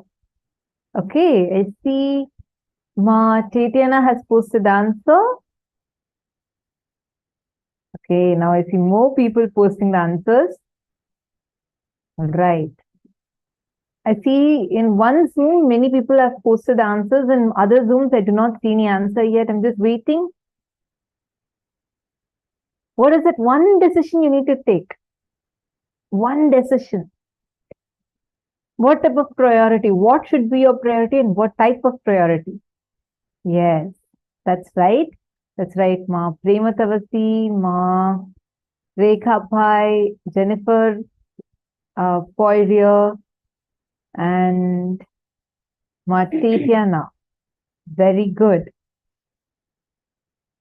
Taking the decision that Paramashiva, not just my first priority, but my only priority. Taking that as your decision. And from that context, yes, that's what others have posted. Let me sit like how Paramashiva sits. Let me breathe. Let me inhale the way Paramashiva inhales. Let me exhale the way Paramashiva exhales. Let my breathing pattern be like how Paramashiva wants. Let my heartbeat be Paramashiva's heartbeat. Understand that's the powerful declaration that you need to make, which will instantly, immediately lift you up to KAILＡSA. Understand? Actually, right now, the moment even if you make that as a declaration, saying that let my breathing pattern be one with Paramashiva's breathing pattern, you'll actually see immediately it affects your breathing pattern. Like you will actually see your breathing pattern becoming so much more deeper, and suddenly something will happen. And you just make the declaration. You can test it right now. Play with it right now. Experiment with it. Just this one declaration. So I have a question for all of you. Now, what's the difference between having Paramashiva as our first priority and having Paramashiva as our only priority? What does that mean? What is the difference? What does that even mean? There are many of you who have been attending so many seasons. I request all of you to come and explain to us. Take a moment and we're going to share your understanding and explain to us what's the difference between Paramashiva being your first priority in life versus Paramashiva being your only priority in life. Like somebody said, the king of the universe.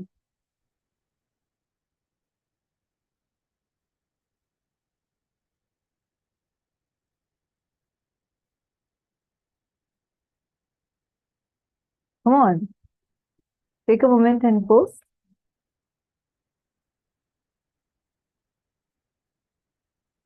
What is the difference? Come on, each of you post what do you understand with that? Because it's a very important statement. Swamiji didn't say Paramashiva is my first priority. Swamiji said Paramashiva is my only priority. So what does that statement mean? What did Swamiji, how do we understand that? We request every one of you to post.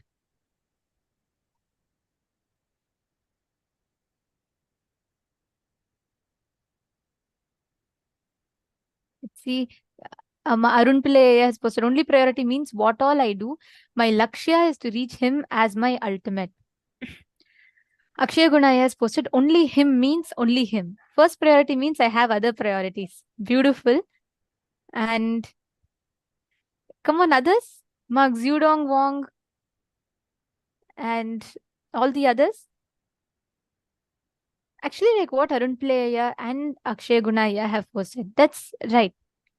As long as we say he's our, Swamiji tells beautifully, it's one of my most favorite statements of Swamiji's. Swamiji tells, as long as enlightenment is, urge for you, it will happen. So it's one in your laundry list.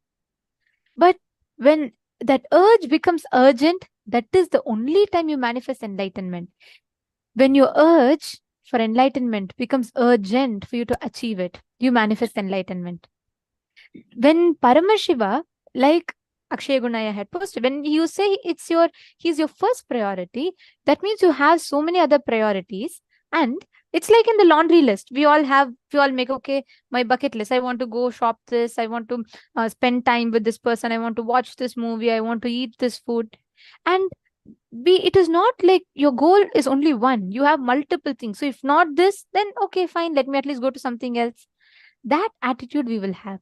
Only when Paramashiva, you have no choice. Paramashiva is your only priority. Then you will just realize, you will start aligning. Your urge will become urgent. Swamiji will tell, with urge, you can never achieve enlightenment. Only when that urge becomes urgent, you have no choice. You have to achieve. You move towards enlightenment. There's a very beautiful Zen story that Swamiji tells. A master and a disciple are walking by the river. And the disciple keeps asking the master, Master, I want to experience enlightenment. I want to experience enlightenment. So the master looks at him and says, all right, master suddenly looks at him, grabs him by his neck, goes and puts his face in the water. And he holds there for a few seconds and brings him back up. So first time when he comes back, the master says, now what do you want? He says, enlightenment. Again, the master takes and puts him back into the water. And by now he's starting to struggle a little bit for breath. And then he comes back up. And then he's trying to take his breath. Again, the master asks, what do you want? The disciple still says, I want enlightenment. Again, the third time the master holds him. Now he holds him for a little longer time. He keeps him inside the water, holds him strongly there. And after some time, brings him back up. By now, this disciple is almost gasping for breath. And he asks, now what do you want? He says, breath. I want air. I want air. I want to breathe. Then the master tells, when your will for enlightenment becomes like this, that time come to me, I'll give you enlightenment. Enlightenment is yours. Only when your urge, when you have no other choice but this, that is the time where we will focus. Otherwise, you will try once and you'll say, oh, look, I tried. It's okay. Now I have to go to my office. Like Swamiji will tell, people come to Swamiji for darshan. Then they'll say, Swamiji, I surrender everything to you, Swamiji. I am fully yours, Swamiji. I am surrendering to you now. Right now, I am surrendering to you. Give me enlightenment. Swamiji will say, simply don't use the word surrender. Surrender means you're really surrendering. Then the person will say, no, Swamiji, you don't know. I am surrendering. I have no one else, nothing else other than you. You're my only thing. I'm surrendering to you. You give me enlightenment right now. Then Swamiji will say, then the next statement, Swamiji will ask, okay, I'll give you enlightenment. Stay here, do completion. I'll give you enlightenment through that. Then immediately they'll say, oh no, Swamiji, is it possible to give enlightenment within next 2 hours? Because I have a very important appointment. I have to go for that.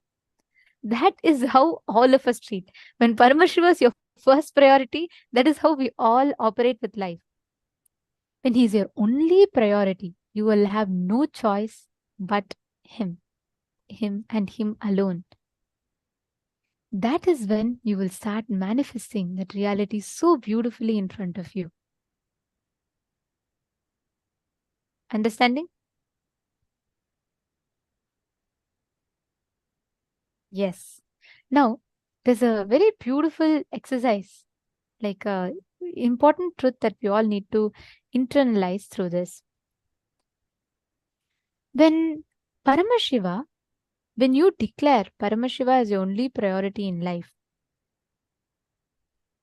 the way you manifest the experiences in front of you, around you, when Paramashiva becomes your only priority in life, you will start aligning every action of yours, every bit of your actions to manifesting that space.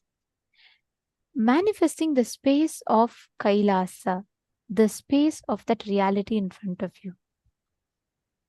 Some detail, right? Just decide, let my breathing be aligned to Paramashiva's breathing. Now, each of you with that decision, just sit, align your inner space, in that whole space, just bring in you. Just tell, let my breathing becomes his breathing. Let my inner space become his inner space. Let my whole being become his being. Sit with that declaration and just chant the Mahavakya inside of you. We request every one of you, sit straight, chant the Mahavakya.